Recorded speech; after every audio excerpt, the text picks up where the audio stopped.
So first, he has to crush 30 squats. Next, Min-chae orders our boy to hold on for 20 more minutes. See, if he cannot handle her sitting on him for that long, he will never stand a chance in a real fight. If you fail, I would totally trade places, but they are literally talking about combat performance, bro. He has to get ready for an upcoming life-changing showdown that is heading his way. Plus, she promised to train him, but only if he does exactly what she says. No excuses, no complaints. But who even is she to show him the ropes anyway? See, this nerdy dude is basically the ultimate school loser of his class. A weak, short, pathetic kid dealing with relentless school bullying. At least his grades are insanely high. He constantly fantasizes about absolutely wrecking the faces of those delinquents because, get this, one bully scratched his pants and then wiped it on our boy's head. Talk about next level, apocalyptic disrespect. Every day, he walks home thinking about his own pathetic life. But, on this day, things change. His mom reveals that a family friend is sending her daughter to stay with them. Since her new school is nearby and they have a spare room, she is moving in. Min-chae plays the sweet girl for about 5 seconds. But the moment mom walks away, she drops the act, whips out a cigarette, starts puffing away, and leans in close to tell our boy that he looks like a total loser. Poor girl has no clue she is going to need him way more than he needs her. Right from day one, she starts causing massive problems. Jae-hyuk is forced to cook, and she just walks out of the shower completely unbothered, stepping all over him with her bare feet. Honestly, the guy is winning, but whatever. While they eat, Mom casually drops the news that our nerdy protagonist is actually the #1 student in school. That immediately grabs Min-chae's attention, and she asks to talk later on. Once outside, she admits school isn't her strength and asks him for help. But if you know our boy, he has absolutely zero chill. He just says no and walks away, leaving her screaming. She screams that she can help him with girls, when suddenly some thugs surround her, demanding her number. She just tells them she doesn't do animal care for pigs. Our boy knows this won't end well. He instantly pulls out his phone to call the cops. But then bam! A loud thud rings out. She knees one guy right in the jaw, and within 2 seconds, every thug is fast asleep. Our guy is completely speechless, but she casually explains that she is actually a genius MMA prodigy, which is how she got into this school. He is totally thrown off, since usually only guys fight. Where on earth did this girl come from? Before he can ask, she just walks off. He follows her home, but even when he goes to bed, he can't stop picturing those lightning-fast moves. The next morning, Kim's mom heads out, leaving him with 2 sandwiches. One is for him, and the other is for Lee. He is incredibly nervous about going to her place, but he has no choice. He knocks on her door, but gets pure silence. Just as he turns to leave, her voice tells him to come inside. Making sure he actually heard right, our main character takes a breath and steps in. He instantly panics when he sees her wearing a super short dress. His mind goes wild thinking she has nothing on underneath. But she snaps that she has shorts on. Blushing, he apologizes and hands over the sandwich. She tells him to leave it on the table and heads into the bathroom. As our main character prepares to leave, he spots something strange. She is studying from elementary school textbooks. Curiously, he opens one. He realizes she is literally practicing how to spell basic fruit names. Suddenly, she walks out of the bathroom, catches him red-handed, and absolutely loses her mind, screaming at him to get out of her room. Retreating to the door, he asks if she has reconsidered his offer. He tells her those baby books won't help her pass. This only makes her furious. She throws a book at his head, sending him running. Later that night, his mom calls and asks him to deliver some sweet potatoes to Lee. Surprisingly, our main character agrees without any complaints this time. But as he walks over, he spots her on the stairs. He instantly accuses him of being a creep lurking around. He quickly defends himself, showing her the sweet potatoes, but instead of throwing him out, she tells him to wait, admitting she actually wants to talk. She confesses that 3 different schools turned her down after her placement exams. She bombed them so hard they all rejected her. Our guy finally realizes her academic skills are truly at a first-grade level. Her current study habits are totally useless, and she knows it. So, she finally agrees to his deal. She will teach him how to fight, and he will tutor her. And trust me, this gets wild. He starts her off with simple English vocabulary for basic everyday objects. Out of all of them, the only word she actually knows is cigarette. That is when it hits him her English is practically non-existent. So, he literally has to start by teaching her the 26 letters of the alphabet. Once study time is over, it's training time. She explains that before throwing a punch, you must analyze your opponent. Our guy is completely lost, having no idea that was even a thing. Later, the two head to school, and he helps her climb up a wall so she can spy on their target, a guy named Sangbom. Right on cue, Sangbom walks out with his crew and lights up. Meanwhile, Kim is absolutely struggling to hold her up because she is way too heavy. That's when she overhears Sangbom scheduling an after-school brawl. She decides they need to go watch him fight to analyze his style. Suddenly, Kim's legs give out, dropping her straight to the ground. She immediately smacks him in anger, leaving him questioning this entire plan. Why do they even need to watch him? She explains it is the only way to dissect his combat style. At the parking lot, another girl recognizes Lee, knowing her reputation as a notorious bully from her old school. The girl offers her a cigarette, but Lee turns it down, lying that she already smoked. Right behind her, our main character stands looking incredibly suspicious, pulling his hoodie low over his face to hide. It would be catastrophic if anyone spotted him here. You and I know high-status guys should not hang around raw street fights. Meanwhile, Sangbom faces a kid furious over his friend's broken finger. Sangbom acts like that is a pathetic reason to challenge him. The poor kid only wants an apology. Instead, Sangbom grabs and squeezes his eyeball to assert total dominance before launching into a brutal beatdown. The crowd just spectates, and honestly, some girls actually seem turned on by the violence. Lee studies his moves like a pro. Soon, the wrecked kid begs for mercy, but Sangbom is far from finished.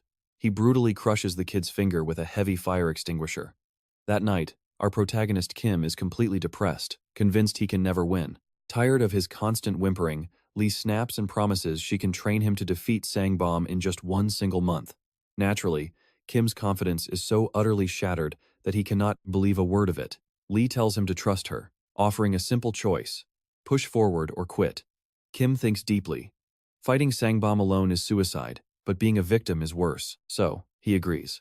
Fast forward 1 month to midterm exams. Kim meets up with Lee, admitting he is terrified of crossing paths with Sangbom. Lee coolly tells him to leave everything to her. Before the test begins, Lee folds a note and casually tosses it onto Sangbom's desk. He thinks she is offering cheat sheets, but opening it reveals Kim is actually challenging him to a fight. The teacher warns the class and begins the exam. As Sangbom reads, he fumes. How dare his personal punching bag challenge him? And right here, let's flash back 1 month in time. Lee makes Kim carry her piggyback up the stairs. Exhausted, our main character asks how this torture helps him fight. Annoyed, Lee tells him to shut his mouth and stop complaining. She points out a spot and orders him to take her there. Upon arrival, he collapses completely onto all fours. That is when Lee admits she only used him as a human chair because he forgot her slippers downstairs. Kim gets mad but cannot do anything about it. He mentions her. Just like that, she labels him a total weirdo, pinning the blame on him for another harmless misunderstanding. Next thing you know, they head to a diner where Lee generously offers to pay for everything. Well, easy talk, especially when she is not paying. She orders him to gain 10 kilos to overpower Sangbom. Our guy has no clue how to bulk up so fast, but her answer is dead simple: just eat a lot. After stuffing his face, our main character is back on chair duty. He asks if she will finally teach him real moves, hoping his human furniture days are over. She promises they will start once her package arrives. Walking home, she spots the delivery, telling our guy to haul it to the roof and change up. The real grind is starting right now.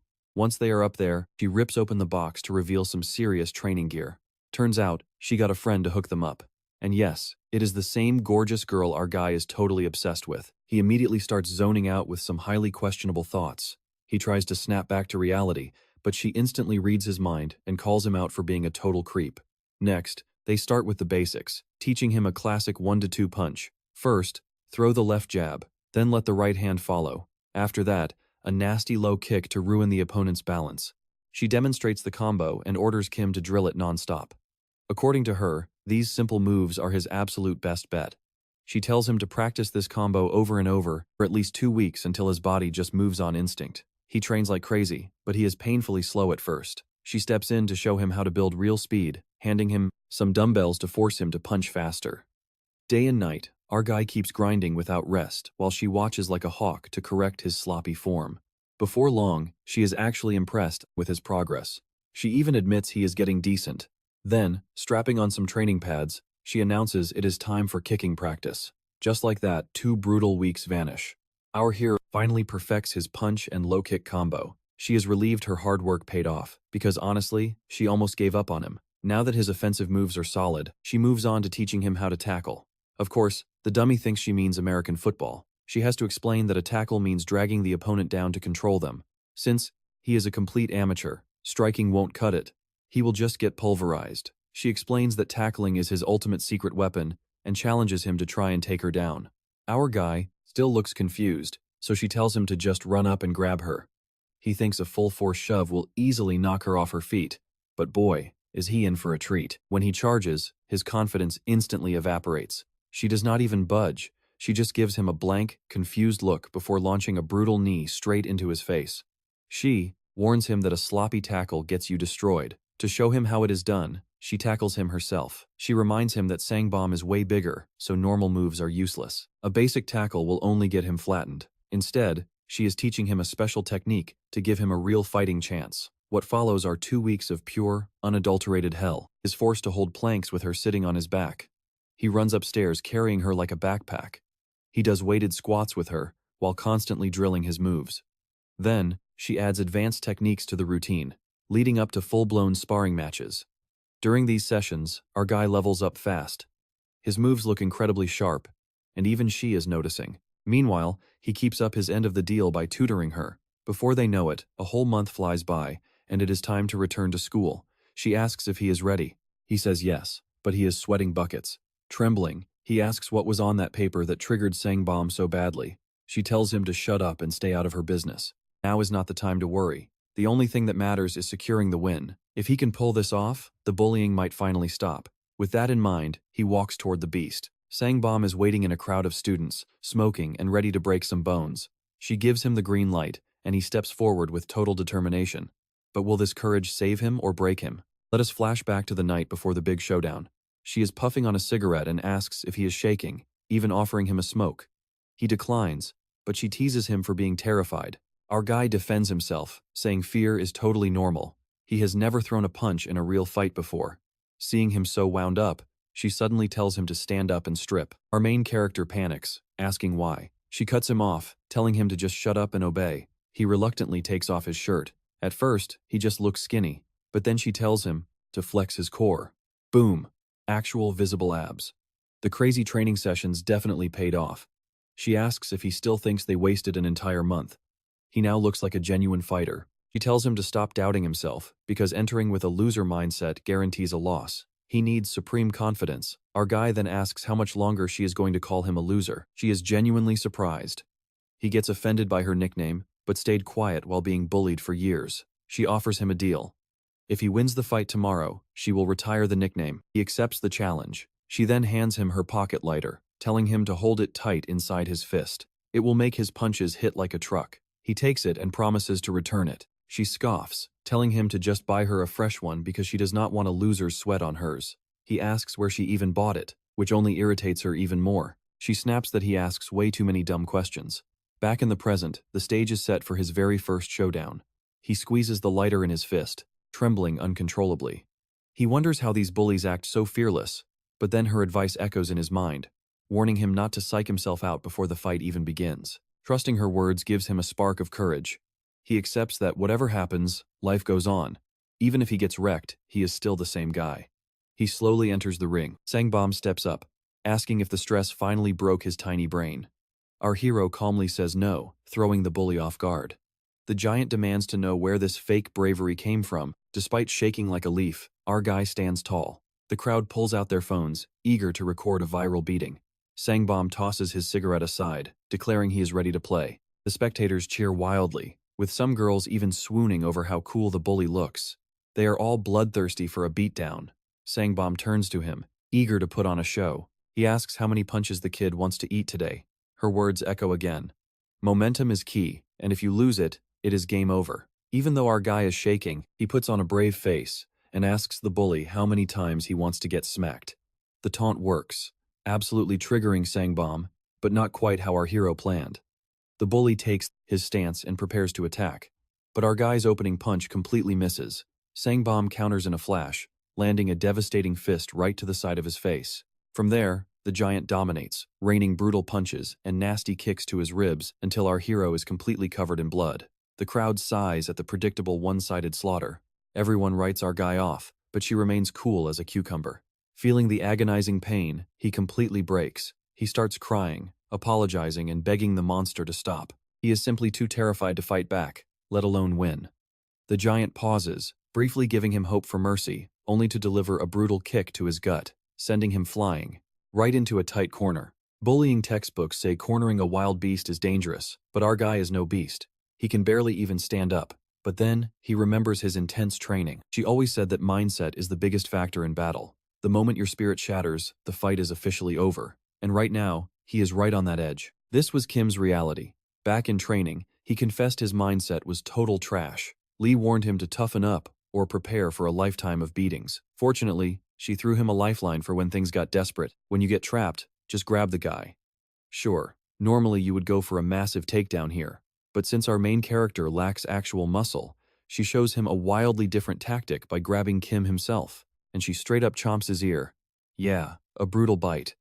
She tells him to do this in a real fight because pain completely breaks an opponent's focus. After that, he just needs to slip sideways and land their favorite combo, the classic 1-2 punch. Back in the present, our main character decides to trust the process.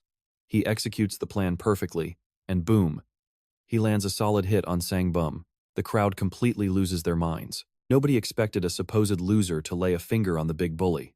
Lee smirks, watching her lessons pay off in real time. Meanwhile, Kim roars at his opponent that this beatdown is just getting started. He connects with a clean 1-2, drawing actual blood. Sang-bum completely snaps, furious that a nobody got a hit on him. Meanwhile, Kim starts wondering if he was only supposed to fake his attacks, or if he should just pretend to punch. But then, he recalls Lee's next golden rule. After the combo, Sang-bum will be completely open for a tackle. Since Kim is still a rookie, punches alone won't cut it. Sang-bum is massive and way stronger, so Kim must use tackles to close the physical gap. But a standard tackle is useless against a heavy guy. That is why Lee taught him a dirty, custom move instead. Enter the groin tackle. She violently drives her shoulder straight into his crown jewels, slamming him down. As he groans in pure agony, she explains the real damage actually comes from the impact of the fall. It leaves the opponent completely shattered. She casually mentions using this dirty trick constantly during heavyweight sparring. Kim complains that it is illegal and cheap, but Lee just calls him a complete idiot. Rules do not matter here. His only objective is to survive and make Sang-bum pay. This is a street fight, not some disciplined tournament. She even points out that in actual Kudo, these attacks are totally legal, especially when there is a massive weight difference. Our main character finally buys into the idea. Lee reassures him that the real villain is Sang-bum, who has been playing dirty by terrorizing helpless kids for years. Back in reality, Sang-bum is totally distracted by his bloody face. Kim spots the opening instantly. Trusting his mentor, he lunges forward and executes the dreaded groin tackle. And guess what?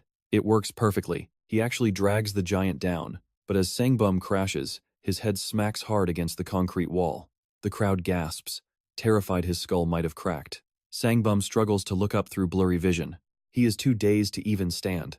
Our main character seizes the moment, mounting him and unleashing an absolute barrage of strikes. Every single ounce of pent-up rage is flowing into those fists as Kim unloads. Punching away years of humiliation and misery, he lets his raw emotions take the wheel.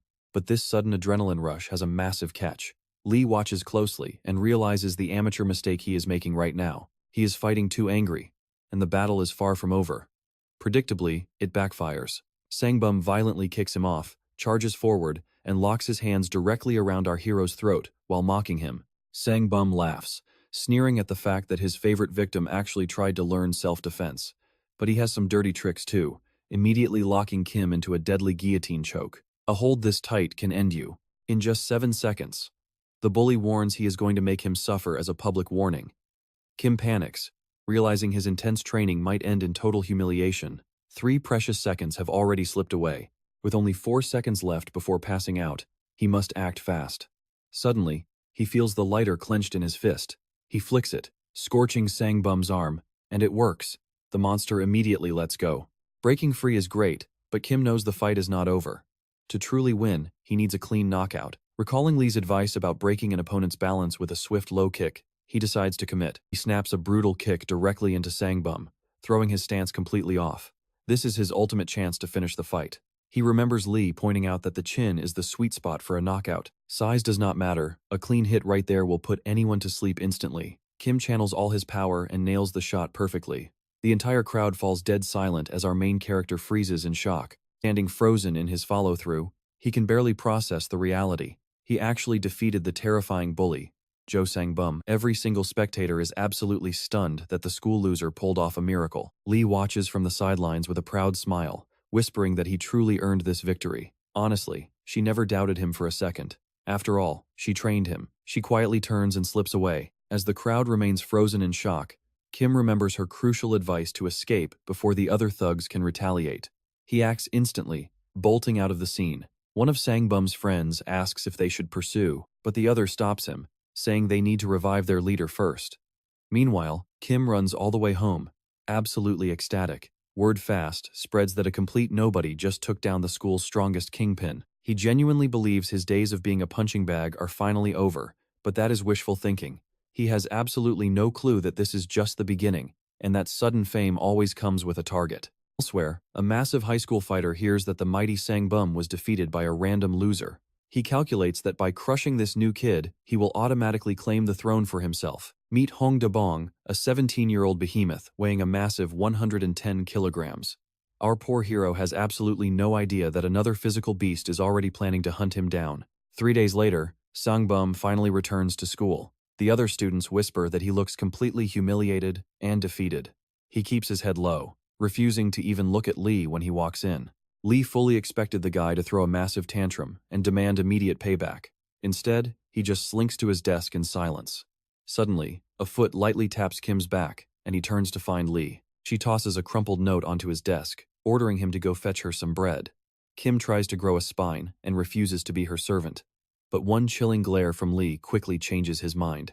When she repeats herself, he obediently gets up and departs. Walking down the hall, Kim rationalizes that she earned this favor after helping him defeat the school bully. But then, a realization suddenly hits him hard. He is still acting like an errand boy, but he mentally performs some gold medal gymnastics, convincing himself that choosing to serve her is actually the ultimate form of personal freedom. On his way, classmates begin pointing. Multiple students recognize him as the giant slayer. Even a group of girls gasps, pulling out their phones to snap pictures. The sudden spotlight makes Kim deeply anxious. Suddenly, random people are acting like they are lifelong friends. Amidst the chaos, he passes De Bong in the hallway, who mutters that his victory was just pure luck. As whispers echo down the corridor, Kim walks on, completely unsure if this fame is a blessing or a death sentence. He grabs the bread from the cafeteria, feeling incredibly overwhelmed. But as he steps outside, a tight circle of boys suddenly blocks his path. They introduce themselves as the forgotten rejects and outcasts from the other classes. In short, fellow bottom feeders. Their leader admits they heard a weakling actually defeated the school monster, which made them incredibly proud. For the first time, a lowlife stood up to the bullies and won. He tells Kim that he is a pioneer. But their little chat is interrupted when two intimidating older students push through the crowd, demanding they clear out. The group's leader quickly whispers some urgent news. He explains that he recently eavesdropped on a dangerous conversation in the bathroom. In a brief flashback, we learn he overheard De Bong telling his gang that he was actively targeting Kim next. Crushing him would prove to the entire school that De Bong is the real boss of this campus. Warning Kim to watch his back, the boy slips away, leaving our hero standing there completely terrified. He is in serious trouble, and he knows it. Cut to later, where Lee is casually eating dinner while sitting directly on our hero's back as he struggles to plank. When he complains, she acts like she is just assisting. With his agonizing workout, Kim desperately mentions that another massive bully is gunning for his head, but she barely blinks. He gets frustrated since she is supposed to be his mentor, but Lee explains this is unavoidable. When you take down a top dog, the rest of the pack will immediately come to test your strength. She bluntly adds that if he cannot handle the pressure, he can happily go back to being a victim. Our protagonist absolutely hates. He hates hearing it, but deep down, he knows she is right. Lee then announces she is leaving because exams are finished, meaning no tutoring today. But Kim brings up their bargain, insisting the study session is still happening, which earns him a death glare from Lee. Later that night, they begin studying, and our main character asks to see her test results. She tries hiding them, but he insists on knowing her scores to help her. That is when the poor guy discovers she got her worst grades in history, even after copying his papers. When he points out her massive failure, Lee immediately shifts the blame. She claims raising her grades is his responsibility since she held up her end by helping him beat Sang-bum. Kim admits she helped, but argues he cannot magically pass her classes if she refuses to put in any effort. Lee totally misinterprets this and snaps, accusing him of saying she never studies. Our main character says if passing requires losing sleep, then she needs to pull all-nighters. Lee instantly fires back, asking if he is trying to kill her. Right then, his mother opens the door, bringing sliced apples for the duo. Lee instantly leaps to her feet, completely flipping her attitude, sweetly saying his mom did not have to go through the trouble. The main character is absolutely stunned by her angelic act around his mother, especially since she treats him like garbage. His mom leaves after telling them to focus on their work. The moment she is gone, he turns to Lee and asks if she even knows how to peel an apple. Lee casually says no. With that, they return to studying as the night drags on. It soon becomes obvious our main character has a massive mountain to climb to get her grades up, considering she fails at the absolute basics and blames him for every mistake. By midnight, Kim finally ends the torture. But then, Lee tells him to follow her outside for a moment. They head right back to that same dark alley. Sitting on the stairs, Kim asks why she always drags him along for her smoke breaks. Lee admits she saw a police officer there last time, so now he is her designated lookout. Kim then brings up their agreement, reminding her she promised to stop calling him a loser if he beat Sang-boom. Lee completely refuses to honor the deal, yet, after our main character keeps nagging, she finally agrees to use his actual name. She then offers her congratulations, except she completely ruins it by calling him Jae-young instead of Jae. Hyuk, our main character, gets irritated that she still does not know his name. Lee, being her typical self, tells him to just legally change it. She acts completely innocent, and they end the night incredibly annoyed with one another. The following morning, Kim enters the classroom brainstorming ways to raise Lee's test scores. That is when he spots Dong lounging in his chair and tells him to get lost. Bong stands up and towers over him, highlighting their hilarious size difference. He taps our guy's head, mocks his pathetic look, and asks if beating him up counts as defeating Sang-bum as well. Our main character is totally confused by Bong's rambling until the giant finally demands a duel. Kim says they have zero reason to fight, but Bong answers with a brutal fist directly to his jaw. He laughs that excuses can be created whenever. Calling our guy trash, he slaps him, hoists him up, and crashes him onto the floor. The main character realizes he cannot handle a massive tank like Bong. Dong repeats that trashing Kim is basically trashing Sang-boom. Pleased with his easy victory, the giant strolls off grinning. Meanwhile, Kim lies on the floor wondering if his misery is over, feeling a weird sense of relief. Lee witnesses the whole thing but remains silent. But by the following day, it is clear Bong was only warming up. Now he is strutting down the corridor, demanding people clear out while holding Kim upside down by his collar. Dian has claimed our main character as his personal servant, parading him around the school like a complete joke. Everyone knows him as the legendary fighter who conquered Sang-boom. Now, they are watching him get utterly degraded. In this brutal school, showing strength only invites a bigger predator to hunt you. Then, Bong pulls out a creepy spider, claiming he captured it because it gave him a weird look in the bathroom. He thrusts it right at our guy's face, commanding him to eat. Kim panics, confessing his absolute terror of bugs, but Dian merely slaps him for disobeying. Next, the bully makes sure the hierarchy is crystal clear. He brags about ruling all of Busan, orders Kim to submit, and strikes him again. Then, he commands his lackeys to pry our main character's mouth open, dropping the spider inside and forcing him to swallow it. As the thugs laugh, Kim is completely devastated. No matter how hard he tries to escape being tormented, the nightmare never ends. He literally fought Sang-boom to find peace. Yet here is a new monster torturing him, calling him Spider-Man, after making him digest an actual spider.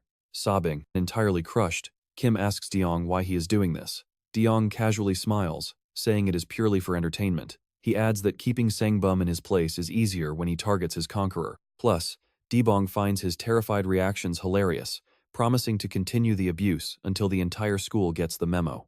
He reminds our guy that weaklings are born to be stepped on, so he should accept his miserable destiny.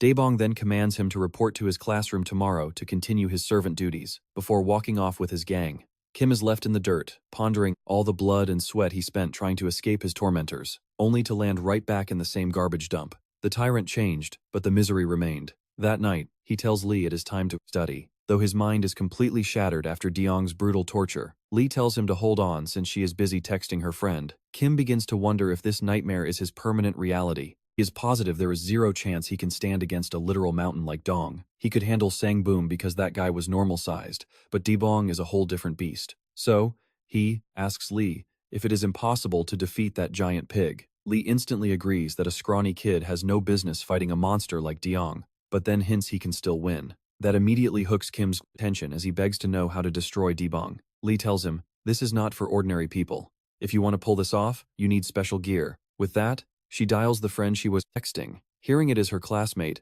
our main character's mind starts wandering, knowing she usually hangs around attractive guys, but he quickly shakes his head. There is no time to be a simp. This is serious. The friend's name is Sarah. When she picks up, Lee asks if she is free, discovering Sarah is currently partying at a bar with a crew of handsome dudes. Lee whines that she wants to join them, while Kim can only think about how she is supposed to be studying. Finally, they cut to the chase. Sarah asks what she needs, and Lee says she wants special gear for her loser student. Lee promises to text the shopping list soon. Suddenly, she shoves the phone into his hand to make him talk to Sarah, completely ignoring his social anxiety. Gritting his teeth, he reluctantly takes the call. Sarah mentions she hears stories about him constantly. She brutally sums him up as a four-eyed nerd with massive loser energy. This critique makes Kim freeze up completely. Suddenly, our main character hears Sarah gagging, claiming she is about to vomit while her buddies scramble to assist. He instantly ends the call. When Lee asks what they discussed, Kim mutters that it was nothing. Days later, the delivery arrives. The parcel is massive, leaving him completely clueless.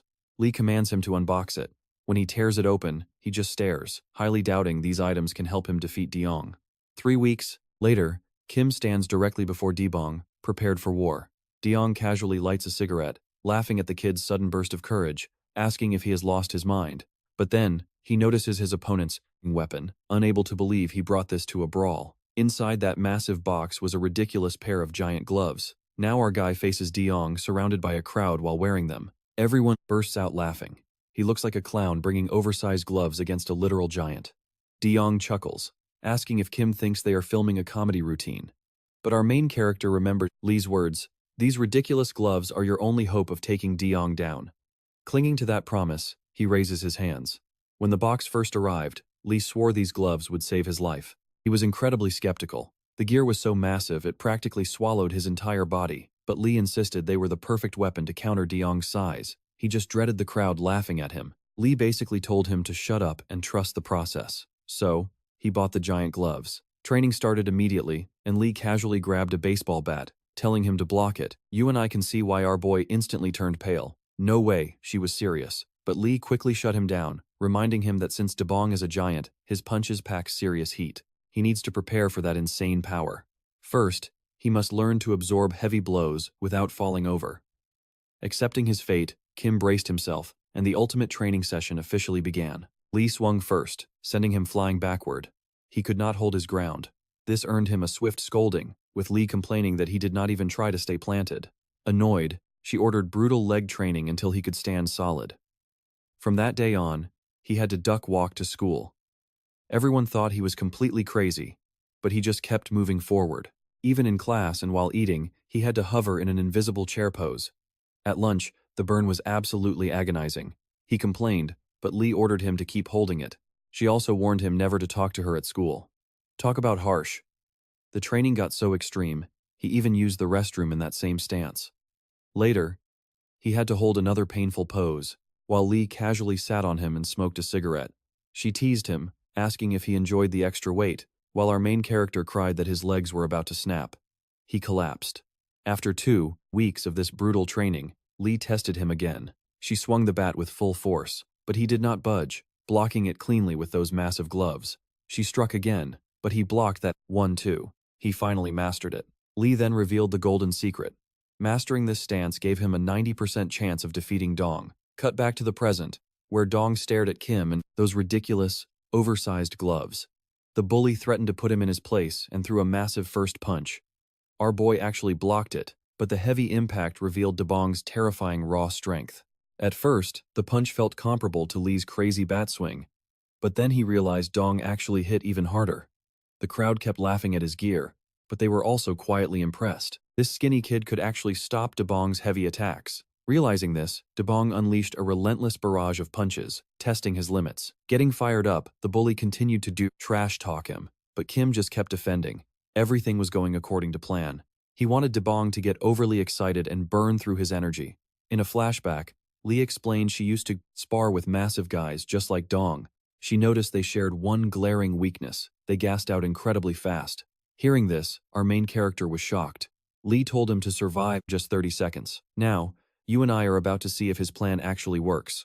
Kim kept blocking, offering 0 counterattacks, while a clueless Bong mocked him for being a coward. This stupid defense would not save him, but Lee's words echoed in his mind. Once those 30 seconds passed, the giant would be exhausted. That was his cue to rush in and deliver a devastating headbutt, and that is exactly what he did.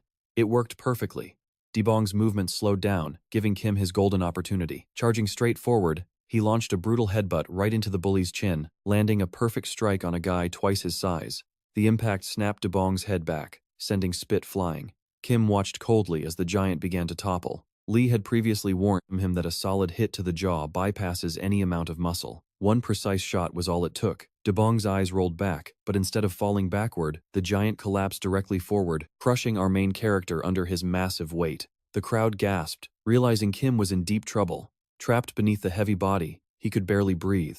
But then, the giant started to wake up, groggy but furious. His bully instincts immediately kicked in, and he wanted nothing more than to absolutely demolish Kim. Lee had warned him before that if the headbutt failed to end things, he was finished. Pinned to the ground, Kim remembered her warning and began to cry. Now, he could only wait for the giant to crush him. Honestly, you and I can see how hopeless this looks. A massive bully crushing a skinny kid, while Lee watched in sheer panic. Meanwhile, Bong growled that he was completely finished, advising him to just take the beating quietly. Kim was incredibly frustrated. His ultimate move had failed, and he had absolutely no idea what to do next. The spectators agreed. It looked like game over for our boy. But suddenly, a mysterious figure began pushing through the packed crowd, demanding that everyone move aside. Spectators told him it was too crowded and to watch from the back. But the guy pushing forward was an arrogant sophomore who was just bored and looking for some high school entertainment. He introduced himself as Han Philip, 18 years old. His friend, Jong Daniel, also 18, asked if he honestly enjoyed watching such ridiculously one-sided beatdowns. The onlookers began whispering, wondering why a foreigner was attending their school. The two sophomores pushed to the front row, finding the fight in full swing with Kim pinned down. Philip remarked that they should have arrived earlier. Lee overheard them speaking English and wondered about their identity. Philip grinned as Bong prepared to unleash real violence. The giant began raining down heavy blows, screaming that he would destroy him. Kim desperately tried to block, but trapped beneath that massive frame, his defense was practically useless. He had no counter. Bong continued his brutal onslaught. Even Philip thought this was crossing a line, wondering if they should intervene. Lee watched in horror, asking herself if this was how it all ended. She suddenly started cheering, screaming for Kim to stand up, even butchering his name in the process.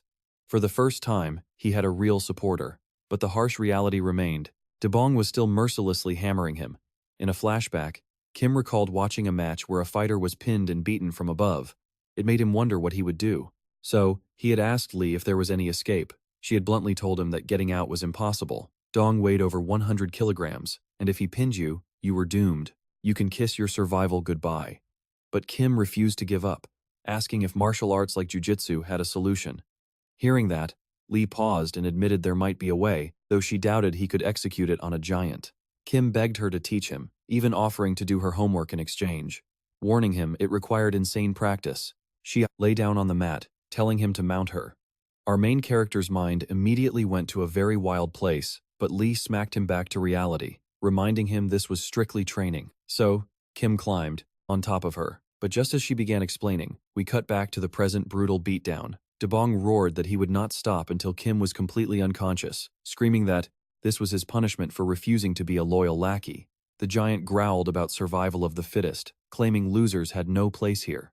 That word triggered Kim's painful past memories, recalling when Bong forced him to eat a spider, claiming it was his destiny to be trash. But Kim rejected that. He refused to accept that losers are born doomed. Back in training, Lee explained the secret. To escape a mount, he must plant one foot firm and bridge up with his shoulders. That unbalances the opponent, lifting their knee and creating space to slide his hips out. Remembering this, Kim got fired up. In the present, he executed the move flawlessly, slipped out from under the giant, jumped to his feet, and landed a brutal left hook right on Bong's chin. The crowd went absolutely wild seeing those giant gloves connect. Even Philip was impressed. Nearby, Lee watched closely to see if her student would execute the rest of her lessons. The crowd was stunned. Those oversized gloves were not just for defense. He could actually throw hands. But right now, wondering if taking a hit from those giant gloves even hurts, our main character waits for his next opening. He suddenly remembers Lee's advice. To actually win this, he has to use a headbutt. Her plan was simple.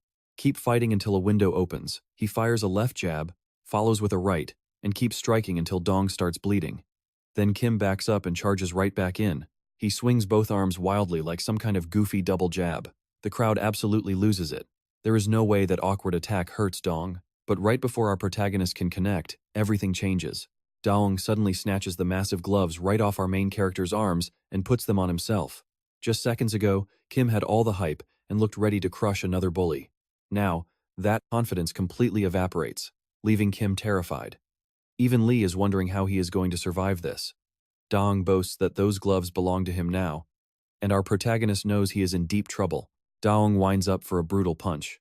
Our main character wonders if he can block it, but there is zero chance of stopping a blow that heavy, especially with those oversized gloves coming at him. Daong unleashes a single punch that sends him flying. A bystander laughs at the absolute joke of Kim trying to block that. As our protagonist crashes to the ground, a girl quickly crosses her legs, assuming he is trying to peek up her skirt, though that is the last thing on his mind. Our main character gets up and apologizes, while Lee watches, thinking the whole display was incredibly dumb. But Kim is not finished. He fearlessly walks right back toward Dong, looking completely determined. Daniel points out that our boy actually looks better without the gloves, making Philip burst into laughter. He asks if Daniel is even watching the same fight. To Philip, Kim looks like a complete mess who is barely hanging on. Lee gets incredibly annoyed hearing them constantly gossip from the sidelines. Meanwhile, Dong is loving the gloves. He is actually shocked that our main character was carrying around all this crazy weight. Declaring that they look much better on him, he tells Kim to hurry up. He is absolutely itching to smash someone. Our protagonist slowly advances, knowing his only option is to plow straight ahead. This fight is far from over, and he believes he can still win this. If Dong wants to talk about survival of the fittest, our main character is ready to show just how desperately he wants to destroy these bullies. He is outmatched, leaving him with only his bare hands. Kim throws a couple of quick test punches and realizes his hands are lightning fast now. Watching from the side, Lee wonders if he finally understands. Those massive training gloves weigh 5 kilograms each, 10 kilograms total. No wonder his hands were lagging before. For comparison, those dumbbells he was training with earlier were only 2 kilograms. The entire time, our main character was basically fighting while carrying 10 extra kilograms. If he could survive under that massive handicap, he should be unstoppable now. Lee is ready to witness his true power, just as Bong unleashes a devastating punch. Block it? No way. Dodging is the only option. Just as the fist is about to connect, our protagonist casually ducks right under it. Surprisingly, the incoming attack feels like it is moving in slow motion. He capitalizes instantly, firing back with a lightning-fast 1-2 combo. It connects. Bong actually starts bleeding from the strikes. Philip gets hyped up seeing how much faster Kim has become. Even so, those clever strikes do not seem to register. Bong swings again, but our main character slips right past. He lands a clean double hook to the body, but it still does 0 damage. Bong shrugs it off. These punches are like harmless mosquito bites. Even Philip has to admit that while Kim is faster, his attacks are too weak. Daniel points out the actual issue here. The massive weight class difference is the real problem. To beat Bong, our main character must bypass that gap. Luckily, he and Lee already discussed this scenario during training, planning for a worst-case moment. He warned him that if he had to fight barehanded, regular punches would be useless against Dong's thick layer of body fat. Normal blows would just get absorbed, feeling incredibly soft and weak. Since the fat absorbs the impact, Kim has to target areas with 0 cushioning. Lee points out the perfect weak spot to dismantle this giant. She is talking about his knee. Back in the present, Dong strikes, but our main character slips away and drives a low kick straight into his knee. A sickening crack echoes, proving Kim is finally delivering some real pain. Philip quickly notices the brilliant joint targeting strategy. Realizing he is being kicked, Bong flies into a blind rage and begins swinging wildly, desperate to land a lucky hit. He is acting out of pure anger now. Our main character easily avoids the first strike, noticing that Bong is rapidly losing steam. His heavy swings are getting slower by the second. Confident he can dodge anything, Kim exploits the opening to wear him down further, connecting with a double jab and another low kick. Bong keeps throwing those same wild, predictable punches. Knowing he cannot win a raw test of strength, our protagonist relies on Lee's tactics. He maintains his discipline, slipping under every punch and repeatedly targeting those fragile knees. Before long, Bong's left knee is severely swollen. A spectator wonders out loud if his joint is about to snap.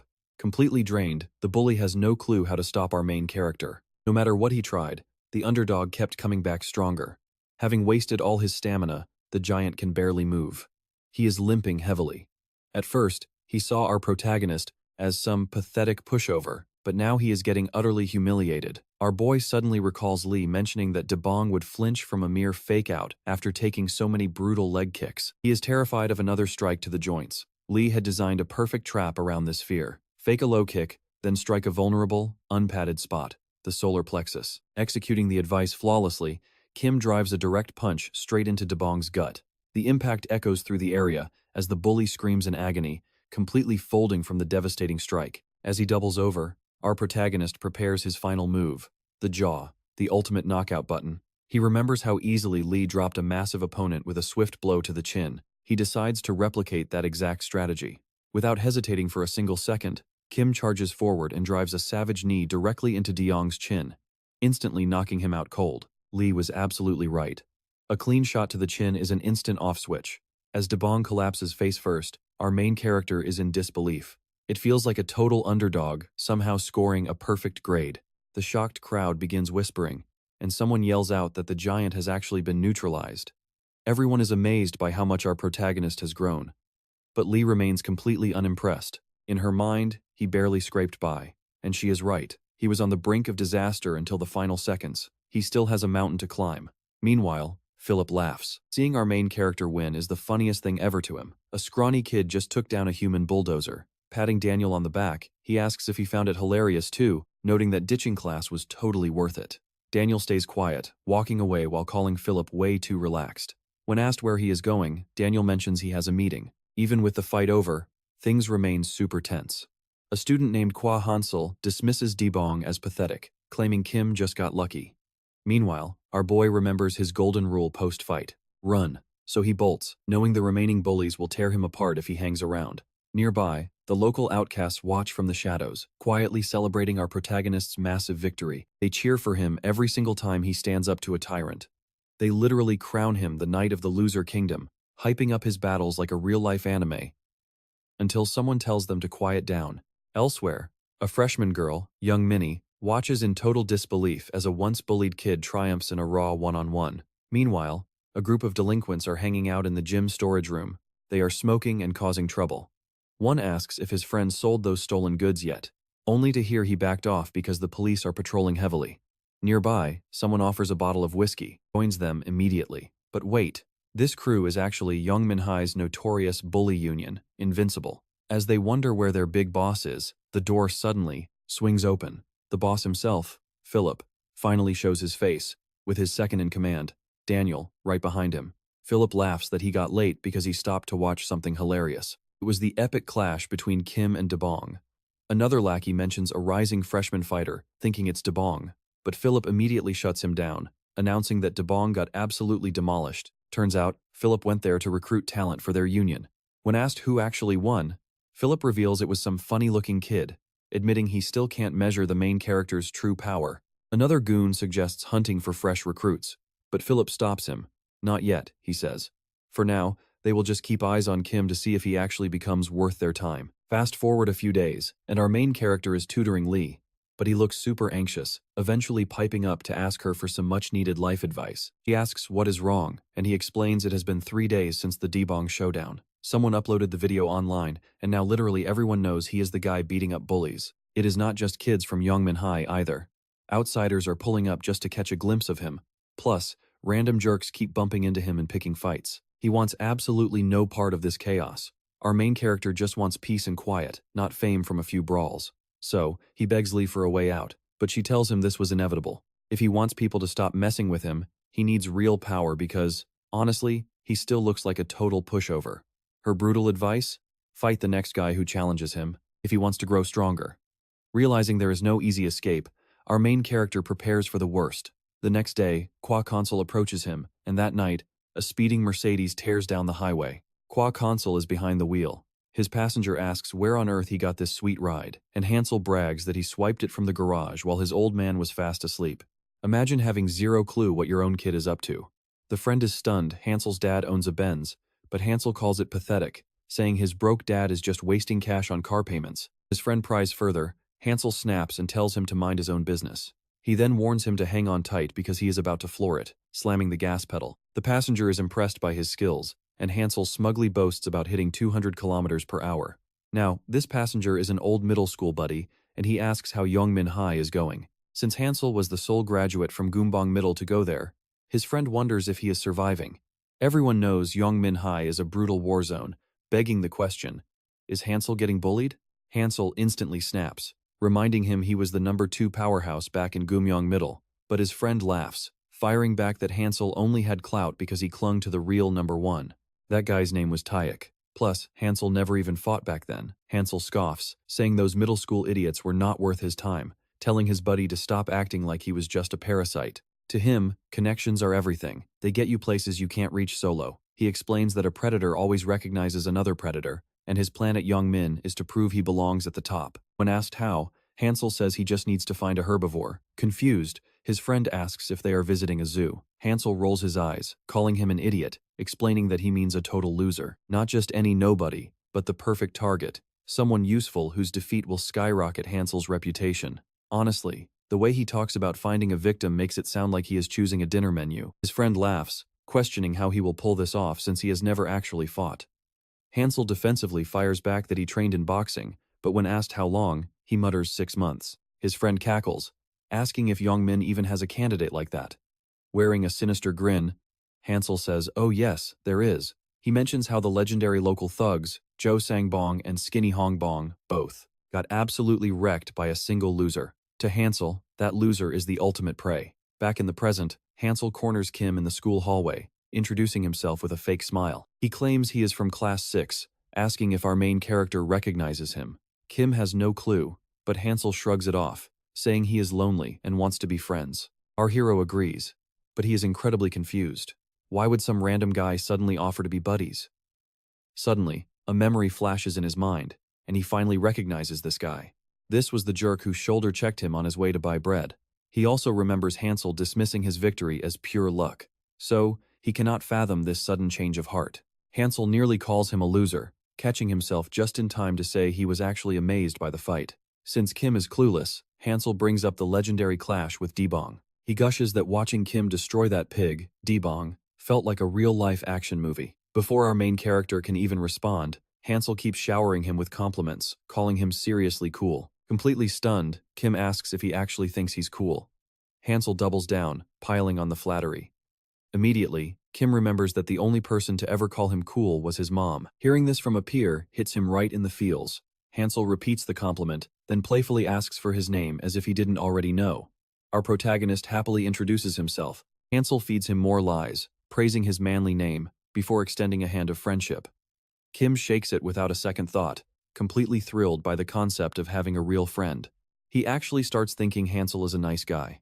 After telling Kim to share more battle stories next time, Hansel walks away, laughing hysterically at how easily the idiot took the bait. Kim bought the act, hook, line, and sinker, proving how incredibly naive he is.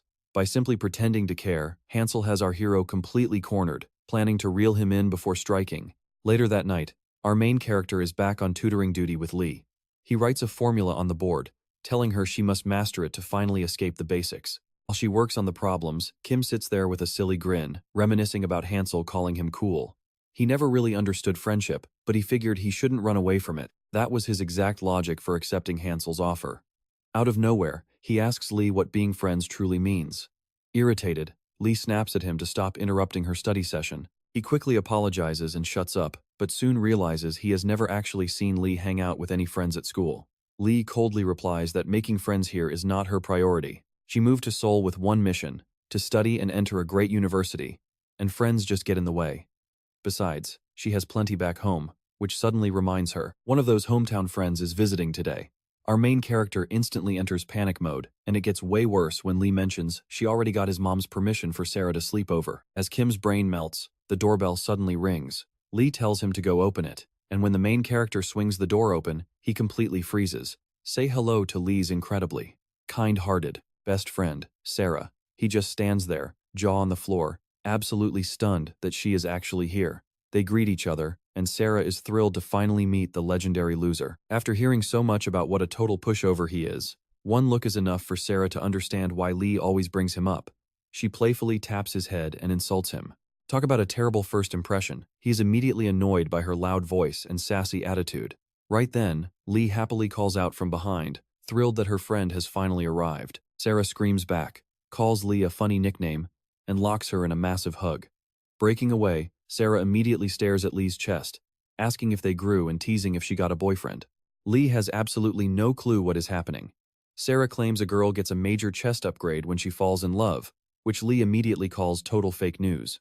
Meanwhile, our poor main character stands behind them in her complete disbelief, wishing he could just plug his ears right now. But things shift when Lee orders some spicy chicken feet, instantly turning Sarah into a happy puppy. Kim is just stunned by how messy things got, in under 30 seconds.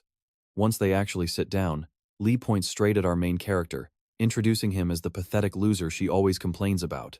To which Sarah proudly replies she already handled him, but Lee is not done, teasingly revealing that he is totally obsessed with massive chests and gets super embarrassed talking about it. Even though it is a complete lie, his face burns up instantly. Sarah smells blood and decides to play along, offering him a giant hug. Kim absolutely loses his mind when she opens her arms wide. Seriously, he has known her for 5 minutes and already wants a restraining order.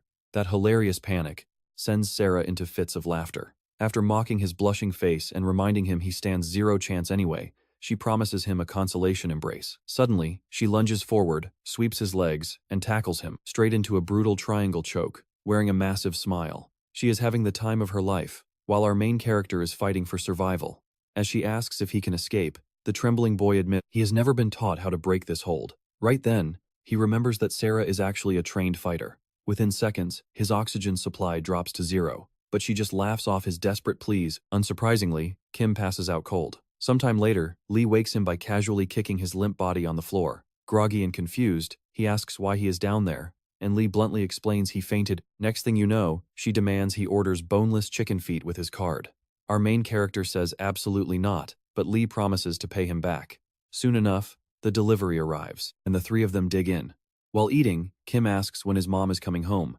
Turns out, she is away on a 3-day workshop, and specifically told the girls to have fun with him. Well, that fun is going to look a bit different. As they eat, Sarah decides something is missing. She whips out some alcohol, claiming it is the ultimate pairing for chicken feet. Lee thinks drinking at their age is a terrible idea, but she cannot stop them. The girls start chugging, and before long, both of them completely pass out. Our boy tries waking them up, but they are completely gone. Kim tells Lee to go sleep in her own bed, but she lazily orders him to carry her there instead. Knowing better than to argue, he just does it. He gently tucks Lee into bed. But out of nowhere, a super drunk Sarah leaps onto his back. They crash right onto the mattress next to Lee, leaving him completely pinned down. Lee is out cold in front of him, and Sarah is snoring behind him.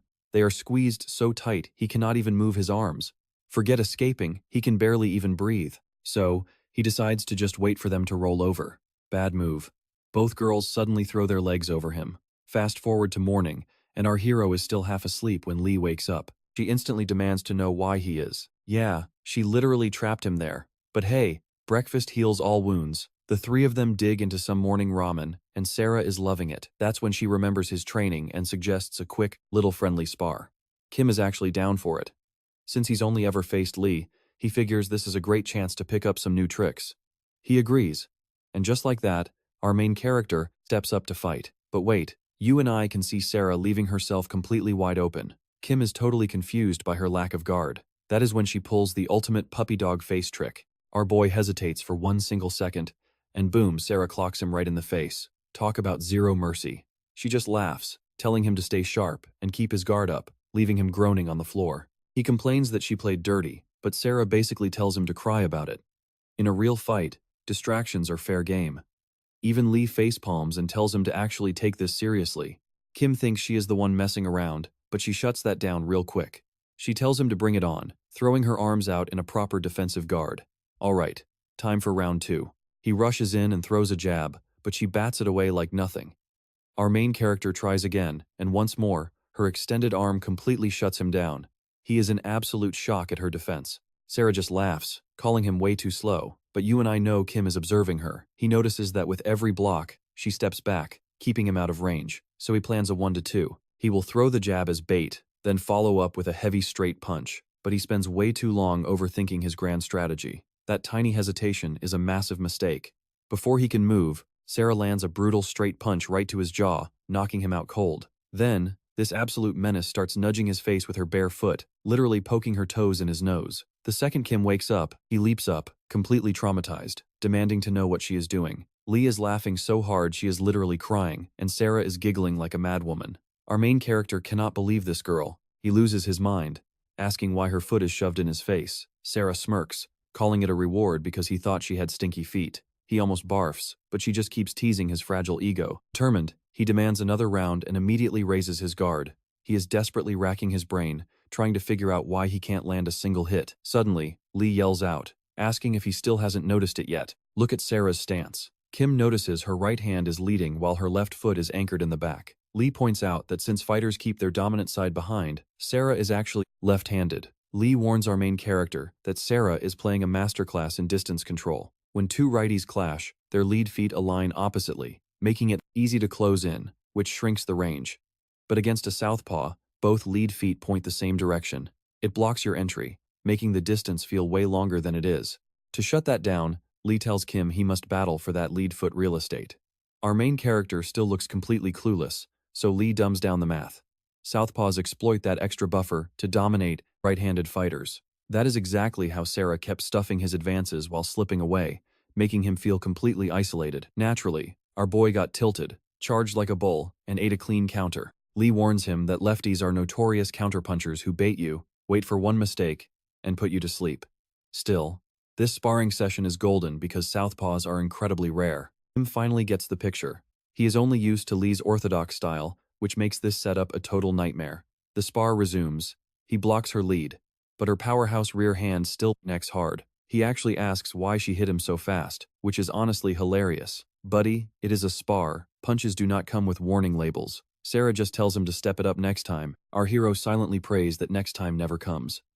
Fast forward to the next day, Hansel spots Kim in the hallway and chucks a basketball straight at the back of his head. Kim spins around and Hansel instantly fakes an apology. He lies, saying he mistook Kim for a classmate. Knowing exactly what Hansel is up to, Kim just smiles and lets it slide. Hansel internally laughs at how gullible this guy is, but keeps up his friendly act. He offers him a snack bar as a peace offering. Kim hesitates, but Hansel insists with a smile. Then, Hansel casually asks if he is into gaming and invites him to hang out at an internet cafe later, on his dime, after school. With that settled, they part ways. Walking off, Hansel spots a trio of notorious bullies loitering nearby. Eager to maintain his street cred and bad boy reputation, he strolls right up to them. He introduces himself as their neighbor from the class next door. He smoothly asks if they are finished with lunch, promising he has got some premium stuff for them to smoke. The trio instantly takes the bait. They head down to the school recycling zone. Behind their backs, Hansel wears a smug grin, loving how easily he manipulates people. But then, one bully asks if he knows the kid who absolutely wrecked Bong. So Hansel asks the bullies if they are eyeing our boy Kim, but they ask if he actually knows the guy. Hansel laughs it off, claiming they are totally not friends and Kim is just his personal errand boy. He claims he felt bad for the loser and even taught him how to throw hands. But now that Kim has some clout, Hansel says he is getting way too cocky. Time to put him in his place. He keeps repeating that the main character is just his servant boy, and he only helped him out of pure pity. What a saint. But since the main character got popular, Hansel plans to humble him. Later, lunch starts, and Hansel sits with the three bullies while one of them gossips on the side. He asks if the other hooked up with his girl, and the guy just casually says yes. Savage. Then they spot Kim eating alone and ask Hansel if he is really just an errand boy. Since Kim is known as a fighter now, Hansel has to prove his alpha status. He tells them to watch, walks over, and flips our boy's entire lunch tray right onto his lap. Then he fakes an apology like it was an accident. Amazingly, our main character forgives him instantly. Mistakes happen, right? Hansel even offers to wash his clothes to keep up the act.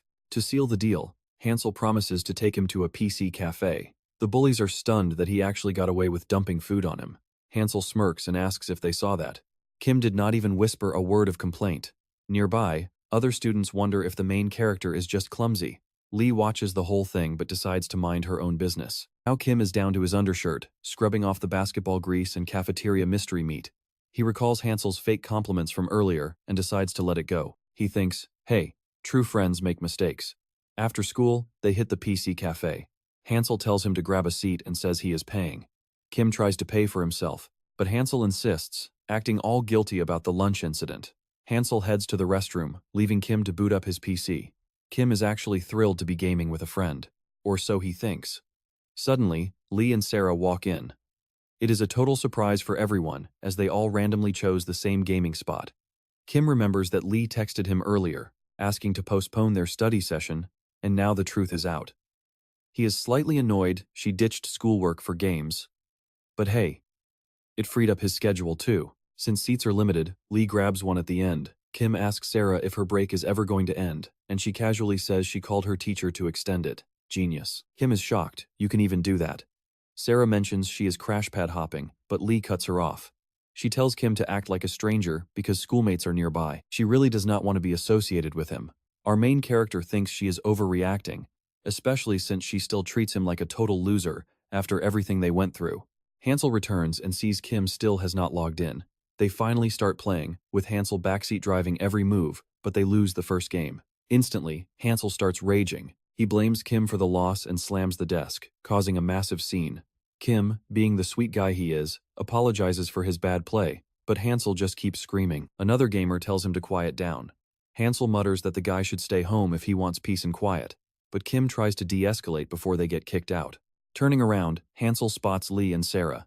His jaw drops because they are gorgeous. He declares that the short-haired beauty, Lee, is his exact type, and his creep levels start rising. Kim is sweating. If things escalate, he might have to step in and reveal they know each other. But if he stays silent, Lee will never know this creep is targeting her. Hansel keeps staring, and even adjusts himself like a total weirdo. When Lee stands up to go to the restroom, this absolute menace decides it is the perfect time for a peek. He whips out his phone camera, aiming to get an upskirt photo as she walks past. But right before he can snap the picture, Kim's hand clamps down on his wrist. Hansel is shocked, wondering what Kim is doing. Kim glares back, squeezing his wrist like a vice, and warns him to stop. Hansel asks if he actually knows her. Kim delivers a freezing response, telling him she is his friend. He squeezes even harder, warning Hansel to back off. Hansel is confused, asking again what his deal is with her. Kim warns him to stop, or he is calling the cops, crushing his arm with pure anger. Hansel slaps his hand away, breaks free, and storms off with a nasty threat. He snaps that Kim is getting on his last nerve and promises a rematch. Kim hasn't even recovered from his brawl with Bong, and now another boss fight has appeared. The next day, Hansel storms into the cafeteria.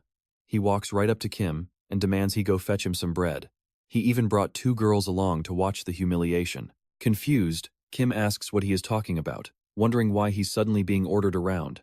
Even one of the girls asks Hansel if he has lost his mind since he wanted bread. The other girl asks what his deal is, but Hansel snaps at them, demanding his bread. He turns back to Kim, bringing up the candy incident from before, demanding payback. He just wants to flex his power. But our main character remembers the disgusting things Hansel said about Lee yesterday. Still harboring that anger, Kim flat out refuses to go. He tells Hansel he is not his servant. That catches the bully completely off guard. The girls even start laughing, teasing Hansel for getting rejected. That instantly triggers his temper. Boom! He kicks Kim square in the chest, sending him flying off his chair. He crouches down, demanding this one favor like they are best buddies, desperate to prove who is boss. The commotion draws a crowd, including Lee. She looks over and spots Kim lying on the floor. Hansel keeps talking, claiming he is only asking because he is so busy. Kim stays silent, just staring back with a clenched jaw. Hansel waits for an answer, but when he gets nothing but a death glare, he feels disrespected. He asks if Kim is deaf, and starts insulting his parents. Kim's blood boils, but he holds back. Then Hansel pulls out a slipper and slaps him right across the face, warning him to start listening. He warns Kim that this is the final warning. He brags about his legendary middle school reputation, claiming he has actually gotten soft lately and is playing nice. He says if this were the old him, Kim would be in a casket. Hansel practically hypes himself up into a frenzy, totally impressed by his own monologue. Then he challenges Kim to fight. He plays the tough guy, picking on someone smaller. But hearing the challenge makes Kim shake with rage. His mind flashes back to the disgusting comments Hansel made about Lee, how Hansel assumed Lee would just fall for him. Back in the present, Kim steps closer, grits his teeth, and accepts the challenge. Even Hansel is stunned by his firm voice. Later, the bullies ask Hansel if he is actually going to fight him and if he is sure he will win. Hansel laughs, boasting that it won't even be close. He promises to absolutely destroy him. The others get hyped, but deep down, Hansel is sweating. Kim's fearless response caught him completely off guard, and now he is worried. He wonders if Kim is secretly hiding some hidden power. Still, Hansel knows he has to win this to save face. When a bully asks how he is going to fight, Hansel brags about his 6 months of boxing training, but deep down, He cannot shake the memory of Kim's terrifying glare. He really hated that look. It hits him that the rumor has spread. Hansel starts worrying if Kim is secretly plotting something or hiding backup. He tries to reassure himself that Kim's wins were pure luck, but deep down, he is terrified of catching a loss. Losing to someone he considers beneath him would ruin his entire life. To prevent this, Hansel sneaks over to the locker room and breaks into Kim's locker. He grabs our hero's shoes and crams them full of jagged, broken glass. In his twisted head, this is not a dirty trick. It is just tactical genius. Later, Kim is at his locker when Lee approaches, asking if he is seriously planning to throw down with Hanso today. Our boy nods. She warns him that he is running blind into a fight without any real preparation, urging him to reconsider. Kim quickly reminds her of her own advice. She told him never to back down from a challenge. Even so, Lee finds this personal vendetta against Han Solo super bizarre. Kim admits he cannot really articulate the hatred, and thankfully, she does not pry. She suggests rescheduling their study date for tomorrow instead of tonight, considering the upcoming brawl, but our stubborn main character insists on sticking to the schedule. Exasperated, Lee tells him to go rest, but Kim refuses. Pissed off, she calls him incredibly heartless. Kim fires right back that she is the heartless one. He grabs his sneakers, telling her she better prepare for an intense English lesson later. But the exact moment he slides his foot inside, he screams in agony. Lee panics, asking if he is okay. His sock is already drenched in crimson blood. Out of nowhere, Hansel charges from behind and unleashes a brutal kick, sending our protagonist flying. Seething with rage, Hansel yells that he is done waiting and demands they start this right now, ruthlessly stomping on our hero while he is down on the floor. The heavy blows leave Kim reeling, unable to rise. Hansel gets even more triggered, screaming at him to get up and fight.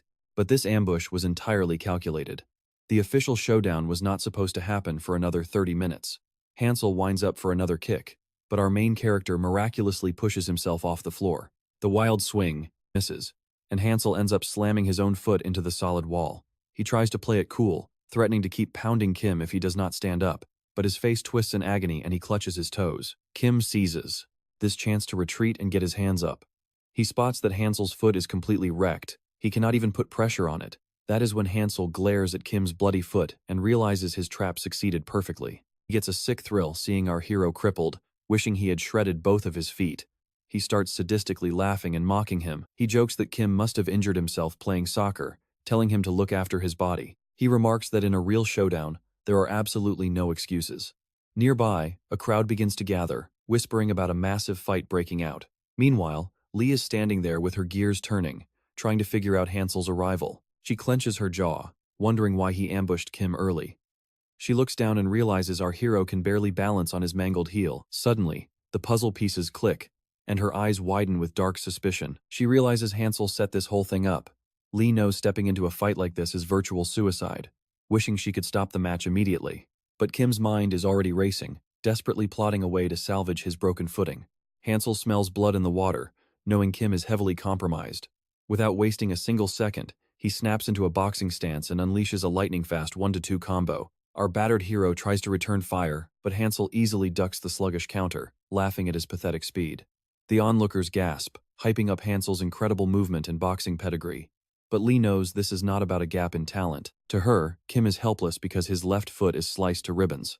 As an orthodox fighter, he desperately needs that lead foot to anchor his punches, but the agony makes his offense completely toothless. Without a solid base, he cannot pivot, dodge, or generate any knockout power. Looking at his shattered stance, Lee realizes he has zero chance of survival and needs to throw in the towel immediately. Hansel continues his relentless assault, landing brutal jabs and hooks that rock Kim's world. Finishing his combo, Hansel brags about his skills, and his bully lackeys cheer wildly, laughing at the easy beatdown. They call him a legend, laughing at the one-sided beating. Right then, Philip strolls by the hallway, stopping dead in his tracks. He looks closer and realizes the guy getting destroyed is Kim, the school's famous loser. Lee watches in despair, wondering how our hero can possibly survive this. Hansel's onslaught is overwhelming, and with his foot out of commission, Kim is basically a sitting duck. For a split second, he contemplates quitting, but then he remembers Hansel's toxic words toward Lee, and his resolve hardens. No way he is quitting. But the beating resumes, and Hansel buries a brutal straight right deep into his solar plexus. The shockwave leaves him breathless. Hansel brags that he is on a completely different level, claiming the guys Kim beat before were absolute fodder compared to him.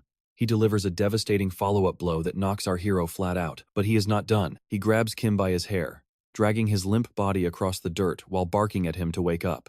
Hansel sneers that it is time for round 2, slapping his face and demanding he open his eyes. Kim barely manages to squint, searching his mind for any path to victory. As the fog clears, his eyes land on Sarah, standing in the crowd. He wonders why she is still here instead of heading out with Lee. Then, a brilliant light bulb goes off. He remembers Sarah's exact stance, right hand leading, left foot anchored in the back. That defensive wall was impossible to crack earlier, so he mirrors it, shifting into a southpaw stance. Philip raises an eyebrow, highly intrigued by this sudden tactical shift, guessing it is to protect his shredded soul. Daniel whispers that pulling off a mid-fight stance transition is almost impossible for an amateur. He compares it to trying to eat with chopsticks using your non-dominant hand. It is incredibly awkward, but Kim obviously has a plan. He slides his bleeding left foot to the rear, taking the pressure completely off it. Standing light on his toes, he finds this position infinitely more bearable, despite the deep cuts. He recalls Sarah's words, "Southpaws live for that single, perfect countershot." Hansel has no idea what is coming. Hansel asks why the heck he changed stances, but honestly, he doesn't even care. If this stubborn main character still wants to catch hands, Hansel is ready to deliver. Meanwhile, you and I see our guy, flashbacking to Sarah, warning him to train his left hand. Sure, he is naturally right-handed, but she warned that if his leg ever got busted, he would need that southpaw stance. And let's be real, that isn't something you can just learn overnight. He had to train like an absolute maniac, which basically meant getting his butt kicked by Sarah on repeat. But after endless brutal sparring sessions, Kim finally knows exactly what to do. Back in reality, he starts reaching for Hansel's lead hand with his right arm, leaving Hansel totally baffled. See? Sarah taught him a sneaky little psychological trick. Constantly swatting at an opponent's hands is guaranteed to annoy the living daylights out of them. And once they lose their cool, boom, instant opening. Right on cue, Hansel takes the bait, scoffing that hand-grabbing is completely useless before launching a massive punch. But our main character is lightning fast. He fires back with a nasty left-handed counter, landing a brutal punch right on Hansel's chin. Sarah always said the best response to a sloppy attack is a faster counter. And he does exactly that, delivering a sharp straight left that connects cleanly with Hansel. After the fight, Sarah says she is leaving, adding that hanging out with Lee and him was a total blast. She even praises him, having clearly noticed he pulled off the exact moves she trained him in. Of course, our main character humbly gives her all the credit. That is when Lee brings up the mysterious promise Sarah made if he won, and demands to know when she plans to deliver. Sarah teasingly admits she did say something like that, leaving our boy completely clueless and confused. Just then, we cut back to the action where he lands another massive punch, this time unleashing a heavy right. Lee is watching the chaos when Sarah suddenly appears out of nowhere, casually commenting that Kim's left hand looks incredibly sharp. Startled, Lee asks why she is still here, so Sarah reminds her they were originally supposed to go to the PC cafe. But hey, who can resist a good street fight? Sarah is genuinely impressed by how much the main character improved after just 1 week of southpaw training, though Lee notes that Sarah practically tortured him with her brutal training. Still, it is paying off. Sarah cheers him on, shouting that she might actually give him a chance if he wins. Too bad our boy is too busy fighting for his life to hear her. Meanwhile, Hansel is sweating bullets over Kim's sudden burst of energy, realizing he is in deep trouble. He quickly scrambles backward to create space, knowing our injured hero can't chase him down very easily with a messed up foot. But even with some breathing room, Hansel knows his reputation is completely ruined. If he had just swallowed his pride, he could have ended this sooner, but now our main character is landing clean hits. He already got embarrassed once, and there is no taking that back. Now, his only goal is to beat our main character, senseless to save whatever pride he has left. Desperate, Hansel looks around and spots a bicycle. He grabs it and hurls it straight at Kim. Everyone is shocked that Hansel would play this dirty just to win. Kim tries to block it, but he is too exhausted to stop the heavy metal. Hansel claims street fights have 0 rules, showing he will do any cheap trick to win. The impact is so brutal it actually bends the tire. Immediately, Hansel rushes in with a storm of punches, using his boxing skills to keep the pressure on. Yet, Kim just stares him down while blocking every single blow. Cue the flashback where Sarah explains the biggest weakness of left-handed fighters. She explains they struggle when backed against a wall since they need space to retreat and counter. Getting cornered leaves them completely open to a barrage. Kim asks if there is a way out of that tough spot, and Sarah says yes. Since their style relies entirely on counterattacks, the only solution is to strike back at the perfect moment. First, he must guard up and block until the right moment arrives. She also tells him to play weak, making the opponent overconfident so he throws wilder punches with terrible defense. Back in the present, our main character does exactly that and pretends his guard is shattering. Hansel totally falls for the bait, throwing massive, sloppy swings with huge openings. Kim remembers the lesson. He plants his foot firmly against the brick wall, pushes hard, finds his target, and launches a devastating straight counter. The fist explodes right into Hansel's jaw, sending him crashing down.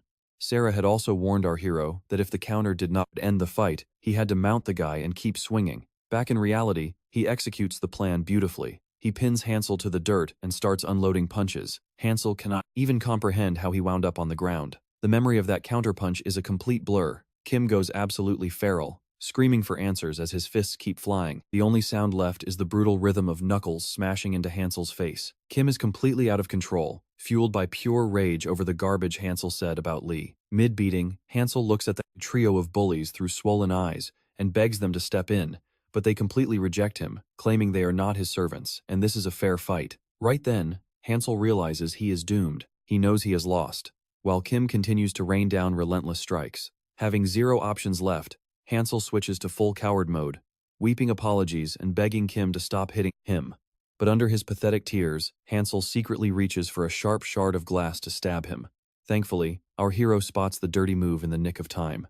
Before the blade can connect, Kim grabs his wrist. Totally done with these pathetic, underhanded tricks, Kim unleashes an even more savage beatdown. He tells Hansel he will never forgive his actions, and continues to pummel him until the bully finally loses consciousness.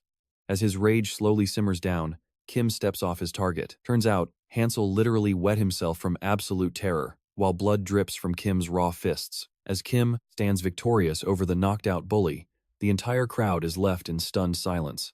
Blood continues to drip from Kim's hands, and Philip watches with a smirk, finding the kid highly entertaining. Later, Sarah says she has to go. Before heading off, she gives our main character a playful tap on the chest and praises his performance. She easily noticed how he applied her combat advice, and she is seriously impressed by his execution. Kim modestly redirects all the praise, insisting her training is the sole reason he won. Suddenly, Lee mentions that little promise Sarah made if Kim emerged victorious, asking when she will deliver.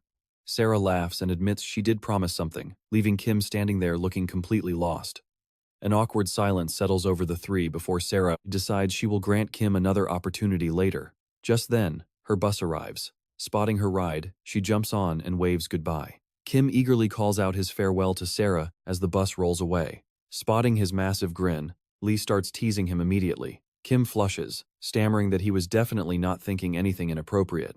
Lee laughs, telling him she had a blast with Sarah and hopes she visits again. Meanwhile, our hero reflects on how her lessons helped him crush that monster Hansel. He realizes he stood zero chance without her guidance, since raw rage can only carry you so far.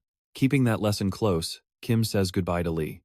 Sarah blows them a playful parting kiss, and then the duo boards their bus to head home. As they sit side by side, Lee breaks the quiet by asking why he got so incredibly angry during the fight. Kim stutters, completely flustered because he cannot admit his fury was sparked entirely by her. Lee points out how he totally lost his cool back there, snapping and pummeling Hansel without showing a shred of mercy, relentlessly pinning him down as blood stained his knuckles. It honestly scared Lee, who had never witnessed this terrifying side of him before. Looking away, Kim claims he just snapped because Hansel insulted his friend. Lee playfully notes that our main character does not actually have any friends. Nervously, Kim insists he does, or at least, there is one person he desperately hopes to be close with. He is too shy to say it outright, feeling the answer is already obvious. Though confused, Lee warns him not to lose control like that again because it is dangerous. He nods, though secretly, he feels completely justified after what that trash talker said about Lee, his potential crush. Meanwhile, the local bullies are busy gossiping about Hansel, mocking him as a total fraud. One laughs about how Hansel literally peed his pants. Another jokes that the guy should drop out after such a pathetic public humiliation. Just then, a random student runs up to greet them, catching the trio completely by surprise. One bully demands to know who he is. The kid speaks so softly that nobody can make out a single word, creating an incredibly awkward silence. This quiet newcomer is Dian from Class 18. A bully barks to speak up because his voice is barely a whisper. Dian steps closer and asks who the top dog of the first years is. This time they hear him, and the leader smugly claims the title, boasting he ruled for his middle school before coming to Young Men High. He asks why Dian cares, joking that the kid probably wants to replace Hansel as their errand boy. Another bully laughs, calling him lucky since that exact position is currently vacant. Dian ignores the teasing and flatly states his goal to conquer the first years. He asks who needs to be crushed. The self-proclaimed boss laughs at the pure audacity of this random weakling. Stepping up, he tells Dian he is the final boss. Dian simply nods. Just then, the school bell rings. Smirking, the top dog turns to leave, telling the quiet kid to buzz off. But as he walks, Dian casually remarks that he is claiming a default victory if the guy runs away. That instantly stops the bully in his tracks. Dian coolly explains that walking away counts as an absolute forfeit because he is terrified of a fight. Enraged, the bully throws a massive wild punch. Dian effortlessly slips the strike and counters with a swift blow of his own. It connects cleanly, but he is not done yet. He immediately follows up with a heavy kick to the midsection, shattering his ribs and dropping the top dog instantly. Seeing their leader fall, another thug charges forward, only to get knocked out cold by a single precise punch to the jaw. Unbelievably, the final bully actually thinks he stands a chance after witnessing that demolition. It goes exactly as expected, with Dian neutralizing him in seconds. In moments, Dian single-handedly dismantles 3 massive delinquents, despite his deceptively fragile appearance. Next, he heads straight for the gym storage room to locate the legendary Invincible crew. The door creaks open as Dian steps through. He pauses right in the center, drawing intense stares from the senior members.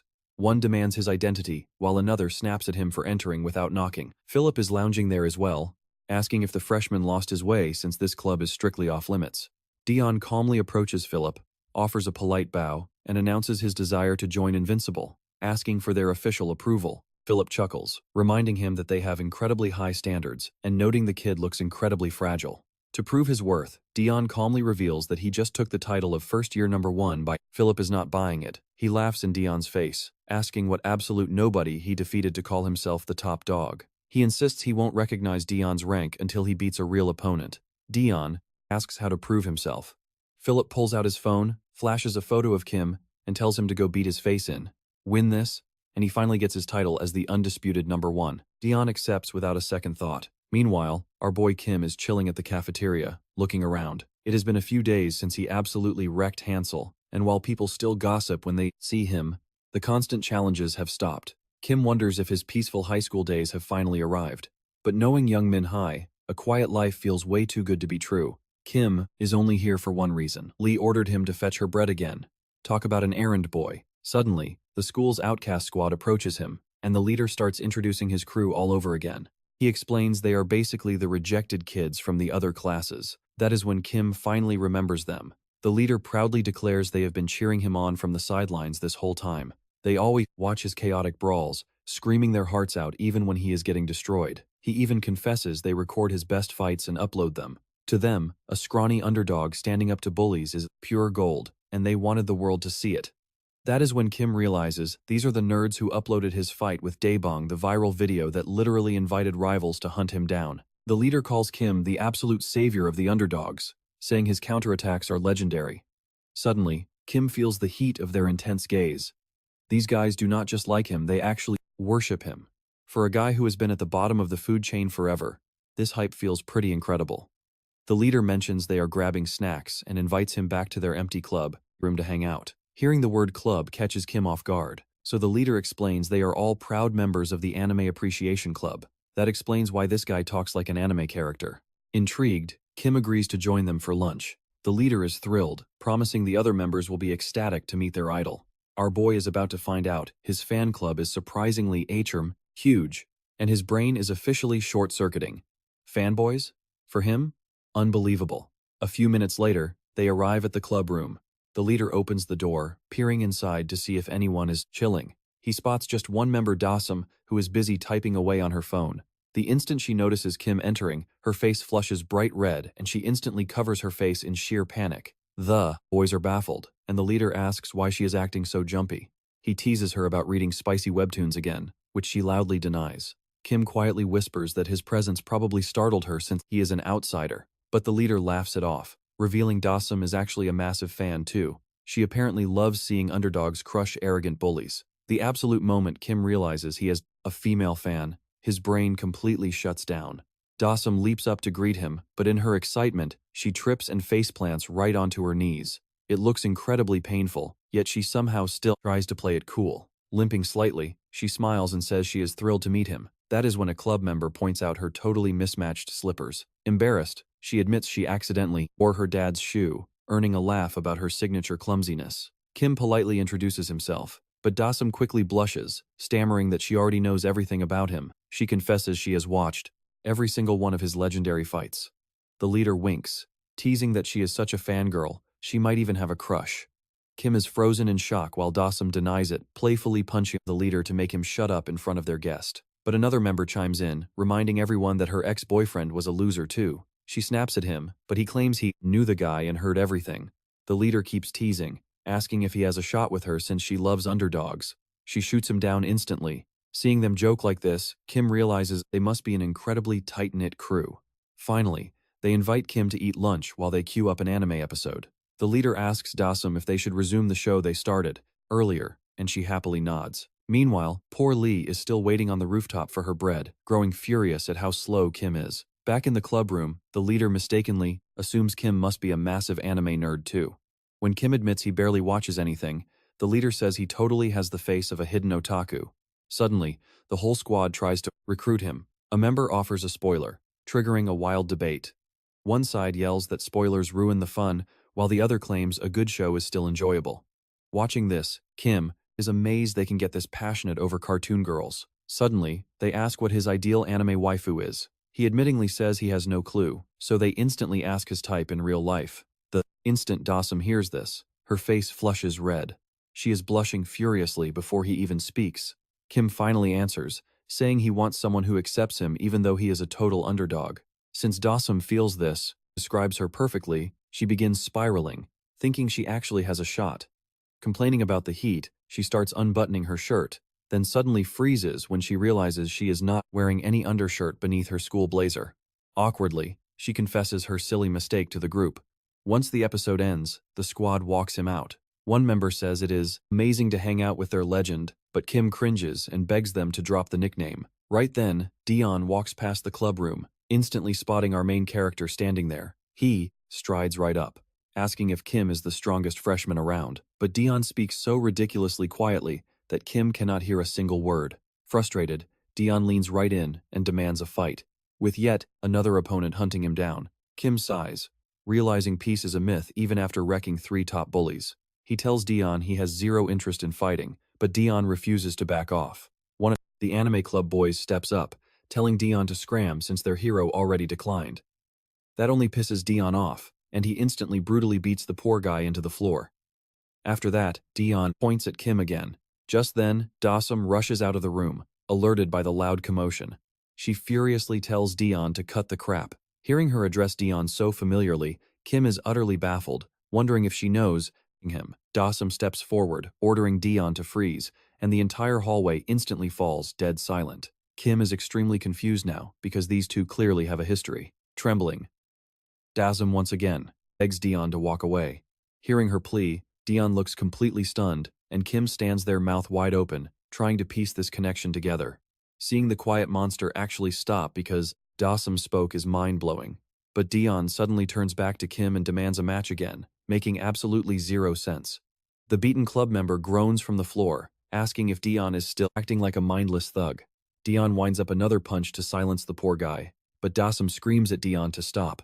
This time, she completely loses her temper at his cruel behavior, and dashes forward to shield the beaten club member, but her legendary clumsiness strikes again. Right as she reaches them, her knee brutally slams directly into the poor guy's back, and she faceplants directly on top of him. Kim winces, knowing that accidental knee drop probably hurt way more than Dian's punches. The poor victim looks half dead now, and to make things worse, Dasam ends up injuring her elbow too. Scrambling off Gwangtae, she asks if he is alright, but the poor guy has already passed out. Panicking, she shakes him so violently that the club leader warns her she is going to break his remaining ribs.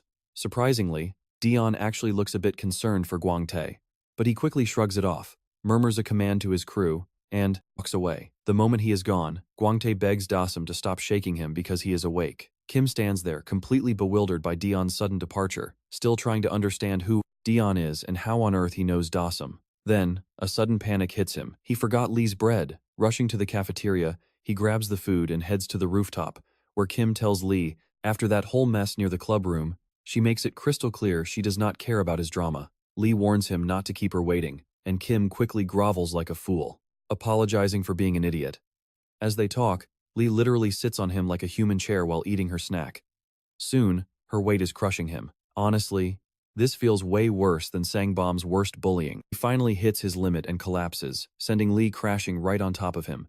She immediately calls him a pervert, assuming he did it on purpose just to feel her up. But no matter what our main character does, he always gets blamed. Later, he reflects on everything since school started. Ever since Lee taught him to fight, he has gone up against guys like Sang, Bong, Dian, and Hansel, miraculously beating all three. He seriously thought defeating Hansel would make the bullying stop. What he did not realize was that winning only invites way more trouble, and that is exactly his reality now. Instead of leaving him alone, random challengers show up daily, and he cannot stop them. He can either run or fight. Those are literally his only choices. Later, some random bully challenges him just to protect his own undefeated record. Kim is not just getting swamped with fights. Everyone still treats him like a total weakling. Even after knocking out 3 massive opponents, he cannot comprehend why everyone is still so obsessed with targeting him. Naturally, he runs away, claiming he hates fighting. But escaping does not actually solve anything when he has to face those exact same jerks tomorrow. Back home, he wonders if they keep targeting him because he is still weak, or because beating Hansel just did not impress anyone. Lee tells him to quit overthinking. He just needs to level up. Since he cannot run from these battles forever, the only solution is to get strong enough to crush them all. Kim sees her logic and nods. For today's lesson, Lee decides to upgrade his previous move, which beautifully fuses a front kick with a side kick. She instructs him to strike from a sharp middle angle and strike with the base of his foot instead of the top, which is the secret of the instep kick. She adds that aiming his left foot at the vulnerable liver makes this deadly move the liver instep kick. Lee throws a lightning-fast shadow kick to demonstrate. Her bare foot stops inches from Kim's nose, and he suddenly notices it does not smell bad. Actually, it has no scent. Lee asks why he went totally silent, then realizes this creep is actually sniffing her foot. He instantly gets blasted by a real liver instep kick, collapsing in pure agony. Lee just glares down, asking if he has a weird foot fetish. Kim lies paralyzed on the floor, weeping in pain. But hey, now he knows exactly how brutal that kick is. Lee explains that this single strike can instantly end any street fight. She demands he get back up for more training, but our main character looks absolutely dead.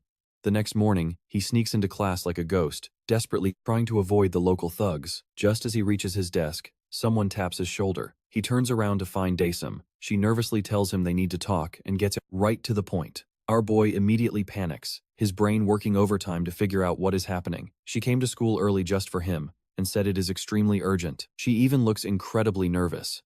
Kim is fully convinced she is about to confess her love, but Daesum completely shatters his dreams. She begs him to fight Seo Dohun for her, leaving him completely frozen. Once his brain restarts, he asks what she even means by fighting Dohun. Daesum confirms she is dead serious. He asks if Dohun is that monster who showed up outside the club room and absolutely wrecked Guangtai. She nods, explaining she overheard classmates discussing how Dohun wants to crush our hero. They wondered if Dohun is targeting him because he has become popular. Eavesdropping further, Daesum discovered some crazy news. A brutal crew called Invincible has started recruiting new blood, and their initiation test is shockingly simple. Just defeat our main character in a one-on-one brawl. The local thugs find this hilarious, thinking he is still a pushover. To them, it is a free pass. So, Dohun is desperate to smash him to join Invincible. Other kids want in too, explaining that Invincible is an elite pipeline for actual syndicate gangsters. That is why everyone wants a piece of this. It is connected to real gangs, and once they graduate, they get fast-tracked into organized crime. Apparently, the news even reported these teen thugs making millions overnight. Hearing this left Daesum completely horrified. That is everything she gathered from her classmates. Kim is absolutely terrified. He is now literally the target dummy people must beat up to join a deadly gang. Then, Daesum reveals that Dohun is her childhood friend. The crazy part? Dohun used to be a sweet kid, but fighting ruined him, and things spiraled out of control. Now, he is deep in some dark business. Daesum refuses to believe this is who Dohun truly is, and she is terrified he will ruin his life completely. That is why she begged Kim. She wants our boy to beat Dohun and snap him out of this dark path, but our hero feels totally trapped. Seriously, this is way too much for a normal student. Becoming a punching bag for a gang entrance exam is completely mental. He never wanted this, and wants absolutely no part of it. Shaking, He admits he has zero confidence about stepping into the ring again. He knows he cannot win. Then he drops the harsh truth. He is just a nobody desperately trying not to get beat up. Trying to be gentle, he tells Daesum that asking him to fix Do-hun's life is way too much pressure. Despite Do-hun's sad backstory, Kim apologizes and says he simply cannot do it. Realizing she cannot persuade him, Daesum panics. She desperately hoped he had a magical solution to save Do-hun, but that fantasy completely shatters. Suddenly, she bursts into tears and starts sob, apologizing for even asking.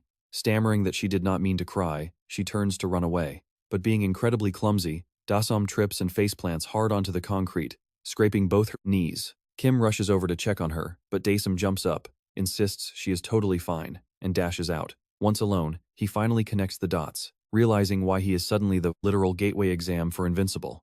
It explains why every lowlife in school is hunting him down. The big issue? He has zero clue how to stop it. That night, he explains everything to Lee, as she casually scrolls her phone. Her solution is incredibly basic. Walk right up to the gang and confront them. Confused, Kim asks what she means. Lee tells him to cut a deal with Invincible, so they call off the dogs. Unfortunately, our boy has no idea who leads them or where they hang out. Thankfully, Lee is a lifesaver. She mentions some rebel girls she smokes with during school breaks, so she will text them. Kim snarkily points out she claimed to have zero friends. Lee immediately fires back that they are not friends, just smoking buddies. While they chat, a text pops up with a picture of Invincible's boss. The moment Lee sees it, she recognizes Philip. She points out Philip was watching all of his major fights. Then she shows him the photo, telling him this punk usually loiters in the gym equipment room. The next morning, our boy summons every ounce of courage he has and heads there to confront Philip. But the second he steps inside, he freezes. This is not just some club. It is a massive gang alliance, making him feel incredibly small. Massive thugs crowd around him, demanding to know what he wants. Still, Hey bravely pushes through the crowd, approaches Philip, and introduces himself. Philip already knows his face and casually asks what he wants. Shaking like a leaf, Kim demands to know if Philip made him a primary target for the crew's entry exam. Philip admits it instantly. He confesses that Kim's fights are highly entertaining, so he turned him into a literal trophy. Previously, Philip had declared that whoever beats our hero gets a golden ticket into Invincible, along with all the criminal perks. But there are strict rules. No jumping him, no dirty group attacks, and each challenger must fight him one-on-one. Under the gang's watchful eyes, the first person to win a fair duel gets accepted. Philip knows this paints a massive target on his back, but honestly, he does not care. Kim asks what if he refuses? Philip warns him things will get ugly real fast. Talk about zero options. Kim is completely powerless here, until a brilliant idea suddenly hits him. He remembers Lee's advice, get strong, get the win. So, Kim throws out a wild deal. If he crushes just one of Philip's boys, the gang has to back off forever. Philip actually agrees to the deal. Kim makes him pinky promise to keep his word. Fast forward a few weeks, and our boy is standing right in front of Dian, surrounded by a massive crowd. He's not here to survive today. He's here to win. Normally, Kim gets bullied, but now, he claps back. He tells Dian he'll beat him at his own specialty, pure striking. Yep, the crowd is losing it. Kim stares down this monster and promises to only use strikes. Bold move, considering Dian is basically a human wrecking ball. He's walking into the fire. Dian is completely speechless, looking like his brain just short-circuited. Rewind to 4 weeks ago in the gym closet. Kim cornered Philip, asking what happens if he actually pulls off a miracle. Kim demanded that if he wins, the bullying stops for good. Philip just laughed, agreeing to call off his hounds if Kim beats just one fighter. Hey, a gang leader's word is gold, right? So Kim locks in the fight with Dian. Later, he's keeping watch while his gorgeous teacher, Lee, takes a smoke break. Worried about her, he asks why she keeps puffing on those things. Lee gets annoyed and tells him to mind his own business. But then, she asks if the gang will truly leave him alone after this fight. Kim confirms the deal is solid. Lee drops her cigarette and sighs, calling those thugs losers with too much free time. For a split second, she sounds sweet and supportive. But nope. She immediately ruins the moment. She says bullying Kim isn't even fun because he's just too boring. Ouch. Kim looks at her, suddenly full of doubt. He asks if he actually stands a chance against a monster like Dian. He's not even sure he'll survive, let alone win. Seeing him spiral, Lee drops some tough love. She tells him it doesn't matter who the opponent is, he just has to win. Even if he's a weak nobody, he's got a world-class teacher in his corner. That actually calms his panic. Kim realizes Lee is a pretty great mentor when she wants to be. Naturally, She immediately ruins the vibe by dumping her heavy bag in his hands. Kim groans, asking when this slave labor ends. Lee just shrugs. She's his master, so carrying her bag is mandatory. Rough, but he has zero choice. Later, Kim and Lee are spy peeking through a window to scope out Dian. At first glance, Lee admits the guy looks pretty average. He's not super tall, and the weight gap is tiny. Compared to the massive goons they fought earlier, Dian looks like a breeze. You and I might actually think Kim has a real shot here. A tap on the shoulder scares them half to death. It's Dame, wondering what they're doing. Lee immediately gets suspicious. Kim explains that Dame is Dian's childhood friend and might be useful. Lee realizes they can use her to gather intel on Dian's fighting style. Meanwhile, Dime is completely spellbound by Lee's beauty. She's literally frozen, unable to process anything else. She's so distracted that she's barely hearing their conversation. Lee just stares at her, weirded out. Then Dime suddenly blurs out, asking if Lee is Kim's girlfriend. Big mistake. Lee immediately explodes, getting right in her face and threatening to throw hands right then and there. Realizing she poked a tiger, Dime quickly begs for mercy. Our poor main character jumps in to stop a homicide. Since Dime knows Dian's secrets, Lee demands she spill everything. Kim suggests they move to a more private spot. They sneak into the empty clubroom. Dame asks if Kim is seriously fighting Dian, and he nods. She thinks he's trying to save Dian's soul, but Lee is just confused. Kim sets the record straight. He's doing this to save his own skin, not to be a hero. Still, he needs every scrap of info they can get. Dime thinks back to their old training days. He hasn't spoken to Dian in ages, but they used to do martial arts together as kids. She doesn't know if he still trains, but she remembers one crucial detail. Dian trained hard for 3 whole years, while she quit after just 3 months. Hearing that 3-year number makes Lee realize Kim's odds of winning just nosedived. He asks if Dian ever fought in real tournaments. Dime reveals he won every single one of them. Kim tries to argue that he knows some martial arts too, but Lee shuts him down. He's practiced for a few weeks, while Dian has years of experience. Suddenly, Dime remembers his fights are actually on YouTube and pulls up the footage of his debut match. The guy's movement is flawless. His dodging and striking are insanely sharp. He literally knocks out his opponent in 15 seconds. Lee holds her head in pure shock. Beating this guy is going to be a nightmare. Kim begs her not to give up on him. She's his master. This is when Dime realizes Lee is also a martial artist. Lee gives her a glare, and Kim quickly gets them back on track. He asks if there's any weakness they can exploit. Dime thinks hard and remembers one weird detail. She's not sure if it's a real weakness, but once she explains it, Lee's eyes light up. They actually have a strategy. Kim begs her to focus and spill the details. They used to spar all the time, so she has to know something. Dame mentions one weird habit, but doubts it'll help. Lee snaps at her to just spit it out. Once she hears it, Lee smiles. It's the perfect exploit. Later, Lee gets Kim ready for an intense training camp. The entire goal? Crafting a secret weapon to crush Dian. Dame tags along for the session. Lee asks who invited her, but Dame claims her martial arts background could be useful. Lee reluctantly agrees, warning her not to get in the way. Kim is excited, hoping Dime is the secret key. Meanwhile, Lee notices Dime is wearing way too many clothes for a workout. Right on cue, Dime starts unzipping her outer layers. Underneath, she's wearing some seriously tight training gear. Lee instantly freaks out at the revealing outfit. Dame just gives a cute look and reminds them they're practicing wrestling today. Wrestling indeed. Flashback to yesterday when they asked Dime about Dian's weak point. The only thing she could remember was that Dian was completely obsessed with striking at the gym. He never touched grappling, which is half of MMA. Instantly, something clicks in Lee's brain. Kim is lost, but Lee asks Dime to confirm if Dian truly has zero ground game. Dime confirms it. Dian absolutely loathes close physical contact, so he refused to ever touch grappling. Lee realizes this is their golden ticket and breaks down the MMA basics for Kim. Basically, grappling means wrestling and jiu-jitsu. MMA has 2 pillars, striking and grappling. Striking is the flashy stuff like boxing and kickboxing, while grappling is about ground control. To be a real threat, you need both. Some fighters get lazy and only stick to what they like. This explains why Lee was so hesitant to train Kim at first. Teaching grappling means getting incredibly close and personal, which was way out of her comfort zone. But her burning desire to get into Seoul University made her push past that. Finally, the light bulb turns on for Kim. Dian is a beast on his feet, but completely useless on the ground. Lee smiles, realizing they actually have a fighting chance. If Kim can tackle him to the floor, Dian's strikes won't mean a thing. This is where you and I get to see if this crazy training actually pays off. Back to the present. Lee tells Dime she doesn't need to dress like a pinup girl for practice. Then, she claps her hands. Time for lesson 1, underhook and armpit digging. Being just as clueless as Kim, Dime literally lifts her arm, shoves a hand in her own armpit, and asks if that is the move. Coach Lee instantly explodes, warning her to stop fooling around unless she wants to get kicked out. To show them how it is actually done, Lee pulls the main character close. She slides her arm under his armpit, basically hugging him from behind. Of course, Dace jokes that this underhook thing is just a fancy way of giving a nice hug. Lee completely snaps at his cheekiness and tells him to shut up. Once she cools down, she explains that this hold is actually a headlock. From there, she transitions into a tight, double-handed grip. Now, once you lock this in, you have to hoist your opponent up and launch them across the mat. That is what we call a classic body lock takedown. Lee tells Kim that once he slams his opponent, he has to secure the choke. She declares that they are drilling wrestling until they drop.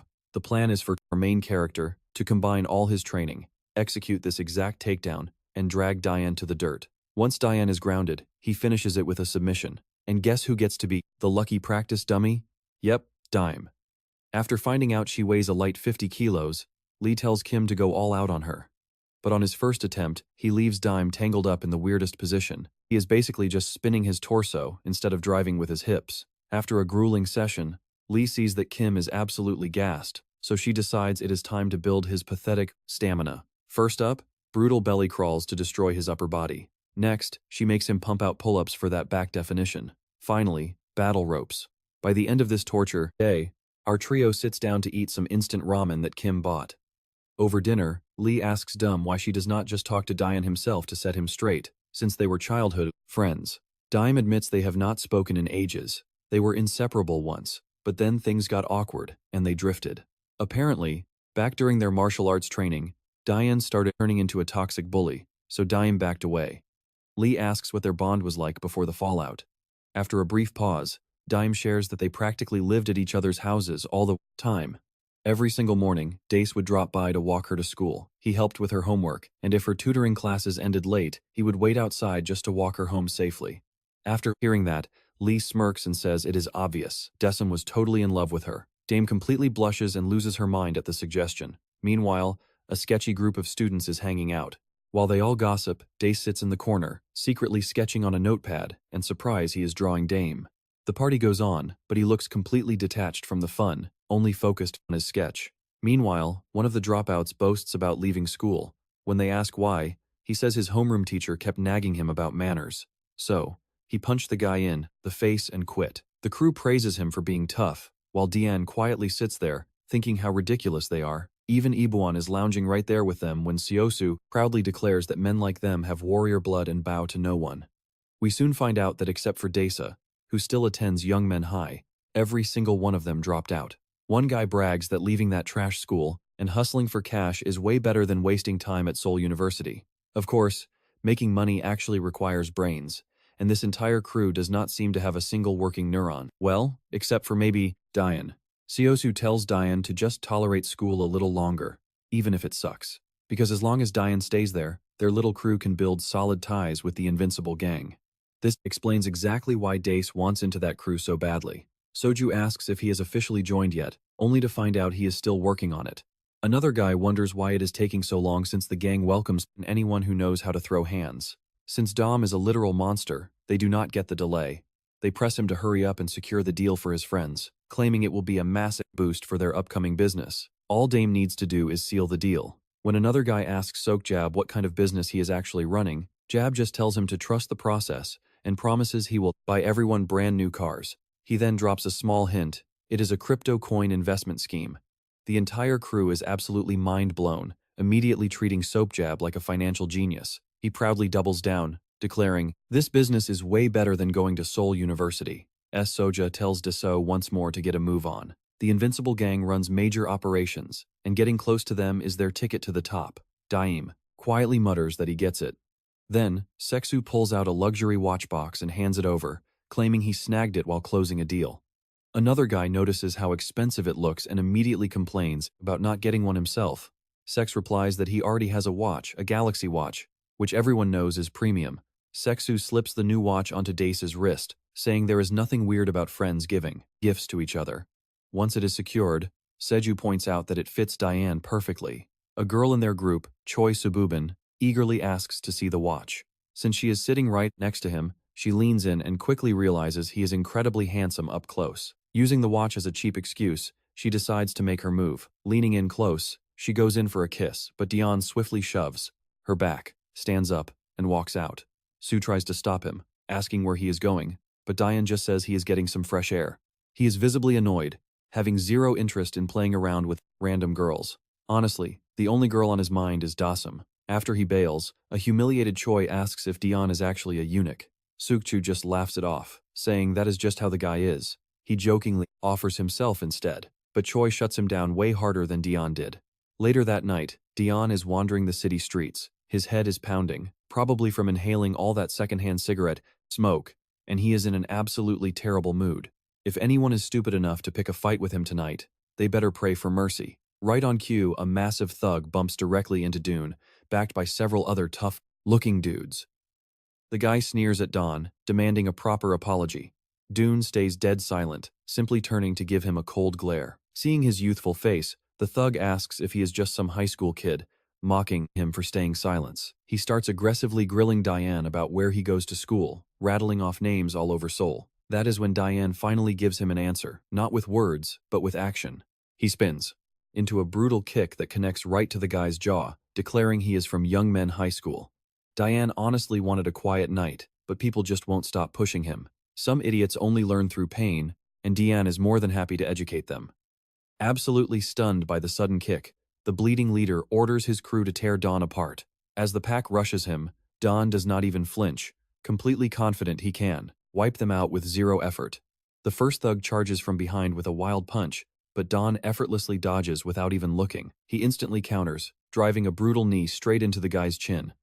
Then, the entire mob swarms him from all angles, but Don methodically dismantles them one by one. He slips past their swings so fluidly that they look like they are moving in slow motion. He targets the exact pressure points that will keep them down for good. One bruised fighter, completely humiliated, screams that he is going to end Dian's life. Dian remains entirely unfazed. If they want to kill him, they will need to be way faster, and they clearly are not. Before the guy can even reach him, Dian unloads a crisp punch, knocking him cold instantly. Just like that, he has wiped out the entire group solo. Terrified bystanders start dialing the police, but they are way too late. Dian is already done with his warm-up. He casually walks away, muttering to himself about how boring that was. That is when our main character crosses his mind, reminding him of Philip's promise that defeating the protagonist secures the top spot. Du starts wondering if Kim will actually be a challenge, or just another easy beatdown. Meanwhile, Kim is still undergoing Coach Lee's absolute torture. The training is savage. She literally stands on his stomach while he performs pull-ups, forcing him to master grappling, the most critical element of MMA. After 3 long weeks of this hell, the results show. One morning, Kim grabs his school uniform from the closet and slips it on. Thanks to Lee's crazy regime, his physique is completely transformed, and the gains are obvious. As he slides his shirt on, Lee pops up at his open door to ask if he is ready. You and I can see our guy completely panic, totally unprepared for her to barge in while he is shirtless. Our main character snaps at her to knock first, but Lee just blames him for taking forever. Then she gets serious, asking if today is finally the day of his big fight with Dune. Kim freezes. His face hardens as he replies, "Yes, it is." When Lee asks if he actually feels confident, he thinks back to all that brutal training. He realizes he is ready, having worked way too hard to back down now. He tells himself he has to win, no matter what. By afternoon, the entire school gathers to watch him face off against Doyon. In the crowd, the loser squad is standing right next to Lee, with Des trying to hide so nobody notices her. Their leader is absolutely thrilled to be this close to Kim for once, eager to see the drama unfold. One guy even says it feels like a real martial arts match, while another hopes our main character wins. Lee overhears their chatter and tells them to shut up, but their leader argues the fight has not even started yet. Lee snaps back that this is not a game. Meanwhile, Deus is quietly praying for Dian Yen to lose. Philip is also on the scene with Daniel and their guys to oversee everything, while Dian Yen's crew shows up fully expecting him to crush Kim. They are hoping his victory will help them get close to the invincible group for their own gain. Meanwhile, Kim and Deutscher stare each other down, both of them intensely trying to read their opponent. Lee just hopes our guy remembers their secret plan. Kim tells Deutscher he is going to beat him at his own game, gesturing for him to bring it on. The crowd loves the absolute disrespect. Seeing our main character try to get under Deutscher's skin cracks them up, making them even more hyped. Deutsche, however, is just confused by this random confidence, asking where it is coming from. He reminds Kim that he has a flawless record. But our protagonist fires back that he has never lost either.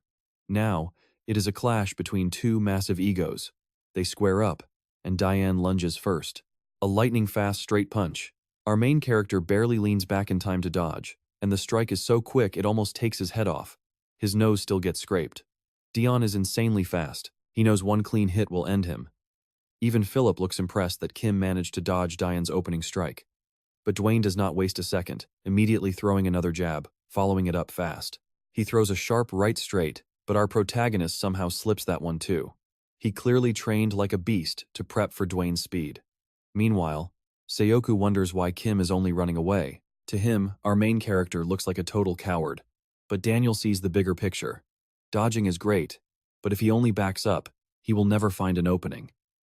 He has to step in. He knows Kim is trying to keep his distance, but winning requires getting up close and personal. Just then, Dian throws another punch, and our protagonist ducks under it with perfect timing once again. The loser crew starts screaming at our main character to strike back. Then, right after a dodge, Kim shocks the entire crowd by slapping Dian right across the face. Even Philip is left speechless. That disrespect was next level. The loser squad goes absolutely wild, hyped that he actually hit back. Dian keeps swinging wild punches, but Kim just keeps answering with hilarious open-handed slaps. The crowd is completely stunned by his weapon of choice. Kim mockingly tells Dian that he watched his fight clips on YouTube, and honestly, he is not impressed. He says he can take him down easily. He claims he can win using nothing but open palms. It is a total bait, and it works flawlessly. In a flashback, Lee warns him that Dian's striking is elite. Fight him normally, and he is toast.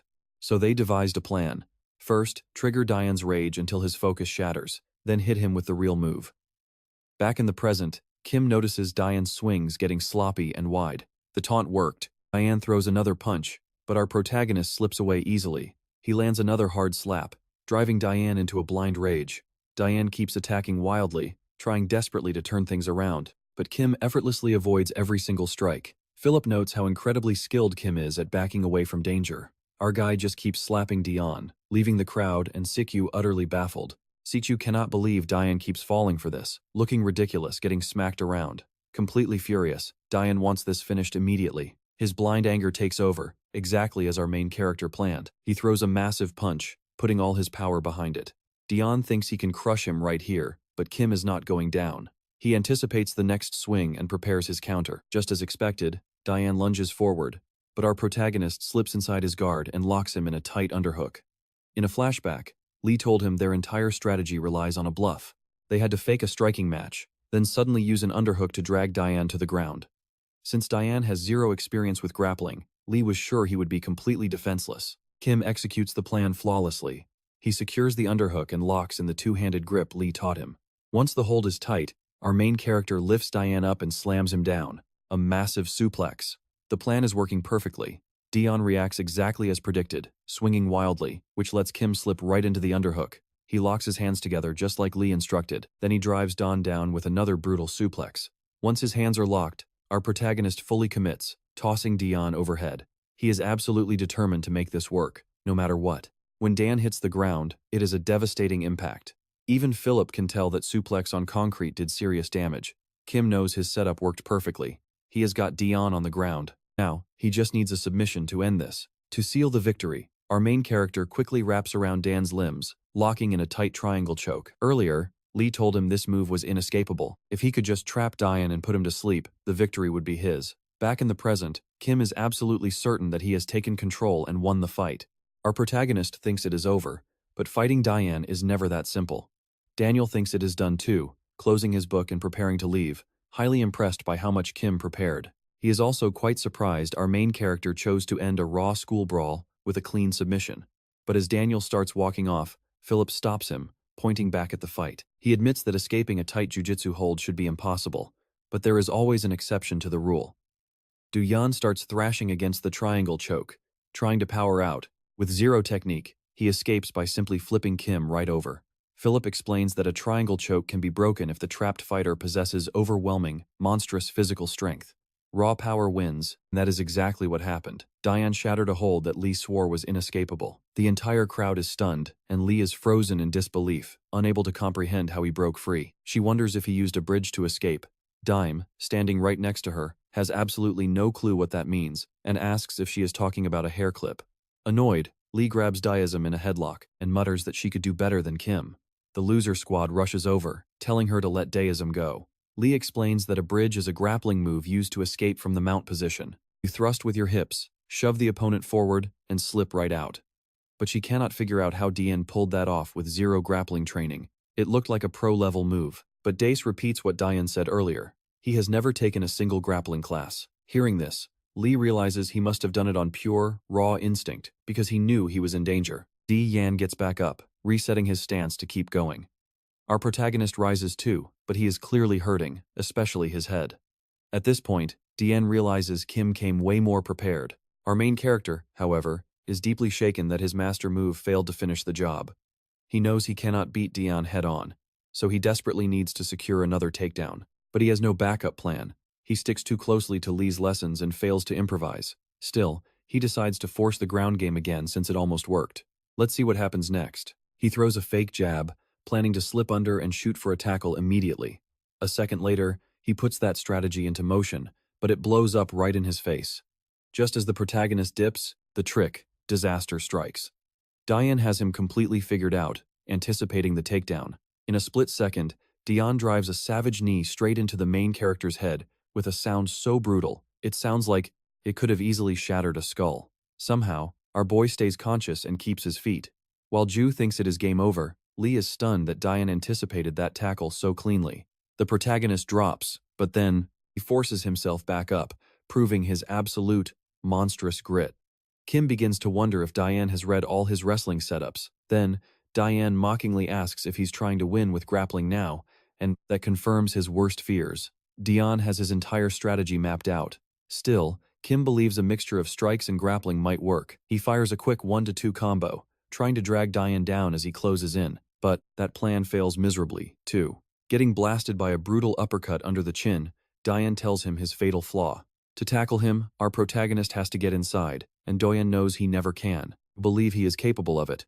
Overflowing with confidence, Doyen keeps punching, stacking up massive damage. It's like he can read every single move Kim wants to make, taking total control of the fight. Kim stops dodging and starts blocking instead. But those heavy blows still leak right through his guard, making it harder and harder to survive. Watching this, Lee cannot understand why he stopped dodging or countering and is just taking a brutal beating on his guard. Kim realizes he's drifting from his objective and forces himself to focus. Since his takedowns are totally useless, he decides to box Doyen instead. But that turns into a disaster too. The protagonist throws completely wild punches with no tactical setup.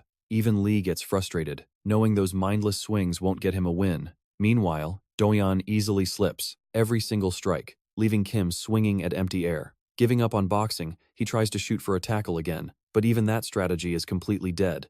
Doyen reads every movement, punishes Kim brutally for every single attempt. Doyen connects with a devastating kick followed by a massive slap that echoes through the room. There is clearly no escape from this beatdown, and Doyen's crew cheers wildly as they watch their leader dominate the fight. On the side, Daniel asks Philip if Kim has even a slight chance of survival. After enduring this terrible pummeling, our protagonist drags himself up and realizes he is barely holding together. For the first time, true terror sets in. He has never felt this hopeless in a battle. Dian is a giant, unyielding wall he cannot climb. Tears well up as he begins to accept that defeat is inevitable. Doyen completely outclasses him in raw power, combat skill, and mental focus. Even his signature shoots are countered effortlessly. No matter what Kim tries, he cannot land a single scratch. Initially, he believed this would be an easy win since Doyen was unfamiliar with his martial arts. But now that Doyen has cracked the code, countering him is trivial. The protagonist has absolutely no remedy. He is reduced to praying for a miracle, but cold reality slaps him hard. Doyen unleashes another straight jab. Kim lifts his guard to block, but that straight suddenly morphs into a devastating uppercut that shatters his chin. Blindsided, Kim takes yet another punishing strike, as Dian uses that quick jab to close the remaining distance. Philip immediately spots the trick, marveling at how convincingly Dian sold the fake jab before transitioning seamlessly into the uppercut. That high-level technique proves Dian is a true combat genius. Daniel decides the match is already over, making it pointless to stay. Suddenly, Dian kicks Kim and sends him flying back, crashing hard into the wall. Dian charges instantly, unleashing a relentless, non-stop barrage of fists.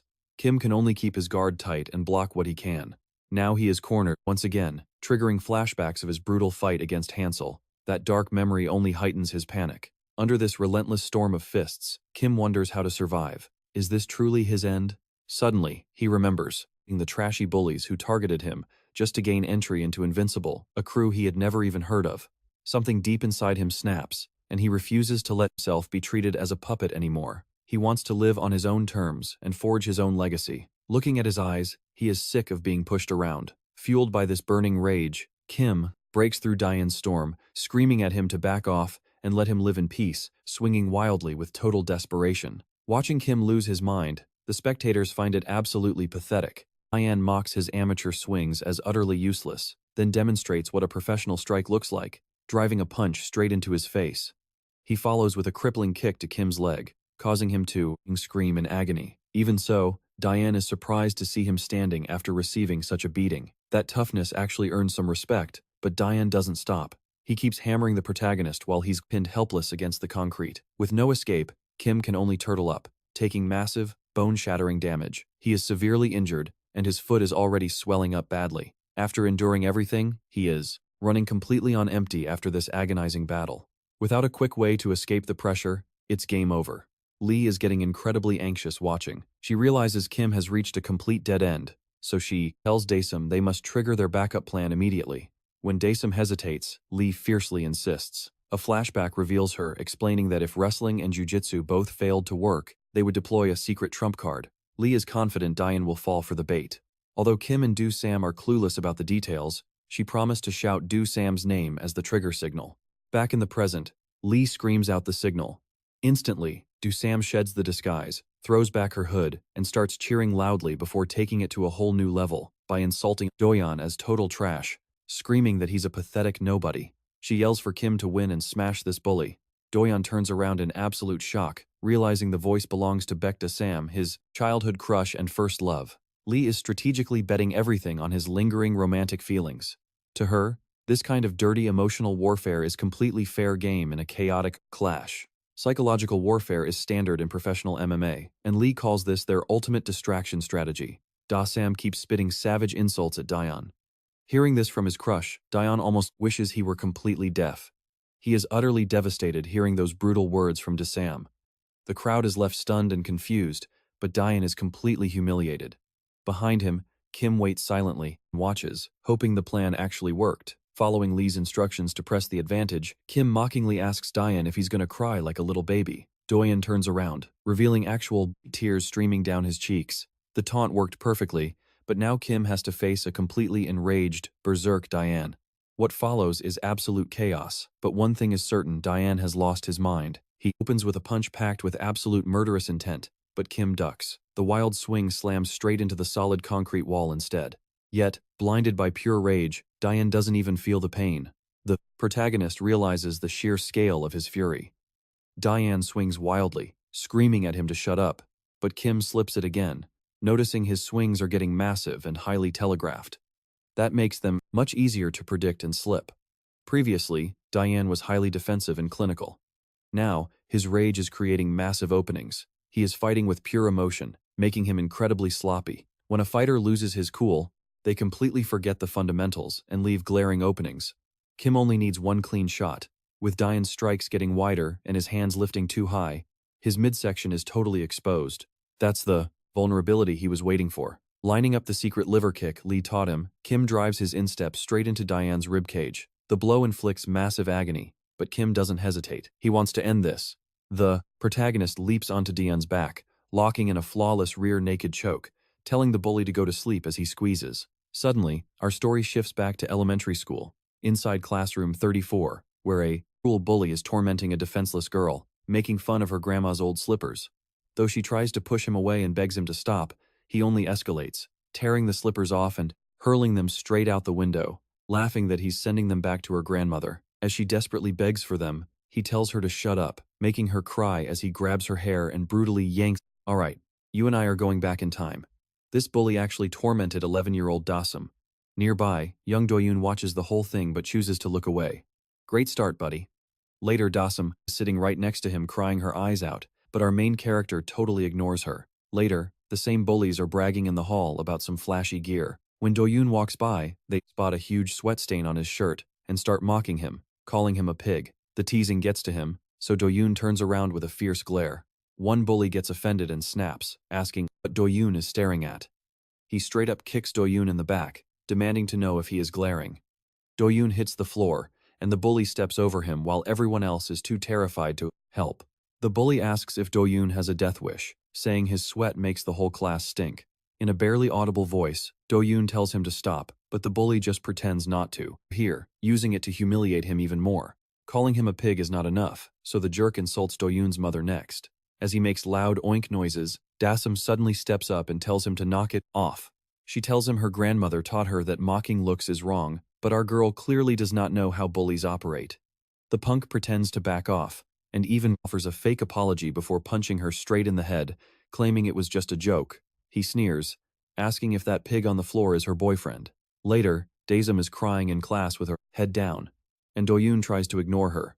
He tells himself she stepped in for nothing and got hurt for it, but guilt eats at him. He stayed silent while she was attacked, even though she was the only one who stood up for him. When Dasum looks up, her nose is running.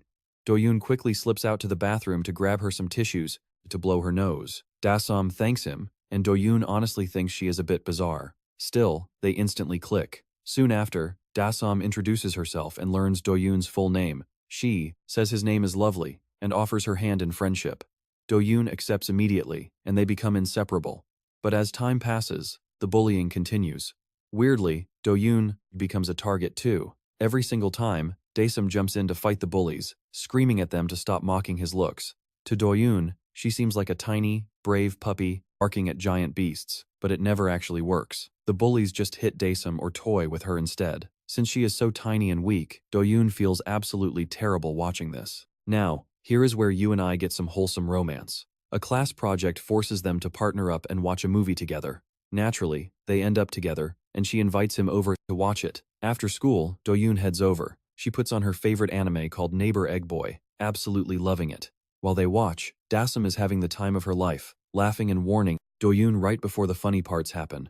But honestly, Do-yoon is busy watching her instead of the screen. Soon, he is visiting her place constantly. He lives alone with his father, and when his dad leaves for work, the house is dead quiet. So, he heads over to Dasum's, where she shares all her favorite shows with him. She wants him to love everything she loves, and soon they are, essentially best friends. But Do-yoon wants more. The anime is fun, sure, but what truly makes these moments magical is just being by her side. They grow closer than ever, and Do-yoon starts visiting her house almost daily. After class, they study together and draw cute characters side by side. Life is genuinely wonderful.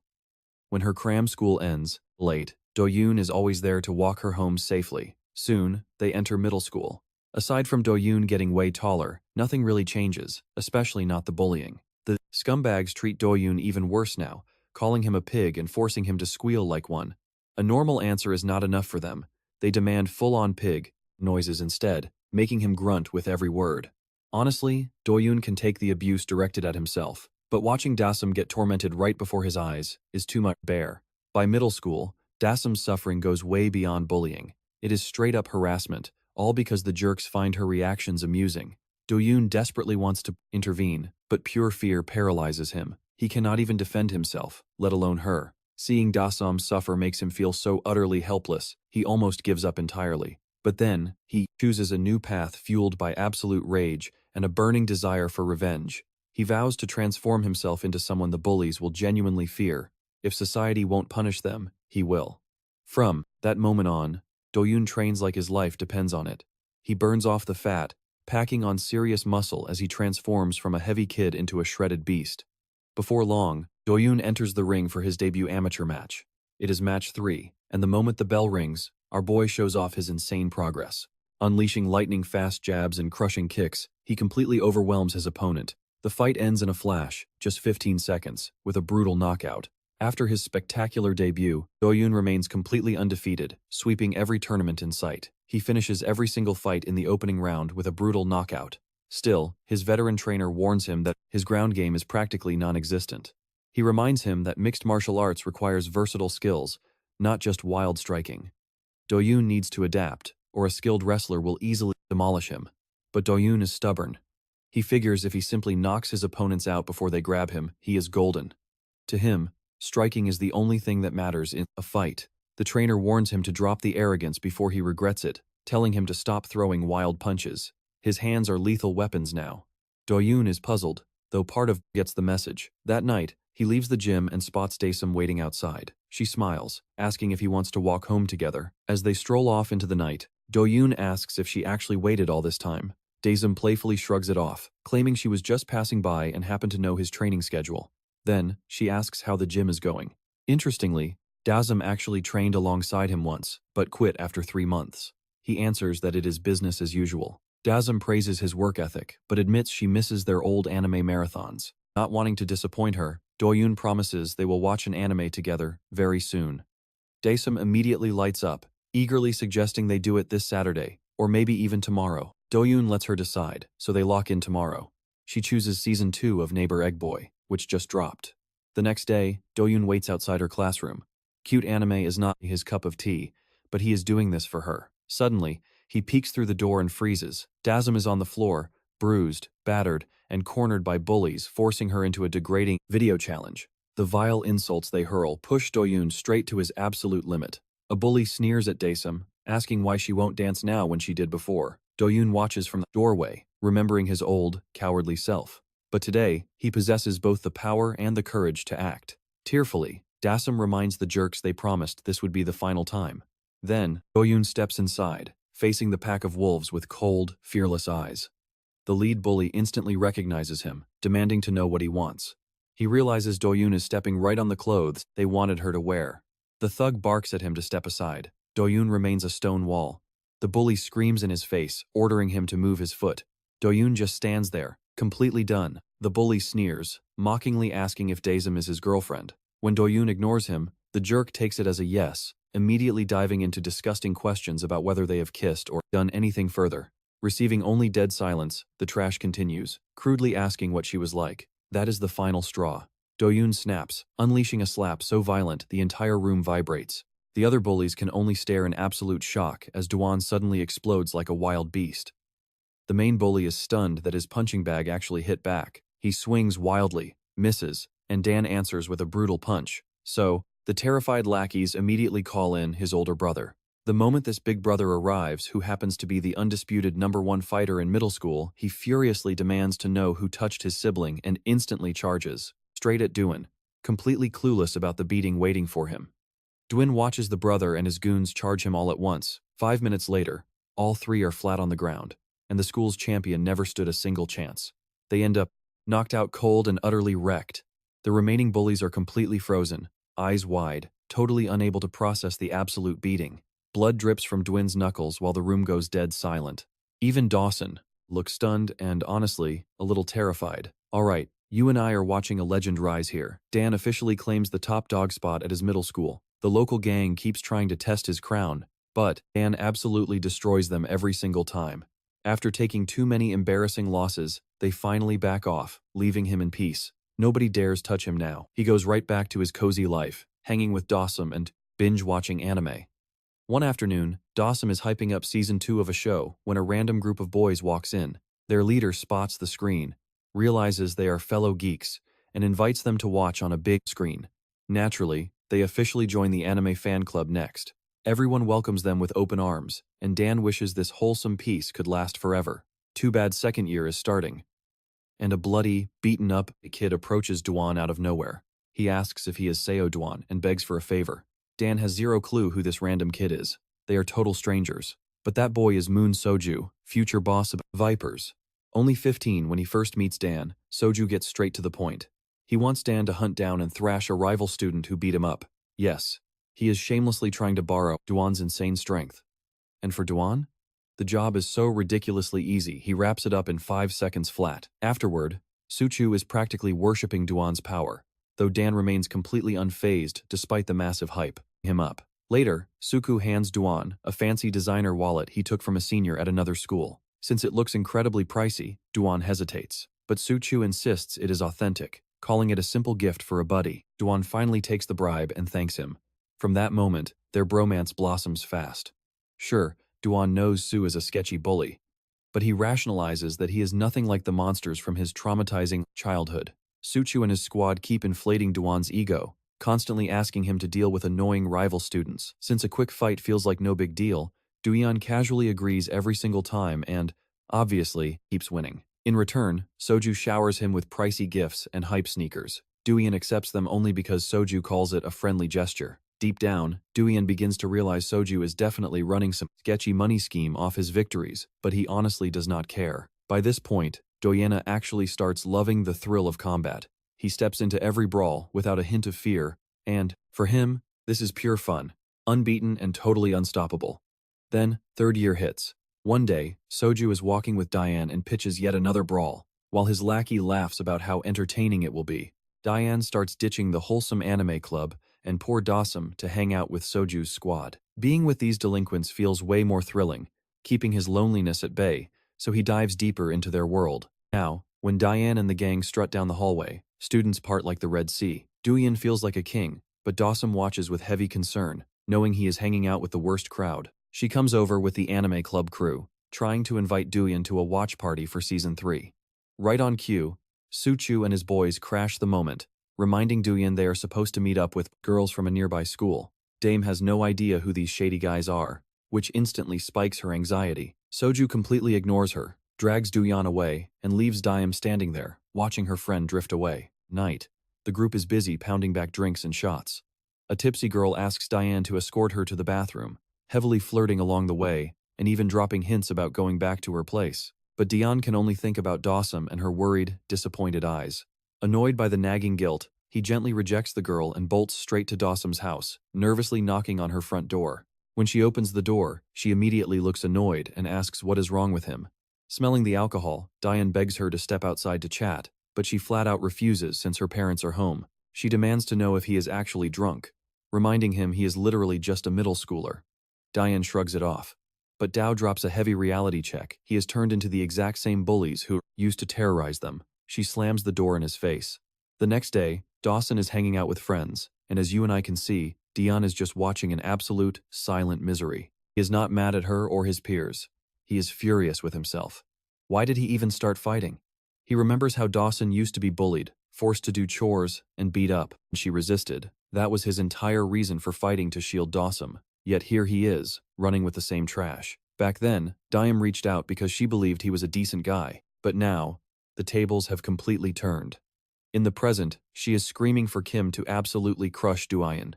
Realizing violence is the only identity he has left, Dian knows he simply cannot lose this. At the same time, our main character locks in a brutal rear-naked choke and refuses to let go. Dian steals his resolve. He cannot afford defeat. Summoning every ounce of strength, he violently throws Kim off. Philip gasps, watching Dian escape yet another death trap. Dian quickly resets his stance, ready to brawl. Tears well up in his eyes, but he stands tall. Losing is not an option when fighting is all he has. Dawson's old words echo in his mind, reminding him of when she called him a good guy. But in the reality of today, she is screaming for the enemy to humiliate Doyo. Still, Doyo refuses to yield because combat is his entire life. He literally joined the Vipers just to keep throwing hands. If he loses now, his whole journey was pointless. But the main character feels the exact same way. He is not backing down. Unlike Doyle, our boy still looks completely fresh, making it clear who holds the upper hand. Soon, Doyle throws a wild swing, but Kim easily brings up his guard and blocks the blow. He notices Doyle is leaving himself way too open. He is acting too emotional. When Doyle throws another heavy strike, Kim effortlessly slips right past it. Suddenly, a flashback hits. Lee tells our protagonist that he simply needs to ground Doyle. In the present, Kim zeroes in on his target. As Doyle lunges forward once more, our main character spots a massive opening and shoots in for a low double-leg tackle, slamming Doyle down. He immediately wraps up his neck and traps Doyon on the canvas with zero room to breathe. Another memory flashes. Lee advises our protagonist that he does not need fancy submission holds once he secures the takedown. He can just mount Doyon and let his fists do the talking. That way, Doyle has zero space to defend, and the sheer pressure will break his spirit. In the present, our boy executes the plan flawlessly, pinning him and raining down heavy punches. The crowd goes absolutely wild. One spectator is shocked by the clean transition, while another remarks that Doyle must be eating pure agony right now. Soju is staring in disbelief, completely stunned that Doyon is dominated by a mere freshman like Kim. He internally begs Doyle to shake it off and stand up. Pinning him down, our main character tells Doyle to tap out and end this unnecessary beating. Doyle can only groan under the weight, refusing to surrender. Kim increases the pressure, striking even harder. Still, Doyle spots a tiny window and tries to scramble out. Our boy remembers all those agonizing wrestling drills with Lee, refusing to let him go easily, but he is just a split second too late. Doyle manages to slip his head out of the choke. The spectators gasp, stunned that Doyon escaped Kim's lockdown again. A member of Invincible's crew worries this reset means they are back at square one, but Philip shakes his head, telling him to look closer. Dune is completely gassed, chest heaving, and barely able to stand. Our protagonist, meanwhile, looks entirely fresh, revealing a massive gap in cardio. It makes perfect sense. In ground fighting, the guy stuck on the bottom expends triple the energy trying to survive, while the top pressure absolutely drains their mental resolve. Back in the crowd, Daniel notes that our main character prepared beautifully, since grappling cardio is notoriously brutal to build. Then, we see another flashback of Lee explaining to Kim that once a fight hits the mat, it becomes a war of attrition. In a long match, stamina will always beat raw skill. Clean technique is great, but if your gas tank is empty, you cannot even throw a basic punch. Back in the heat of battle, Kim remembers the endless sweat and tears shed for this moment. For months on end, he pushed his limits training with Lee. Suddenly, our protagonist drops his level once more. Stick with me here, as Kim charges in low. Doyle desperately tries to guess if it is a real shot or a fake. Seeing those hands spread wide, Doyle commits to defending the grapple. The threat is real, so Dian desperately searches for a counter. A knee is way too risky since he's completely gassed. Going down again means game over, so he plays it safe and lowers his guard. But he has no idea he's falling into a trap. You and I both know Kim was never going for a tackle. The second he closes the distance, boom, a clean strike to Dian's chin. Seeing this, Lee remembers how fighters who fear the ground become terrified of takedowns, making them easy prey for tackle feints. That massive punch absolutely rattles Dian. It is a devastating blow, and Lee can tell Dian is already running on pure instinct. She wants Kim to wrap this up immediately. Our hero wasted no time, locking in a brutal flying triangle choke. See, Lee always told him to train his submission game like his actual life depended on it. She knew this day would come, warning him to always finish fights cleanly with a choke. And Kim delivers, slowly putting Dian completely to sleep. As Dian's vision slowly fades, the last person he sees is Dasam. His mind wanders. Why did he even start fighting in the first place? Darkness takes over, and Philip calls the match over. Another memory flashes back. A little Dian is sobbing on the ground. Suddenly, a pair of slippers stops right before him. It's Dasam. Back then, she softly asks if those bullies picked on him again. He says nothing, and Dasam understands right away. She tells him to brush it off and ignore them. Grinning, she proudly mentions a brand new anime just dropped, asking if he wants to watch it together. Her sweet voice seems to echo endlessly. Back in reality, Dasam walks straight to the defeated Dian, places a gentle hand on his shoulder, and says those exact words. Once again, she invites him to watch anime with her. In his mind, young Dian looks up through tears, hopeful and softly nodding. With Dian's defeat, life at school shifts completely. A few days later, Dian enters the club room and introduces himself to the Losers Club, saying he wants to join. They instantly welcome him, and honestly, Dasam looks absolutely thrilled to have him. Surprisingly, one of the guys Dian previously beat up tells him he can drop the formal speech. They're all classmates and friends now, so he should just chill. Hearing this, Dian instantly recalls the brutal beatdown, offering a sincere apology. Even though he got wrecked, the guy shrugs it off as no big deal. Another member teases that Dian looks way more like an otaku than a thug, and Dasam quickly agrees, saying he totally has that hilarious vibe. The president suggests they all watch anime together, but then remembers there's one more person to introduce. Enter Kim. Scratching his head, he makes it obvious he doesn't want to be there. He claims he won't fully join, but since everyone keeps asking, he'll be an honorary member and drop by sometimes. The president tells him the club room door is always open for him. Another member chimes in, saying Kim isn't just an honorary member, he's basically an honorary hero for wrecking Dian like that. Our hero gets flustered by all the praise and tells them to shut up, completely missing that they're just teasing him. Dasam jokes his life belongs in an anime, and he threatens to quit if they keep up. That makes Dasam burst out laughing. She is clearly having a blast, and Dian feels incredibly happy too, quietly watching her smile. Later, Dian and Kim head to a vending machine, where Dian buys him an apple juice. Kim accepts it, thanking him, but he's super confused by Dian suddenly acting nice. He asks what's going on, and Dian awkwardly tries to apologize with a terrible apple pun, but then gets serious. Dian apologizes for starting all that drama and picking a fight with Kim for absolutely no reason. He makes his sincerity crystal clear. Kim waves it off, saying guys their age and occasionally grow through a good brawl, even if their clash felt like way more than a typical fight. He mentions that Dasum shared a few things about Dian. In a flashback, she explains Dian was bullied as a kid, which is exactly why he picked up martial arts.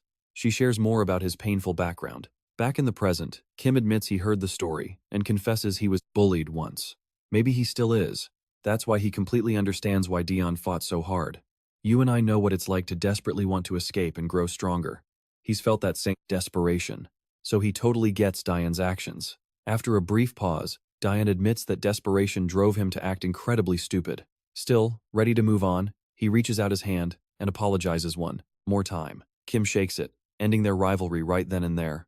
Dian admits the hero was totally right. He was blindly obsessed with getting stronger, only to lose. And it wasn't some minor defeat. Dian had been undefeated for ages, but this loss finally cleared his mind. It felt like a massive burden was lifted off his chest. Shifting gears, Dian suddenly tells Kim he is the new #1 among the first years. Kim instantly panics. He begs him to stop, claiming he only won because of pure luck, but Dian shuts him down. Kim beat him with skill and stamina, so he's better. Dian also announces he's completely done fighting. He wants absolutely no part of it anymore. Walking away, he warns him never to let strength consume him, even as his power grows. He explains that chasing raw power blindly can make someone lose themselves, urging Kim to stay careful. Dian walks off, leaving our hero standing there in absolute shock, quietly processing those heavy words. Kim always claimed he only trained for basic self-defense, but he cannot forget how he felt after defeating Dian. As Dian lay defeated on the pavement, Kim stood over him, craving even more power, and that dark thought deeply troubles him. Later, Dian visits the Viper crew to announce his departure. Sukchu is completely baffled, demanding to know why this is happening. Dian claims he must focus on high school, but Sukchu scoffs, saying he can easily do both. That's when Dian drops the ultimate bombshell. He's quitting fighting completely. Sukchu is stunned, knowing brawls used to be his entire life. Dian says it is what it is, even offering to let them beat him up. But Sukchu's thugs want real blood, whispering about taking a finger or an eye. Sukchu orders them to chill out.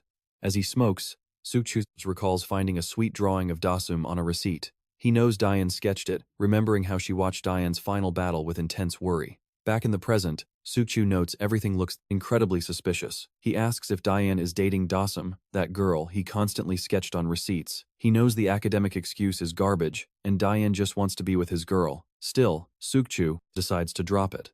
Turning away, he dismisses Dian, saying he has done more than enough brawling. Sukchu adds that life forces you to choose between your boys and romance, and to him, real men choose love. As the crew heads out, Dian calls after him, promising to return his watch later. Sukchu scoffs and tells him to keep it, since it's fake anyway. That leaves Dian wondering if he should throw it in the trash. Fast forward a few days at the mall, Kim and Lee are in the fitting rooms. Calling him a loser, Lee demands he stop freezing and fasten her bra strap. He panics, because what sounds like a total dream to most guys feels like absolute mental torture to him. Earlier that Saturday, Kim was at his computer. Checking Instagram, he noticed that both Dasum and Dian followed him. Now he's sweating over whether to follow back. Looking at their profiles, Kim sees they already hit the theater with the club to watch anime. He doesn't know Dian well, but he's genuinely glad to see him smiling.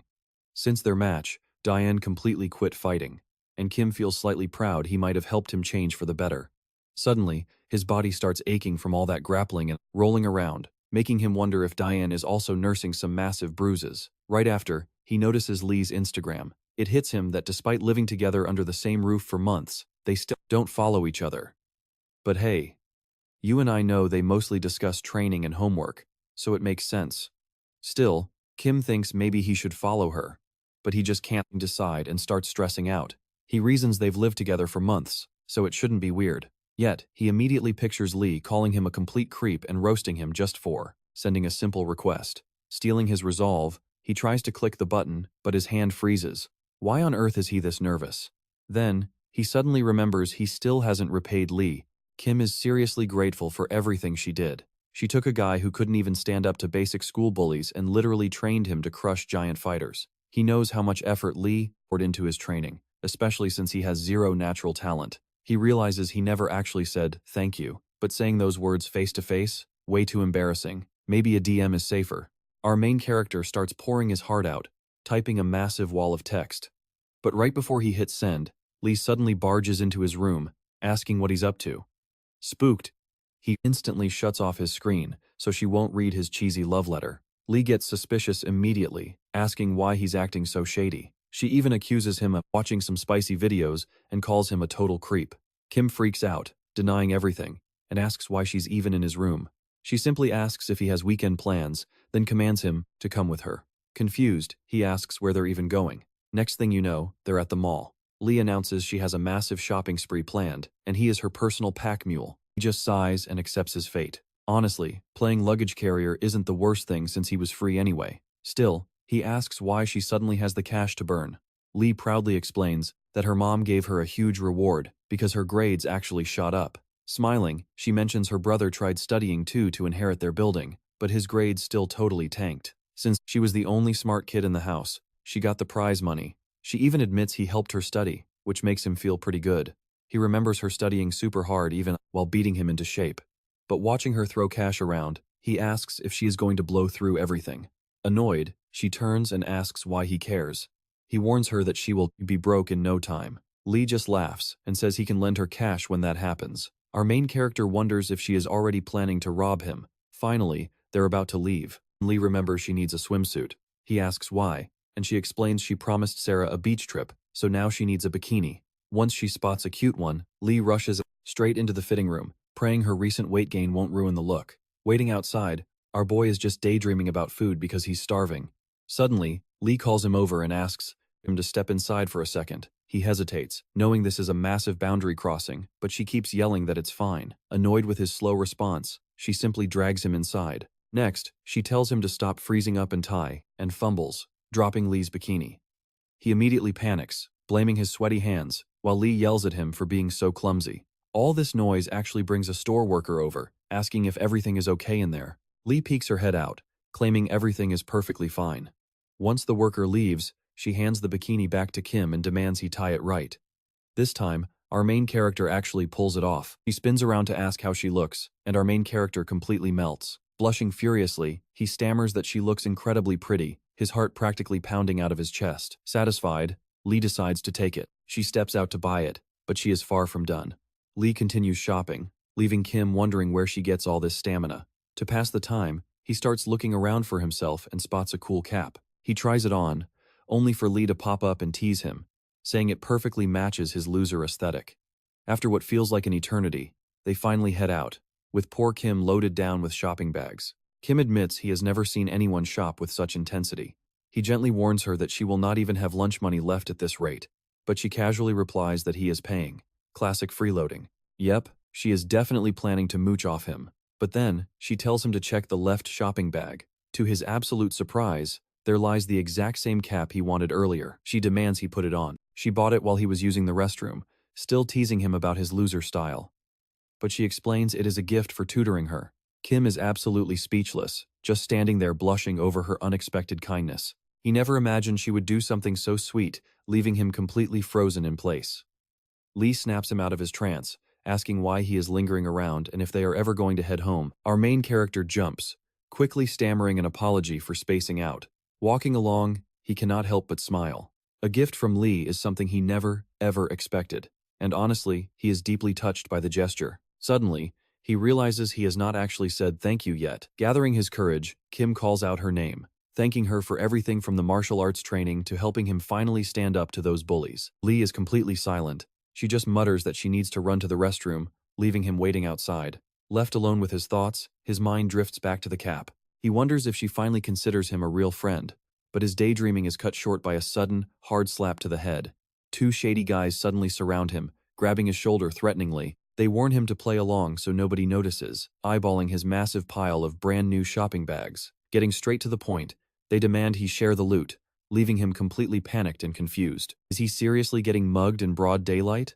One thug notices the price tag dangling from Kim's new cap, realizing it is fresh. He snatches it, laughing about how much cash he can get for it. Our main character desperately begs for his cap back, but they ignore him and try to rip away the other bags.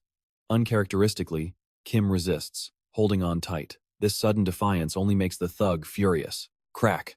A brutal slap sends Kim reeling as they warn him to play nice if he wants to avoid a hospital trip. Rummaging through, they spot high-quality women's shoes, causing our protagonist to panic. He begs them to leave those alone, but they just mock him, telling him to accept reality. They demand his wallet next, wanting his card to buy cigarettes. But incredibly, Kim still tries to hold his ground. He keeps fighting back, arguing that those clothes actually belong to his friend. Right on cue, Lee returns from the restroom, demanding to know what is going on. Instantly, one thug eyes her. He immediately makes a sleazy comment about Kim's drop-dead gorgeous girlfriend. Lee assesses the situation instantly, disappointed that her personal luggage carrier failed at his only job. The thugs then offer a trade. They will return his stuff if she gives them a kiss.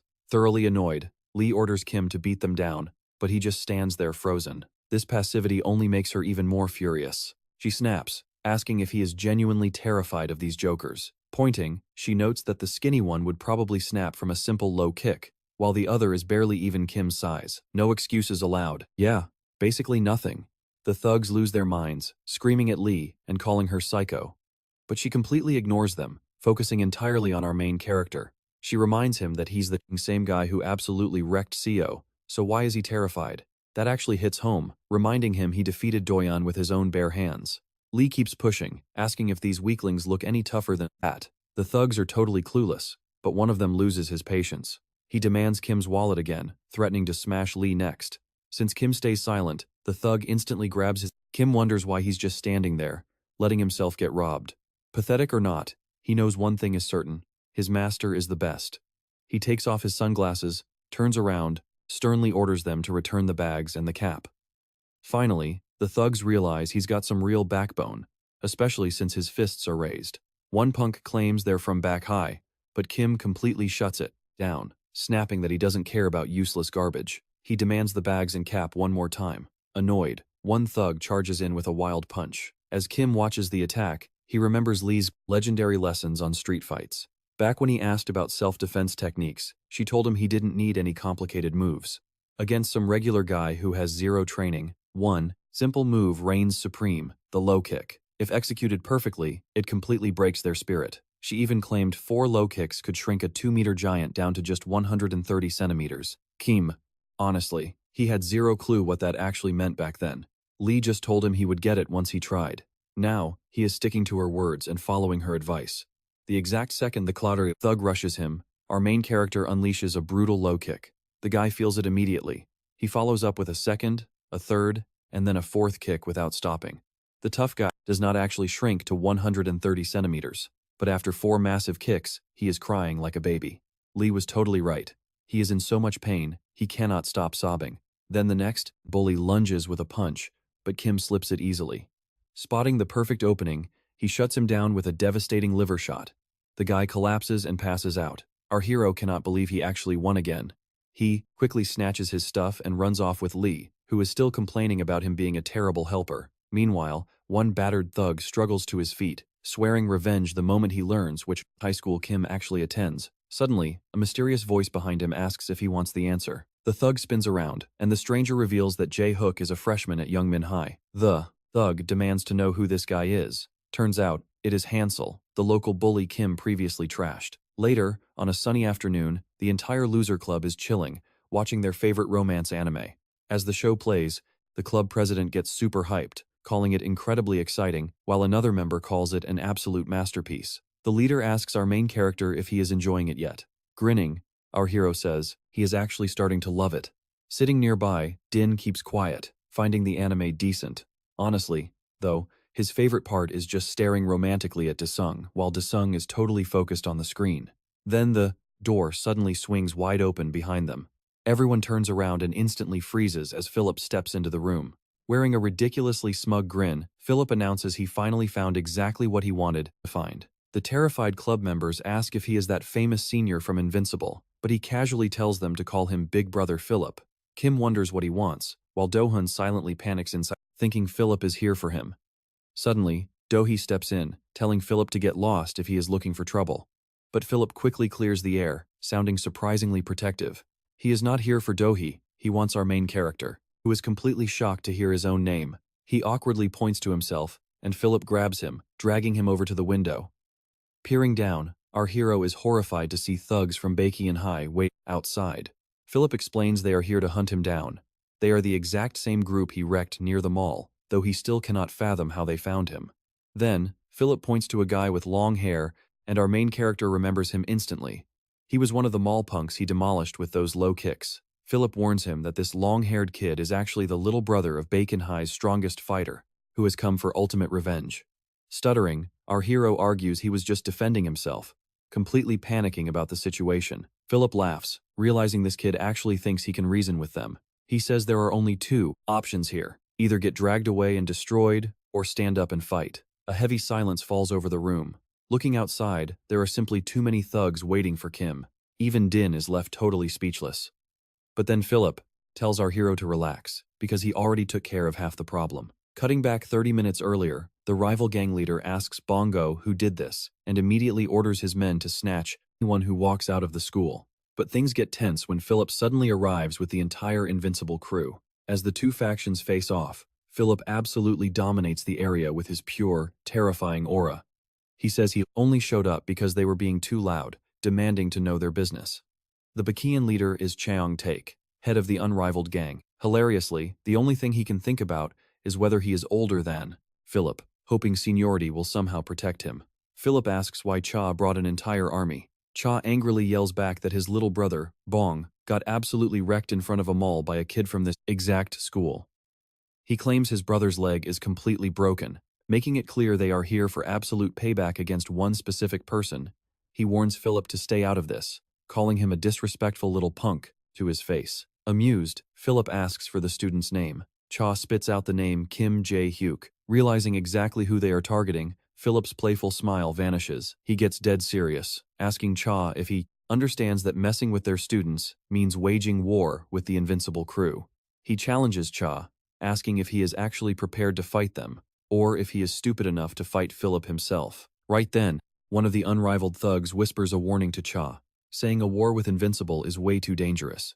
He points out that, right now, they are completely outnumbered and outmatched. Cha hesitates, realizing he needs to rethink his plans. Seizing the moment, Philip suggests they settle this peacefully and offers a compromise. His proposal is simple. One of Cha's fighters will face Jae-hook in a one-on-one match. It is much cleaner than a massive street brawl that would ruin both of their gangs. Philip even promises that if our hero loses, Cha can take him and do whatever he wants. But if Cha's fighter loses, then the grudge is completely settled.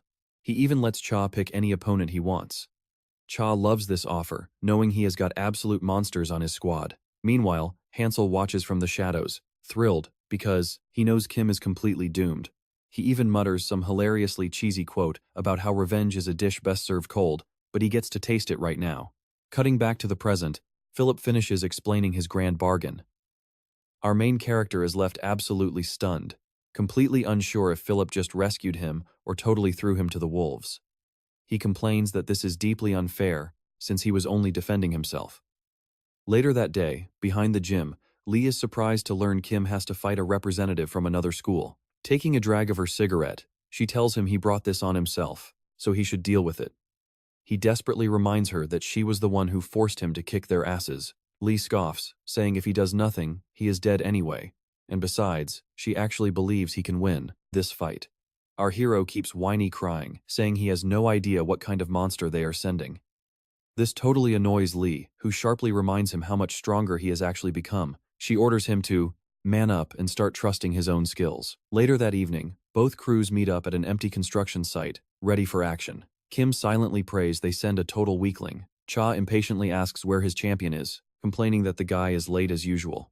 Just then, one of his lackeys points out that their fighter has finally arrived. An absolute mountain of a man steps into the light, and Kim's soul literally leaves his body, seeing an opponent who looks 3 times larger than him. Meet Seong Yuan-hu, the undisputed king of the sophomores at Baekhyun High. He is 18, shredded, and terrifying. Cha is furious at his late arrival, screaming that he was supposed to be here by 9 o'clock. Yuan-hu just yawns and says he was taking a nap. This drives Cha completely insane, screaming about how anyone could sleep before a massive fight. The giant calmly explains, it is his bedtime. Cha is about to lose his mind, yelling that it is only 9 in the evening. Before he can attack his own fighter, his goons hold him back. Completely oblivious, the giant mentions that going to sleep early helps him grow bigger. Cha tells him to shut up and just slaughter our protagonist already. Yuanhu asks what the kid even did, and Cha yells that he destroyed his brother's leg. The giant looks over at Bongo, recalling how he was crying about getting hit with some low kicks. Now it all makes sense, but Bong tells him to shut his mouth. Cha orders his champion to wrap this up quickly, reminding him their pride is totally on the line. The massive fighter places a hand on Cha's shoulder, promising an easy win, but asks if Cha remembers their special deal. Cha just blinks, completely clueless. The giant reminds him of his promise to introduce him to Young-ah, the legendary goddess of Si-young Girls High School. Super annoyed, Cha tells him to just win first before they discuss girls. Meanwhile, Kim and Lee watch from the sidelines, growing incredibly annoyed that this giant is taking so long to start. Finally, the beast steps forward, cracking his knuckles. He tells our hero nothing is personal, but he has to put him down. But as he gets closer, he pauses, looking at his opponent, shocked by how absolutely tiny the main character is. He literally asks if our hero is in elementary school. Sweating, Kim stammers that he is a high schooler. The giant sighs, saying he feels bad, beating up a kid, but promises to make it quick. He is basically giving the textbook arrogant speech right before a massive beatdown. Realizing what is at stake, our hero knows he has to win, or else his life is over. Jump him. Problem is, he has zero clues on how to beat this giant. You and I know he had basically no prep time. Then, flashback, Kim asks Lee how to fight a random opponent he's never seen, or Lee's master plan? Scout first to win. Kim's brain is totally fried, but she explains even professional fighters spend the entire first round just feeling each other out to survive. It is basically a trial run to see what flavor of crazy they're dealing with. Lee's golden advice? Throw a strike, watch how he reacts, and formulate the ultimate counter strategy. Our boy finally gets the memo. Step 1, analyze GNU head. But there is a massive, towering problem here. This guy is literally a human mountain. Does he actually know how to fight too? Because if a giant like that actually has training, it is game over. Shaking off the panic, the main character locks in and focuses. Meanwhile, GNU head is just standing there with a clenched fist, looking incredibly awkward. Is that supposed to be a stance? It looks totally sloppy. Maybe this big guy never actually learned how to fight properly. Nearby, Lee is also analyzing the giant. Yeah, they sent him because he is dangerous. Suddenly, GNU head starts stomping directly toward our main character. Kim's thinking, is that it? If this guy is just walking forward to swing, this match is going to end real quick. But wait, GNU head launches a punch from miles away. That insane reach is terrifying. Luckily, all that training pays off instantly. Kim's body moves on pure reflex and he slips the blow. The spectators are absolutely losing it over his superhuman speed. Kim lets out a massive sigh of relief. That was way too close. And this giant's reach is no joke. He quickly retreats, knowing he needs serious distance to avoid getting turned into a pancake. But GNU head is already marching forward. The pressure is heavy. Kim spots a few openings, but one wrong move and he's history. He desperately racks his brain for a winning strategy. That is when Lee's voice echoes in his head, throw the first strike, test his reactions, then decide what to do. She believes in his tactical brain, so Kim opens up with a quick jab. Boom! Gunhu immediately slaps his hand away with a perfect parry. Our boy follows up with a mid-kick, and then a low kick, but Gunhu effortlessly evades them both. The crowd literally bursts out laughing at his bizarre dodging style. The man is sticking his butt out like he is posing for a photo shoot. Kim blocks out the noise and locks back in. He charges again, throwing a high kick followed by a swift 1-2 punch combo, but Gunhu smoothly slips both of them. Watching closely, Philip observes Gunhu's sharp reflexes, but Lee spots the real secret. Gunhu is not using any actual martial arts. He is moving on pure instinct. Meanwhile, Kim is getting frustrated because none of his hits are connecting. It's like trying to punch through a literal brick wall. That's when Cha drops the giant's nickname, the Shield Bearer. His entire fighting style is pure, absolute defense. He blocks, or dodges everything, relying on insane reflexes and sharp eyes. It looks brainless, but that defense made him the absolute king of the second years. And he doesn't just block, he marches forward, bringing massive pressure as he closes in. Kim knows he needs a plan right now. Once Gunhu gets moving, his opponents get completely overwhelmed. And yep, that's exactly what's happening. Our main character gets cornered before he even realizes he's out of space. Once you're trapped, Gunhu unleashes his ultimate weapon and drives it home. Seriously, a single clean hit from him is usually enough to end the entire fight. So, as Gunhu throws his signature punch, Daniel assumes it's lights out, but Kim is still standing. He actually blocks that devastating blow. Philip is genuinely impressed by his defense. Kim caught that monster strike with both hands, using the barbed wire on his back to absorb the sheer force.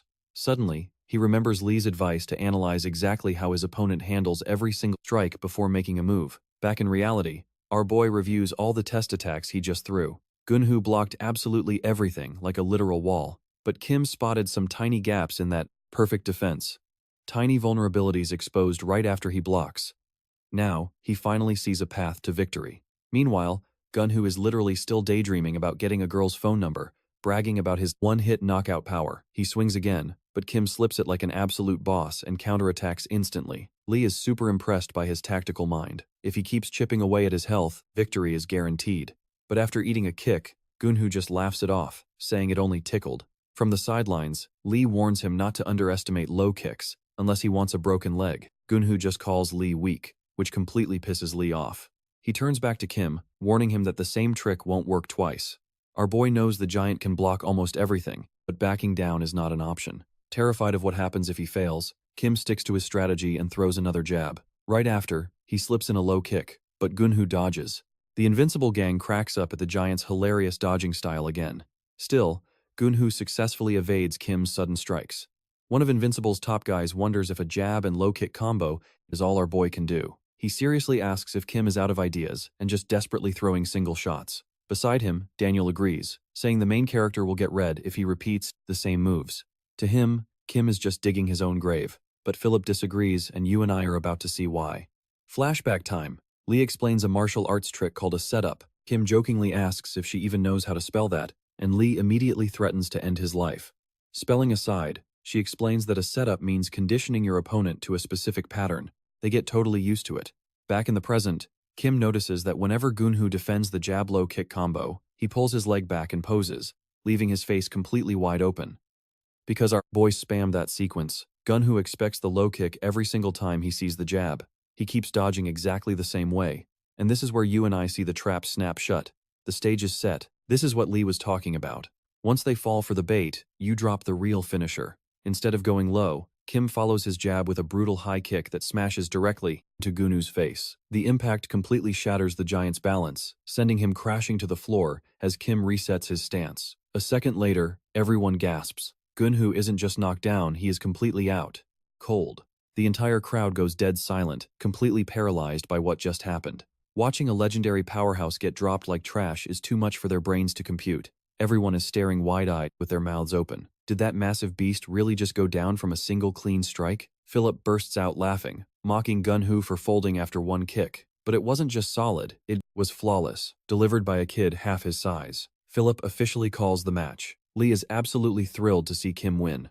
Honestly, Kim can barely believe he just pulled that off. He never imagined his setup would work so beautifully. Suddenly, unrivaled gang members rush in to drag Gunho's massive body away, pleading for him to wake up. Cha finally admits defeat, stating he'll keep his promise to Invincible. But he warns them to remember this absolute humiliation, promising a brutal payback next time.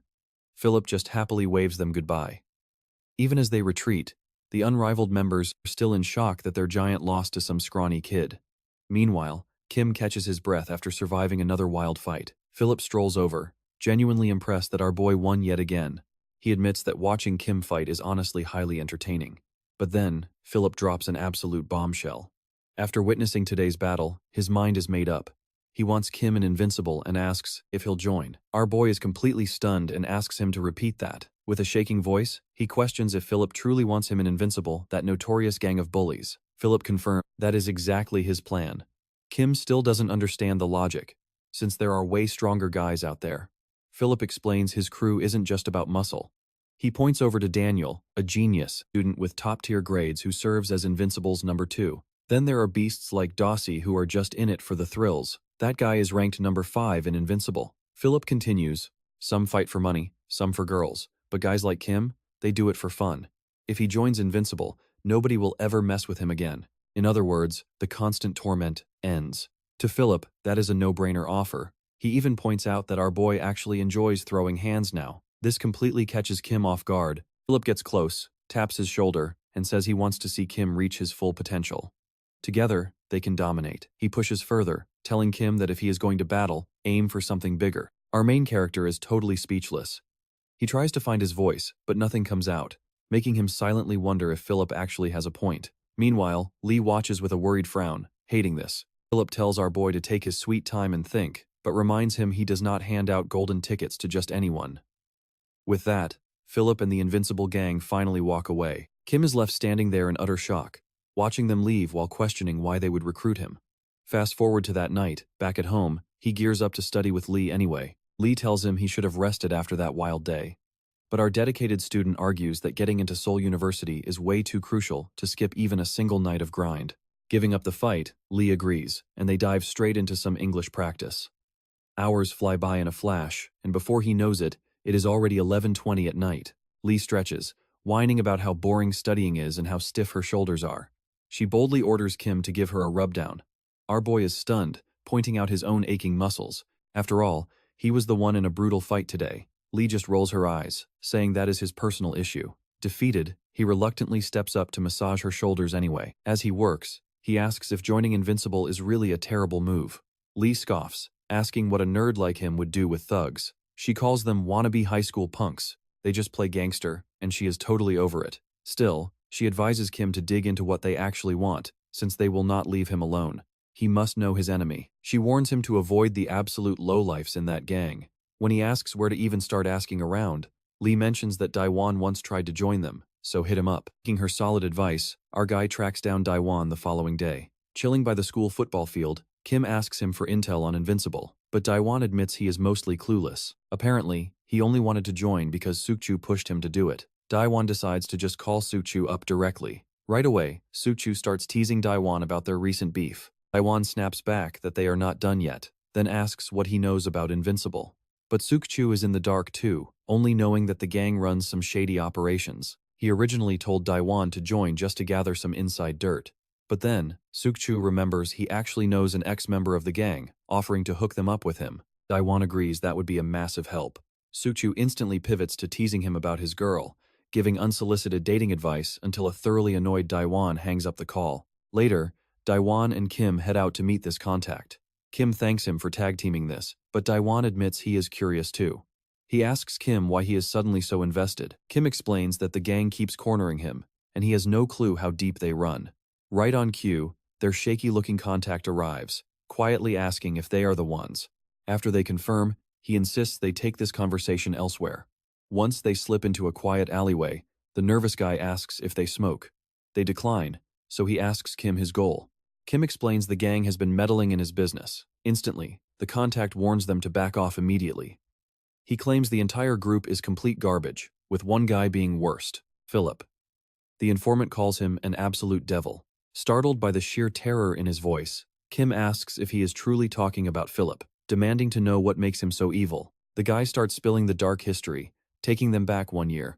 That was when Philip first cornered Monguk, asking about his street connections and demanding he start selling a specific product. One glance told Monguk everything. It was an adhesive hallucinogen patch. Disturbed, he asked why Philip was peddling something so heavy and flatly rejected the gig on the spot.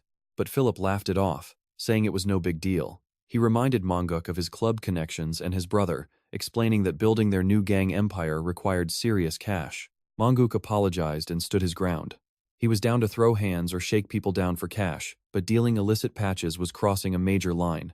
He was simply too terrified. He promised to fight whenever needed, then tried to diffuse the tension by offering to treat Philip to a gaming cafe session, asking if they were cool.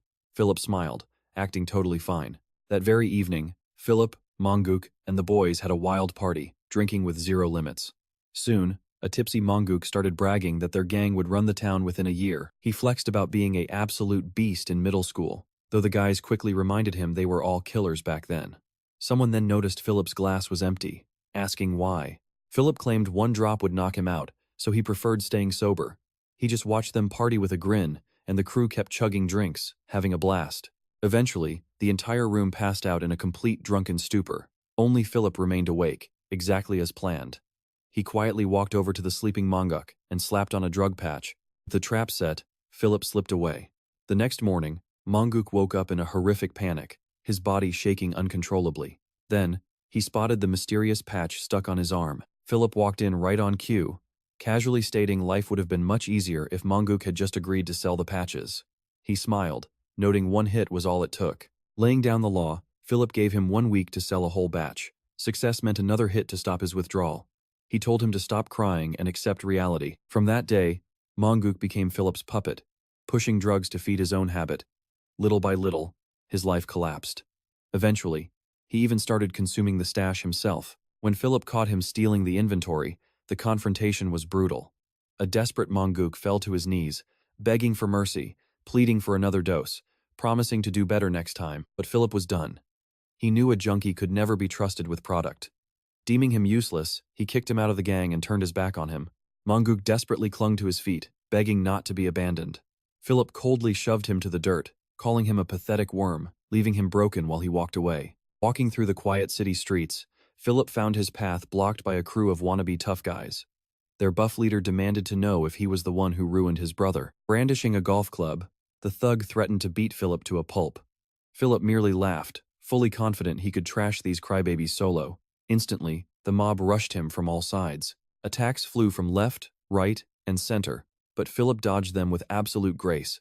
He did not show a hint of panic. He casually put them down like it was a game. Within seconds, he shredded the helpless crowd without breaking a sweat. A moment later, he casually slipped off his jacket while his attackers lay writhing on the pavement. The entire mob was completely bloody and defeated. Back in the present day, the broken Mongook looks at Kim, begging him to stay far away from Philip. Our boy is absolutely speechless. The following morning at school, Kim heads directly to the gym storage room. Pushing the door open, he steps right into the gang hideout, prepared to give Philip his final answer. All right, you and I are finally about to find out if our boy joins Invincible. Keeping a straight face, our protagonist drops a massive no, rejecting them entirely. Philip sighs, saying it is a real shame, but then he drops a heavy reminder of what saying no actually means. See, Philip is not used to rejection. Bringing the pressure, he asks if our boy is truly ready to become his worst enemy and survive the fallout. The threat totally rattles our main character, who has absolutely no clue how to escape this alive. Even so, he forces the words out again. He will not join Invincible. What Kim does not get, though, is that saying no to a ruthless gang boss is incredibly dangerous. Right on cue, Philip gets offended. He reminds him that nobody rejects him, asking if Kim seriously wants to stand against him instead of with him, instead of beside him. Stammering, Kim says he does not want to be enemies at all, he just will not join them. Philip demands to know why. Our protagonist hesitates, wondering if he should speak up, but finally admits he heard Invincible is a garbage gang nobody should ever join. People told him the members are absolute trash who do horrible things. That is why he wants out.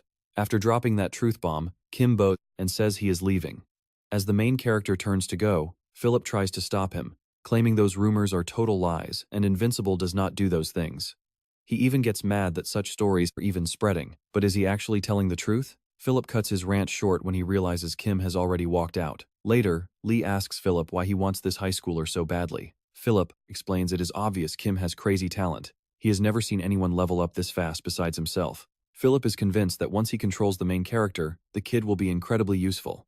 Lee is not so sure, doubting the boy will change his mind so easily. But Philip is completely convinced the protagonist will bend sooner or later, telling Lee to just wait and see.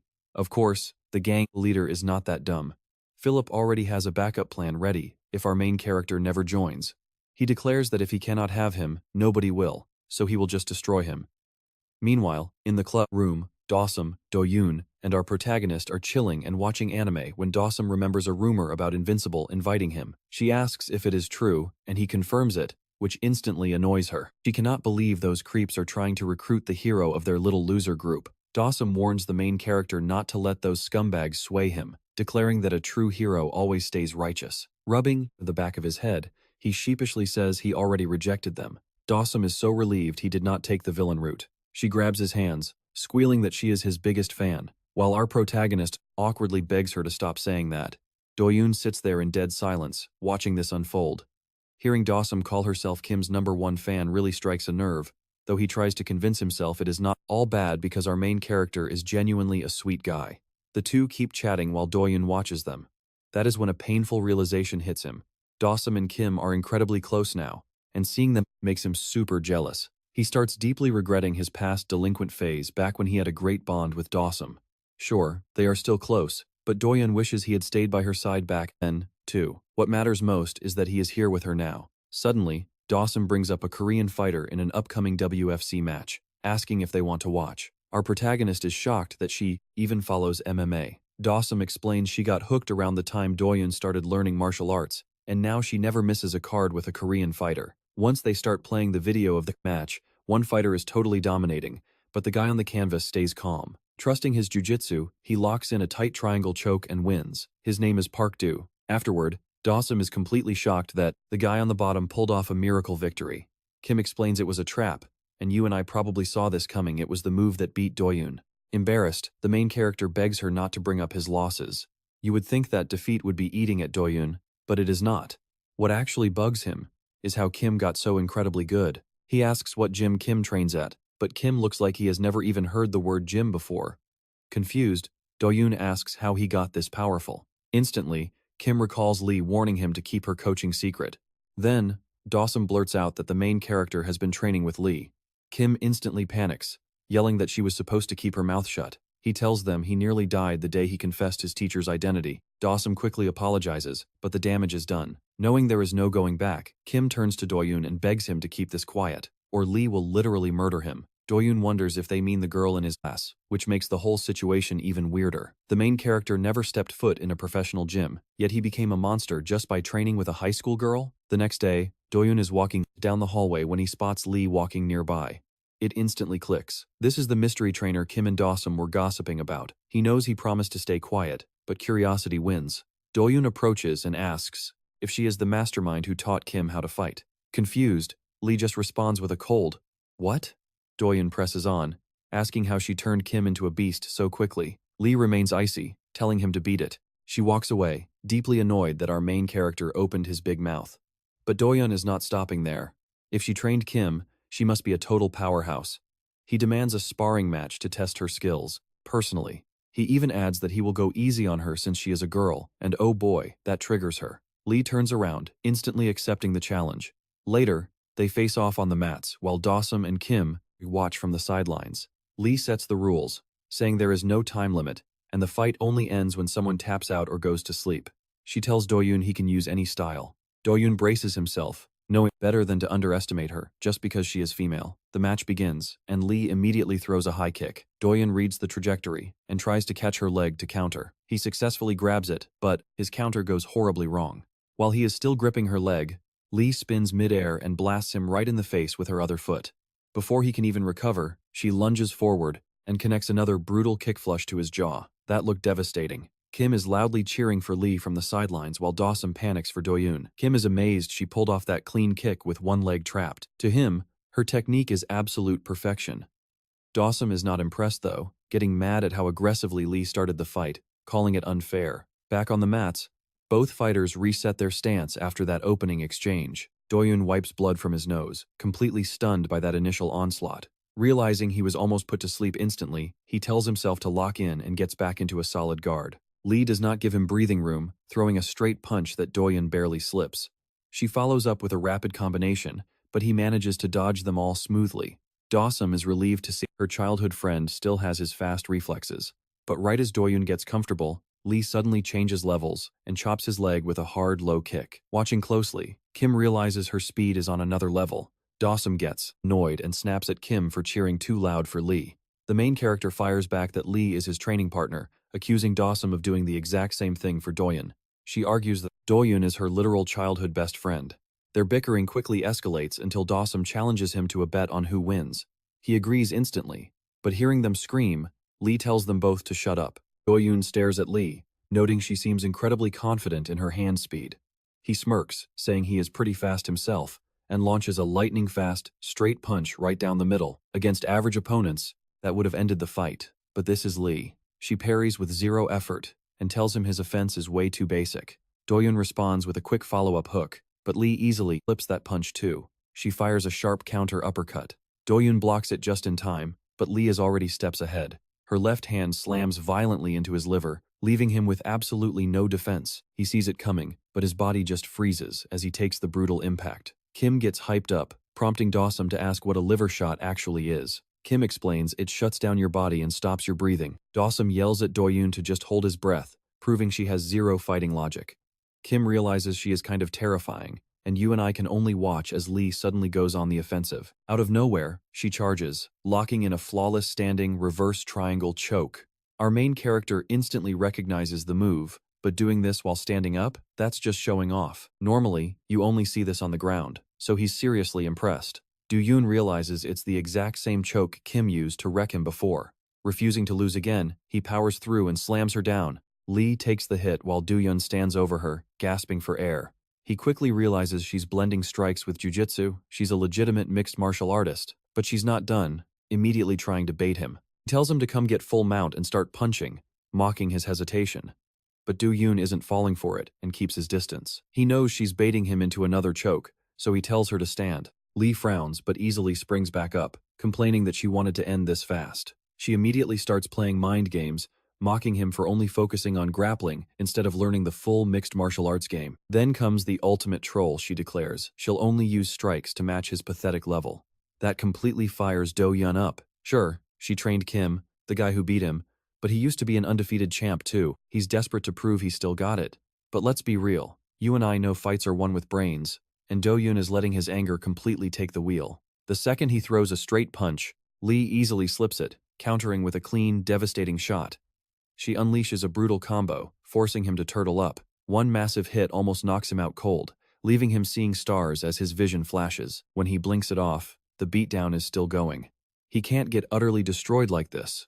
On the sidelines, Kim tells Damin that it's over, leaving her shocked by the insane power behind Lee's punches. Our main character tells her to watch Lee's lead foot. He explains that with every punch, she leans forward and commits her entire body weight onto that planted leg, locking her stance into the floor. That's the secret behind her terrifying power. Kim chimes in, noting that when Lee does miss, she commits so hard that her entire body rotates with the swing.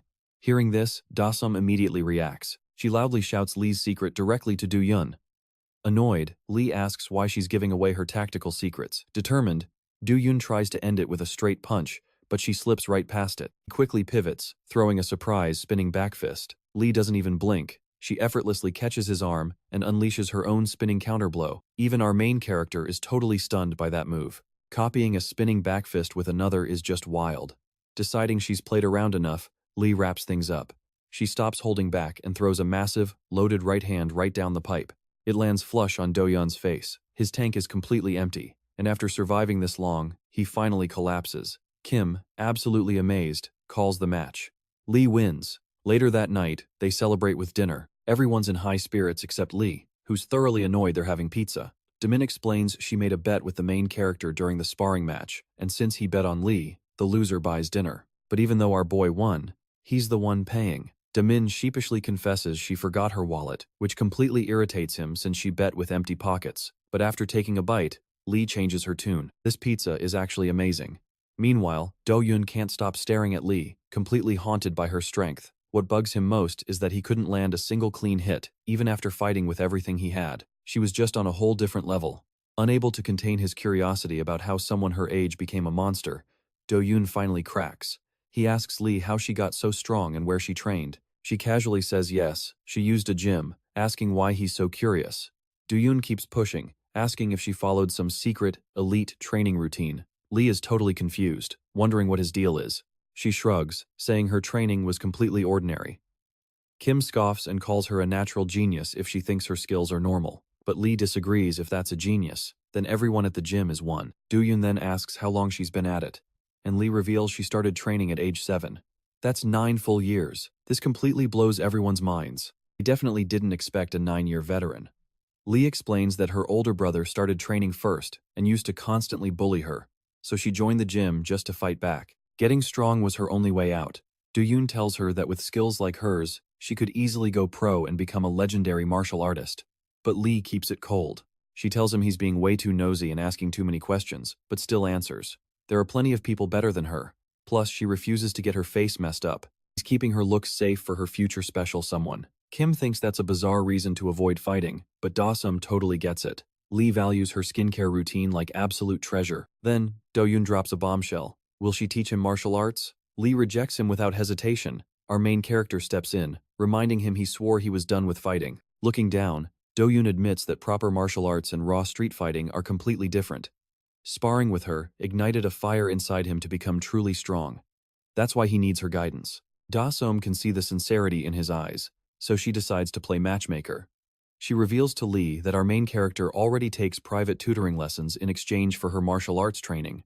Lee instantly loses it at the main character for exposing their secret deal. She cocks back a fist to punch him, forcing him to quickly apologize. Da-som quickly steers the conversation back. She mentions she's an elite Korean tutor, always ranking at the top in mock exams. Do-yoon is impressed, while our main character is totally blindsided. Then, Da-som drops a genius proposal. She offers to tutor Lee in Korean if Lee trains Do-yoon. She even guarantees she'll keep Lee's grades at the top. It's an incredible trade-off, but will Lee actually take the bait? She actually seems to ponder it. Finally, she agrees, warning Da-som that she better keep her end of the deal. Do-yoon is deeply touched that she would go to such lengths for him. Da-som turns to Do-yoon and gives him a serious warning. No street brawls, he must use this training strictly to stay healthy.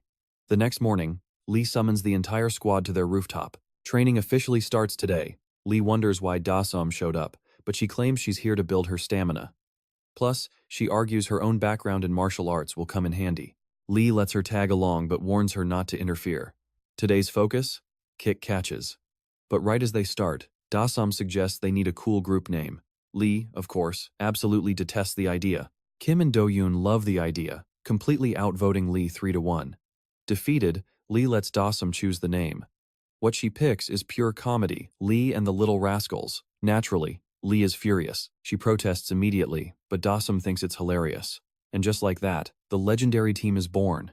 But stick with me, because their peaceful days are about to get cut short. Elsewhere, Gunwoo lies depressed in bed when his brother checks on him. He snaps, telling him to get out and leave him alone. Word of his embarrassing defeat has already spread like wildfire. Getting one-shotted by a scrawny, nerdy kid completely ruined his street reputation. Gunwoo is utterly humiliated, whining that girls won't find him attractive anymore. His brother brutally points out they never did anyway. Ouch. Fed up with his brother's pathetic state, he tells Gunwoo to sit tight and wait. He's heading straight to Kim's school. He has only one goal on his mind, pure, cold revenge. Meet Song Joon-woo, 17 years old and already a high school dropout. He casually strolls straight into their classroom and demands to know which one of them is the target, leaving the other students completely shocked. They whisper, wondering who this dangerous outsider is. That's when Kim steps forward, identifying himself. Looking at our main character's skinny, nerdy frame, Joon-woo seriously doubts this kid could defeat his brother. Meanwhile, our main character is just annoyed by this random guy's massive ego. They're basically the same size. He asks who he is, and Jun-woo answers with a cocky grin and a vicious, lightning-fast strike. A heavy kick lands flush on his face. This is Gunwoo's younger brother. Instantly, Lee tenses up as the peaceful classroom turns into a violent battleground. Kim reels back, clearly in pain. Jun-woo tells him to stop acting, claiming he held back on purpose.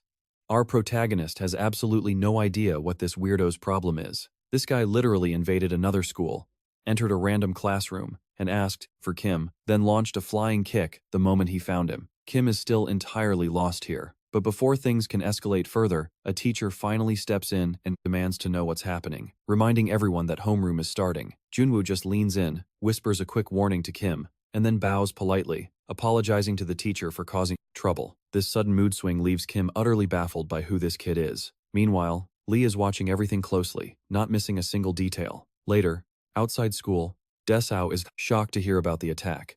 Concerned, he asks if Kim got hurt, but Kim insists he's totally fine. Meanwhile, Dongyu realizes that flying kick was dangerously close, which means Junwoo must be incredibly skilled. Hearing this, our favorite neighborhood loser squad gets furious that someone messed with their savior. They swear they won't let him slide, claiming they've got Kim's back. Kim tells them to chill because there's zero need to jump in. He assures them Junwoo won't bother him again. Except, anime karma strikes instantly, and Junwoo spawns right behind him, demanding a fight. Startled, Kim spins around with a very loud gasp. The stalker repeats his demand, but Kim insists he has absolutely no reason to fight. He turns to settle down his loyal squad, only to find they've already abandoned ship and walked away. Junwoo presses him again, claiming he's been waiting for this. Kim asks why he's so obsessed and repeats that he doesn't want to fight. This finally gets under Junwoo's skin. Losing his patience, Junwoo throws another kick, snapping that he's here for the exact same reason as yesterday. He needs to pay Kim back for humiliating his brother. Kim asks who he's even talking about as he starts connecting the dots. Junwoo spells it out. It's Gunwoo, the muscular, long-haired guy Kim beat earlier. Now, everything finally clicks. Even so, Kim declines again. He explains he never wanted to fight Gunwoo either, only doing it out of necessity. Junwoo explains that humiliating defeat crushed his brother's pride so badly that he's currently shut in his room, refusing to come out. Winning this match is the only way to restore his brother's dignity. He asks Kim if he understands now, warning him not to judge him by his size. Junwoo may look small, but he's got absolute confidence in his skills. To prove it, Junwoo plants his hands down and whips a fierce kick through the air. The wind pressure is enough to make Kim's hair move. Then he reveals he's a taekwondo specialist. He boasts that defeating Kim will be effortless, claiming he's even stronger than his brother. Kim looks at him and starts sweating, wondering if that's actually true. Just then, a crowd starts forming. They're treating this like an actual match, and even a teacher approaches to investigate. Kim knows that if he causes a scene and draws too much attention, the invincible group will hunt him down again. He absolutely must keep a low profile and stay out of the spotlight. That leaves him with only one logical choice: run. And that is exactly what Kim does, bolting away without looking back. Watching him flee, Junwoo wonders if Kim honestly thinks this is over. Sure enough, the next morning, Kim walks into class only to find his stalker sitting in his seat, once again demanding a duel. Junwoo calmly responds that he isn't giving up. By lunchtime, he has literally followed Kim into the cafeteria. Annoyed, Kim asks if he even goes to school or how he has this much free time. Junwoo reveals he dropped out. The stalking doesn't stop there. Junwoo pursues him into the restroom, still demanding a match. He even invades the locker room, asking again while Kim desperately dodges. Later, Kim vents to Lee about this stalker while she casually eats her lunch while literally sitting on top of him. Pinned flat, he can barely move. Lee claims she's doing this training for his own good. She brings the conversation back to Junwoo, advising Kim to just accept. Since they are basically the same size, she asks what he's so terrified of. Kim explains he can't risk Invincible noticing him. Lee suggests an easy fix: just fight Junwoo somewhere private and get it over with. Kim realizes she has a point. Besides, it's totally clear Junwoo is never going to leave him alone. The guy has followed him literally everywhere, so Kim decides it's best to finally accept. Right then, he hits his physical limit and collapses, sending Lee tumbling on top of him. Talk about romance. Just as expected, Junwoo approaches him at school, demanding a fight. He vows he won't stop until his brother's honor is restored. That's when Kim realizes this whole situation is about pride. So later, he goes directly to Gunwoo and apologizes for embarrassing him. Kim claims he only won by pure luck and that Gunwoo is still the stronger fighter, telling him not to feel bad about losing. But then, things get incredibly worse. A group of passing students starts mocking Gunwoo for losing, laughing that he got beat by a total nobody and a little kid. They keep roasting him, joking that he isn't number 2 anymore, more like number 100 or 999. That insult hits Junwoo hard. He completely snaps, grabbing Kim by the collar, demanding they fight right now. Kim sees his obsession and realizes there is simply no escaping this. If he keeps refusing, Junwoo will hunt him forever, so Kim finally agrees to the duel. The next day, they face off in a parking lot. Only Lee and Gunwoo are there to watch. Lee for Kim and Gunwoo for his brother. Before it starts, Junwoo promises his brother he'll win back their family honor, though Gunwoo says he doesn't need to take it that far. Begins, Junwoo asks Kim what martial art he uses. With a confident grin, he immediately answers his own question. Just like he said, his foundation is taekwondo. Then, he makes his first move and fires off a devastating kick. Kim blocks it with both arms, but even then, he can feel Junwoo's massive power. Kim also realizes he is insanely fast. A second later, and that kick have done severe damage, but Junwoo doesn't stop. He follows with a rapid double kick combo, striking mid-air with both feet. From the sidelines, Gunwoo proudly cheers, shouting that is his specialty. Lee is clearly irritated by how loud he is. Gunwoo glances at Lee, immediately wondering who she is. Before even speaking to her, he decides she's exactly his type. He leans over, quietly asking her name and if she came to support Kim. Lee instantly tells him to get lost. Instead of backing down, Gunwoo actually loves how cold she is. Then, he wonders why they both only brought one spectator. Since he's supporting his brother and she's supporting Kim, he asks if she's his girlfriend.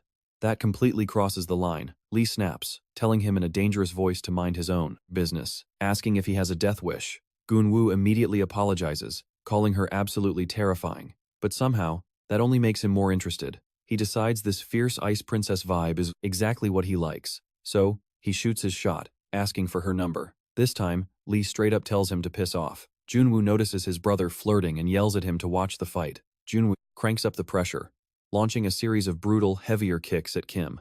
Kim manages to dodge one, but before he can react, another kick lands heavily, hurting him bad. From the sidelines, Gunwoo loudly cheers for his brother again, which annoys Lee even more. Meanwhile, Junwoo keeps attacking at full force. He mixes up his kicks so perfectly that Kim cannot predict what is coming next. Then, Junwoo unleashes that rapid double kick combo again, landing it cleanly. At this point, Kim realizes he can't just keep taking hits. Junwoo follows up with a whirlwind taekwondo kick. Whenever Kim tries to strike back, Junwoo retreats instantly. He's getting completely shut down, and it seems Junwoo wasn't lying about being stronger than his brother. Our protagonist notices the pattern. Every time he throws a punch, Junwoo quickly backs out of range. At this rate, Kim won't land a single hit. We then flash back to Kim training with Lee before the match. She asks if his opponent really relies on taekwondo. Once Kim confirms it, Lee admits taekwondo is a formidable style. But like any martial art, it has counters. She believes Kim can win if he manages to close the distance. She explains that taekwondo relies on rapid in-and-out footwork, making punches hard to land. Kim asks what he should do, and Lee tells him to get an opening, our guy needs to destroy his opponent's balance. Lee's plan is simple: catch Junwoo completely off guard and spam low kicks until his legs give out. Back in the present, our main character decides to trust the plan. He throws a blinding jab, then immediately fires a low kick. Flashback time, Lee reminds him that low kicks are illegal in taekwondo, meaning Junwoo has absolutely zero experience defending against them. Back in the action, another low kick lands clean. Junwoo gets visibly annoyed and asks if he's just going to spam them. Our boy stays quiet because honestly, yes, that's literally his only option. He throws another blinding jab and sets up another low kick. But this time, Junwoo reads it and hops back. He smirks, telling our hero that cheap tricks won't work twice. Suddenly, he launches a lethal high kick right at our guy's head. The counter stuns him, but he refuses to back down. He tries sticking to the low kicks, but the strategy backfires. Junwoo easily dodges and fires a brutal front kick straight into our hero's collarbone. That had to hurt. He keeps up the intense pressure, with an endless barrage of kicks. Kim dodges some, but the hits are taking a toll. Gunwoo is hyped seeing his brother dominate, but respects our guy's stubbornness. Lee starts panicking, watching him act like a human punching bag. Our guy knows low kicks won't cut it anymore, but he is completely out of ideas on what to try next. Just then, he remembers another golden rule Lee mentioned.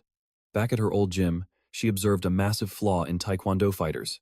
They all have the exact same predictable pattern. They absolutely love the backspin kick. Sure, it's powerful, but it's a massive commitment that leaves their back completely exposed. Plus, sport rules protect them if they slip up, but this is mixed martial arts, where there's no safety net. Lee's advice? Strike the second he spins around. Back in the cage, our guy prepares to execute that exact counter. Right on cue, Junwoo winds up for the spin.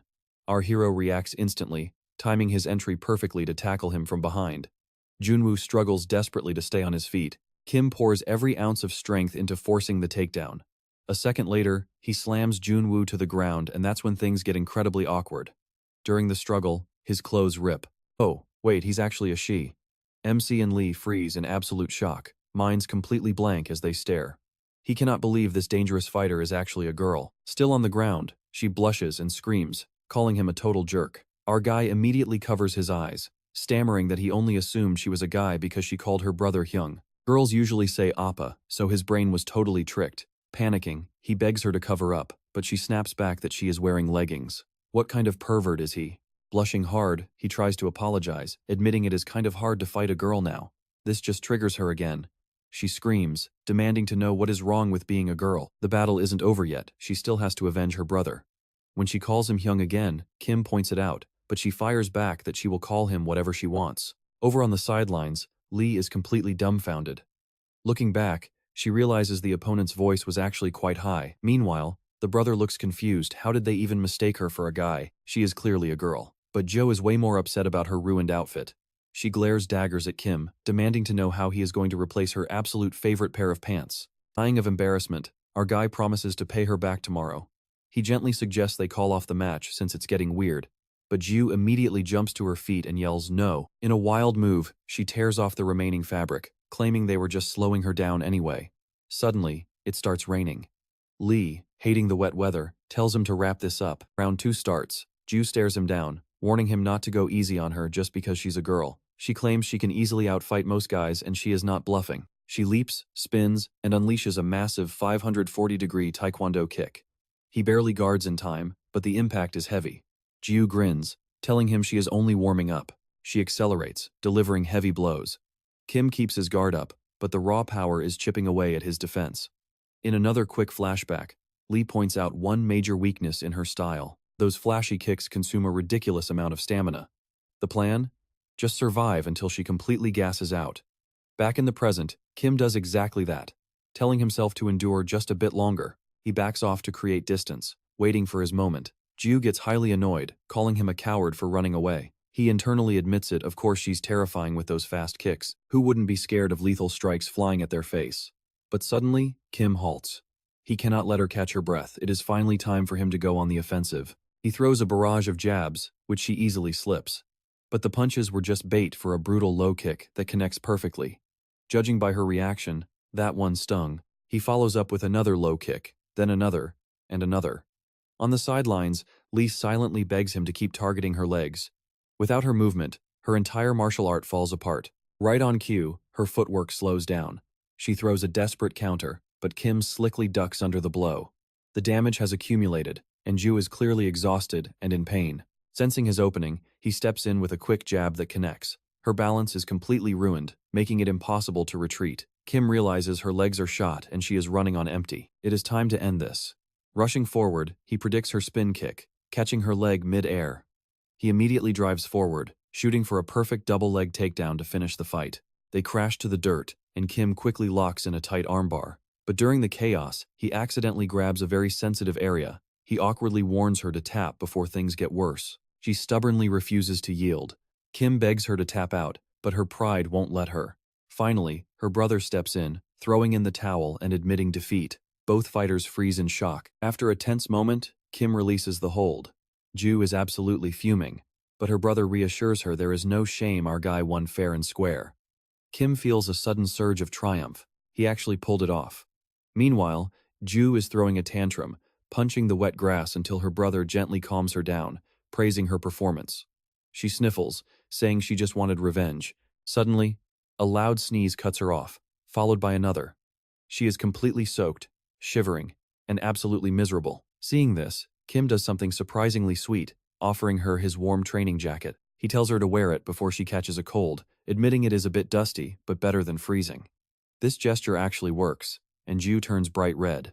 Later, she is piggybacking under Kim's umbrella. Her brother asks where she's hurt, and she grumbles that it's just her sore leg. After a brief silence, her brother mentions that our hero actually seems like a great guy. He points out that the moment Kim realized she was a girl, he switched to open hand strikes and barely applied pressure to the armbar. He clearly went out of his way to protect her. In fact, Kim even gestured to him to call the fight before she got hurt. The big brother admits losing to someone so honorable doesn't even sting. He tells her she should move on. Jiu blinks, totally stunned. He asks if she was seriously throwing hands just to avenge his old loss, laughing that he got over it ages ago. This of course only makes her more annoyed. Suddenly, a childhood memory flashes in her mind. As a little kid, the neighborhood bullies used to tease her, calling her a boy and saying she was ugly. But then, her brother intervened. He marched right up to them, demanding they apologize to his little sister. After scaring the bullies away, he gave her a huge grin, asking if he looked like a total hero to her. He told her to come to him if anyone ever teased her again. Gently patting her head, he coaxed her to stop crying, and she sniffled a quiet okay as she calmed down. But then, another memory hit her. She remembered her brother whining like a total sore loser all day after losing to Kim. Jiu told him that being this weak did not suit him at all. Laughing, he asked if he really looked that pathetic. She bluntly agreed, but a sudden sneeze cut her off. Yep, looks like both siblings caught a cold. By the next morning, the skies cleared up. Over at Min-chae, Kim was chilling with his buddies. He thanked Song for that sweet anime recommendation from last night, admitting he actually loved it. Dong grinned, promising to share another good one soon. But suddenly, everyone froze. Jiu and her brother were walking back into school. She announced she was there to return his clothes, casually calling him a bastard as she handed them over. She added that they were dry cleaned too. Our main character thanked her, but then remembered he still owed her for the outfit ruined in their brawl. Jiu shrugged it off, saying that is just how fights go, admitting defeat. Even so, Kim insisted on treating her to dinner and suggested Gunher tag along too. The moment food was mentioned, Ju was totally on board. Gunhuri loved the idea, even inviting his own friends, but Lee immediately shut that down while the others passed. Then, Gunhuri suddenly marched up to Lee with a flower, attempting to charm her. He asked if she liked roses, then dropped the cringiest line ever, saying he could not tell who was the real flower. That pickup line was absolutely terrible. Lee looked completely disgusted and turned right around. Gunhur kept trying, asking if she liked movies, but Lee told him to get lost and never speak to her again. Man, that rejection was brutal. So, much for a gentle rejection. Later on, they ended up at Burger King. Kim bought the meals, awkwardly asking if fast food was okay or if they wanted to go somewhere much nicer. Ju insisted burgers were perfectly fine, and Gunhur chimed in that they were actually her absolute favorite. Then, our main character asked a serious question, wondering why she suddenly dropped out of school. He quickly explained himself. Since she kept showing up to challenge him and had tons of free time, he got naturally curious. Gunhuri cut in, saying it was no secret, and revealed that Ju actually quit school to become a full-time YouTuber. Blushing with embarrassment, she confessed. She explained she left to focus on her channel because it was doing great initially, but then everything fell to pieces. Now she just works part-time, with no real direction in life. Glaring at Gunhur, she warned him not to underestimate her, promising she would hit 1 million subscribers someday. He grinned, and joked that once she got famous, she could do collaborations with pretty girls. Ju scoffed at his constant obsession with women, then sneezed again. Kim could tell her cold was getting worse. After they finished their food, they headed outside. Ju and Gunhuri thanked him, and our main character was glad they liked the meal. Ju asked how he was heading home, mentioning they were taking the bus, but she started sneezing uncontrollably mid-sentence. Suddenly, he told them to hang on and bolted. Ju wondered where he was running, and Gunhuri joked that he probably had an urgent bathroom emergency. Soon, Kim returned, clutching some medicine. Handing it over, he explained it was warm ginger tea and some flu pills to help her out. He admitted it was likely his fault she caught a cold, urging her to recover quickly. Soon, he admitted he had no idea when they would cross paths again, but told her to stay healthy. Wishing Gunhur the same, he turned to leave. Gunhur, completely impressed, praised Kim for being such a gentleman. Then he started sneezing up a storm too, begging Ju to share some of that medicine. Jae-woo stayed silent. Staring at the bag, she realized this guy actually gave her a cold, only to bring her medicine. So, alright, you and I are about to see things get even crazier, because the next morning at school, the teacher announced a brand new transfer student was joining them. Then, he asked the newcomer to introduce herself. To everyone's absolute shock, in walked Jae-woo. She introduced herself as a 17-year-old re-enrolled student, and she was assigned right to Kim's class. He was completely speechless, while Lee just looked incredibly annoyed.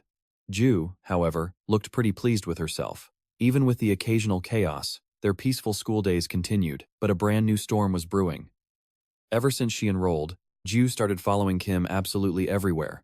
At first, he tried to play it cool and ignore her, but eventually, he snapped. He demanded to know why she was stalking him. Ju instantly denied it, claiming she attended this school now too, meaning she could walk wherever she pleased. Pointing a finger at him, she argued that since she was new, he could at least show her around. Kim nervously adjusted his glasses, suggesting she ask the class president instead, but she replied she had no idea who that even was. So, that was a bust. Our main character sighed, giving in to show her around. He guided her past the snack shop, the cafeteria, the art and music rooms, ending up at the sports field. He explained that first years usually had physical education class out here. Right then, a soccer ball rolled right to them, and one of the players yelled for them to kick it back. Ju did not just kick it, she sent it flying. The ball curved beautifully into the net, leaving everyone speechless. Kim stared, telling her that she was incredible at soccer. Ju shrugged, casually mentioning she joined the soccer club back in elementary school. Next, they headed to the basketball court, where she drained a shot, claiming she played in middle school as well. But she was not done yet. She dashed to the track and sprinted, boasting she could run 100 meters in 14 seconds. Our main character was totally floored, asking if there was anything she could not do. She was insanely good at everything. Trying to figure her out, he asked if she played all these sports because she loved athletic stuff, or if she just got bored easily. Ju shook her head, saying it was the exact opposite.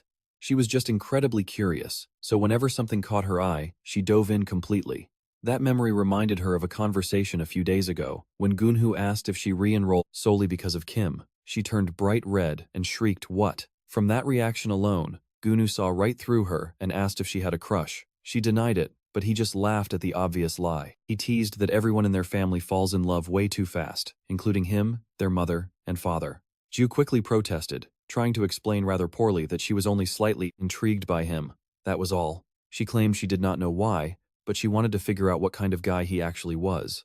Gunhor said he knew she could never resist chasing whatever she desired, adding that returning to school was actually a great move anyway. Still teasing her, he wished her luck with Kim. She adamantly denied it, but her blushing cheeks completely gave her away. Back at school, lectures were in full swing.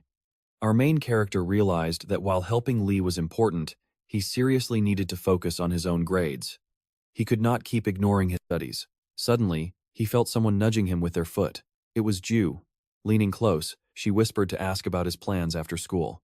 Kim hissed back, asking if she was insane for doing this during a lecture, though he admitted he had club activities later. Sitting behind them, Lee spotted their whispering and wondered what they were up to instead of paying attention. Meanwhile, she had no idea what the teacher was even saying. Later on, they gathered in the clubroom. Kim was stunned to find Ju trailing him there, demanding to know why. She answered that since she returned, she wanted to take her school life seriously. Our main character argued that still did not justify stalking him.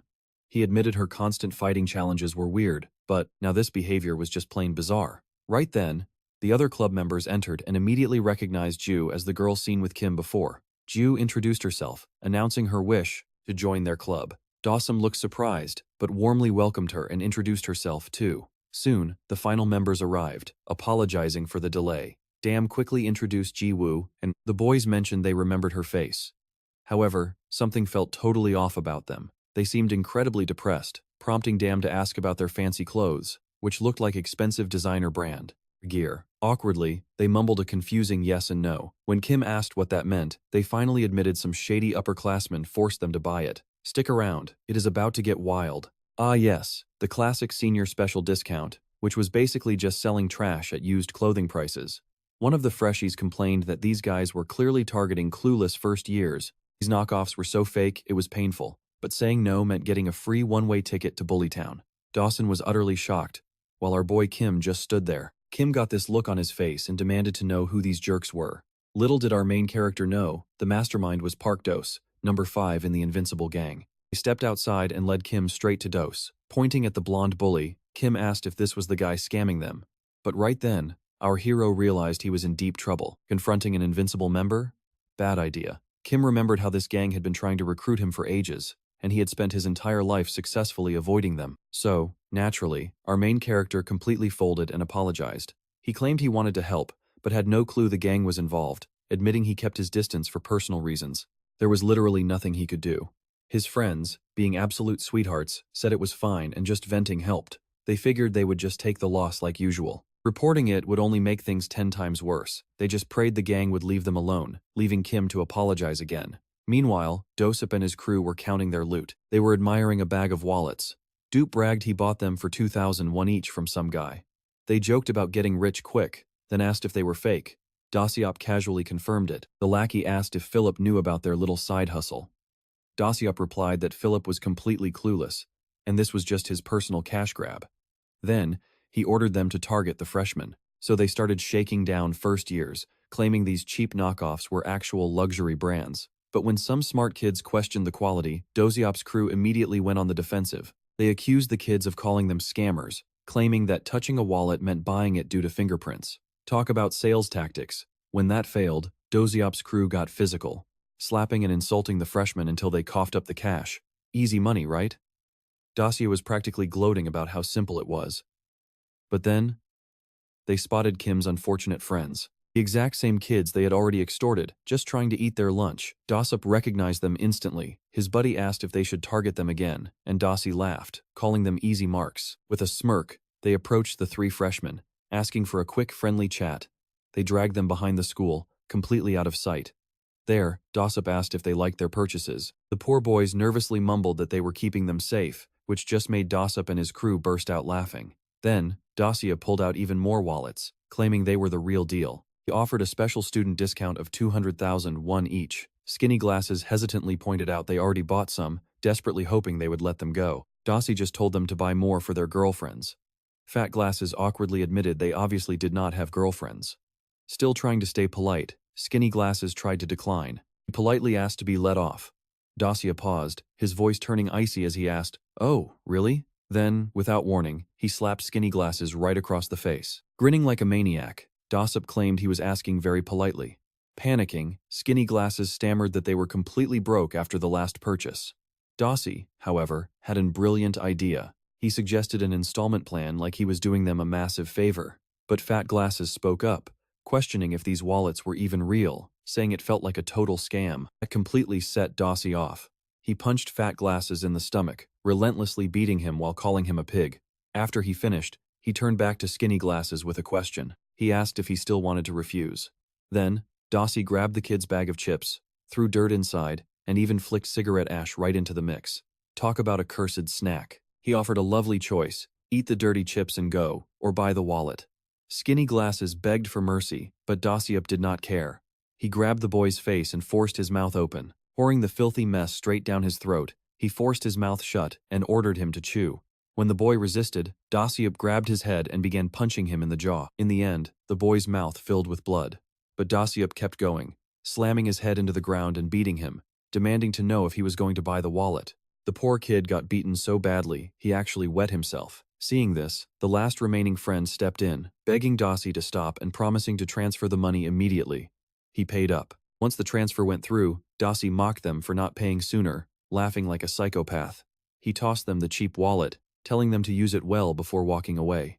The wallet landed right in the puddle of urine. Disgusting. His friends rushed over to help him up. Meanwhile, Kim was wandering nearby, staring at his phone until he spotted his friends. He asked what they were doing, but quickly noticed how beat up they looked.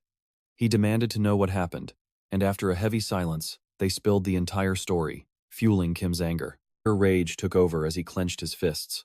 That night, Kim sat outside, completely consumed by thoughts of his friends getting brutalized. He was furious, but felt completely powerless to act. He wanted to hunt down Dossiup, but knowing he was backed by Invincible made Kim hesitate. Challenging that gang was terrifying, and he feared making things worse. He felt like a total coward. Suddenly, Lee appeared, asking why he was moping in the dark alone. Seizing the perfect moment, he asked if she would accompany him somewhere, hoping for a little support. He followed her to a secluded spot where she casually lit a cigarette and told him to play lookout. Kim was shocked she was still smoking, but Lee just rolled her eyes. She called him an annoying loser for acting all high and mighty. Laughing nervously, our protagonist decided to finally open up about the problem that had been eating away at him. He explained how his friend was brutally beaten by a member of the Invincible gang. Kim confessed he wanted to confront Dossie, demand the money back, and end this, but he was terrified. The fear of the gang was real, so maybe staying away was the smartest choice. He asked Lee for her thoughts on the matter, but when he turned around to look at her, she was gone. Confused, he heard her voice behind him, teasing him for talking to himself. Kim blinked in surprise, asking when she finished smoking, and she casually replied, "Just now." She agreed that staying away from Invincible was the best move.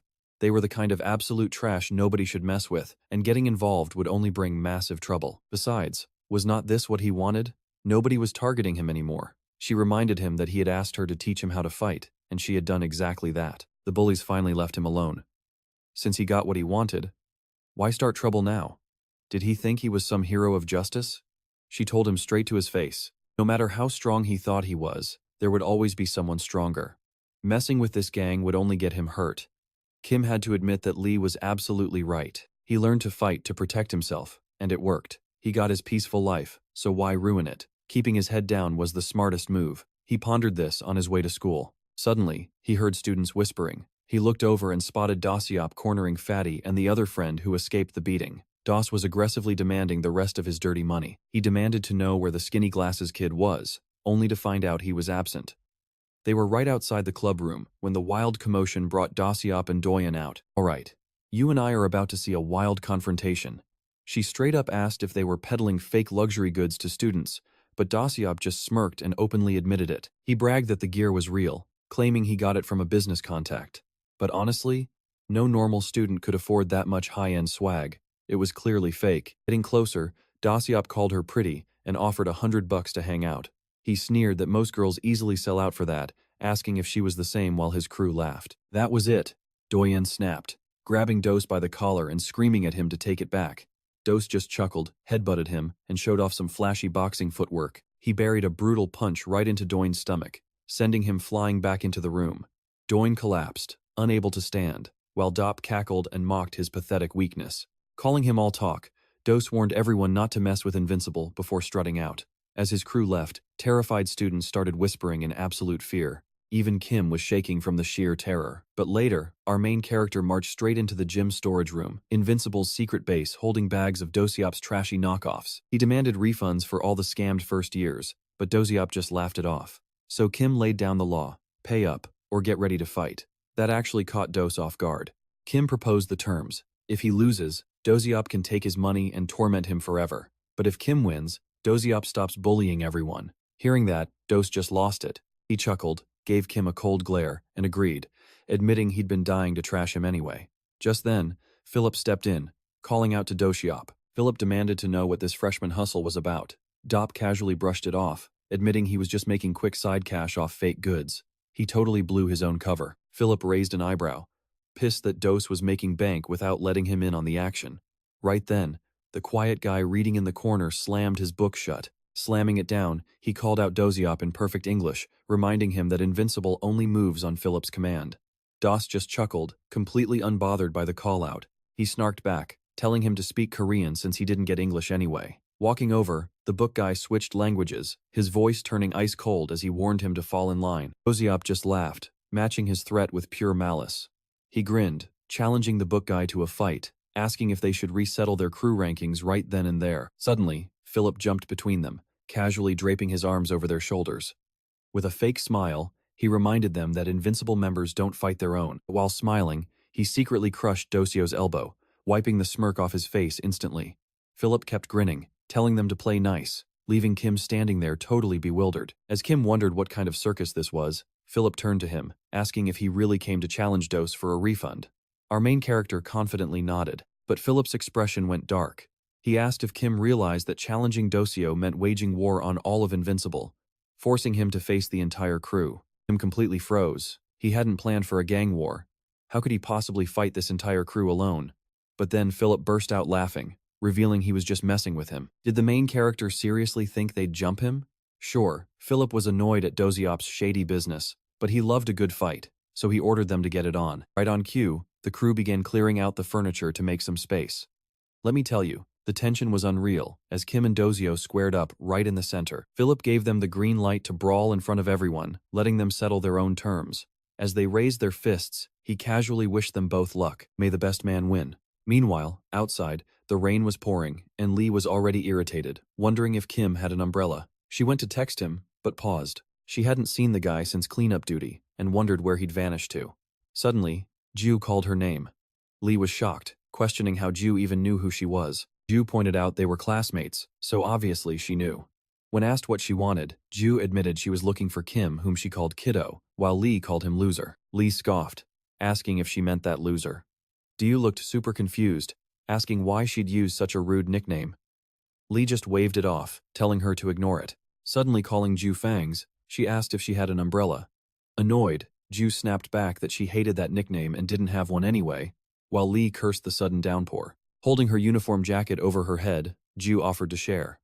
Meanwhile, back in the storage room, Philip noted that 3 minutes had already passed since the brawl kicked off. He confessed he didn't expect Kim to last, but the book guy wasn't surprised at all. As they traded heavy blows, Kim was bleeding and gasping, but refused to drop his guard. Dosiop laughed like an absolute maniac, mocking him and asking if that was his limit.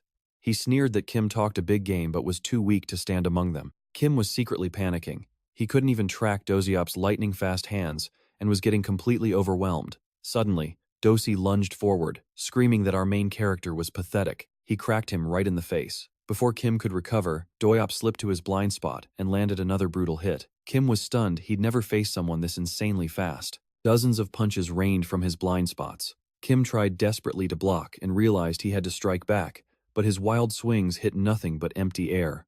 Philip watched with interest. Philip admitted he'd never seen the main character look so desperate.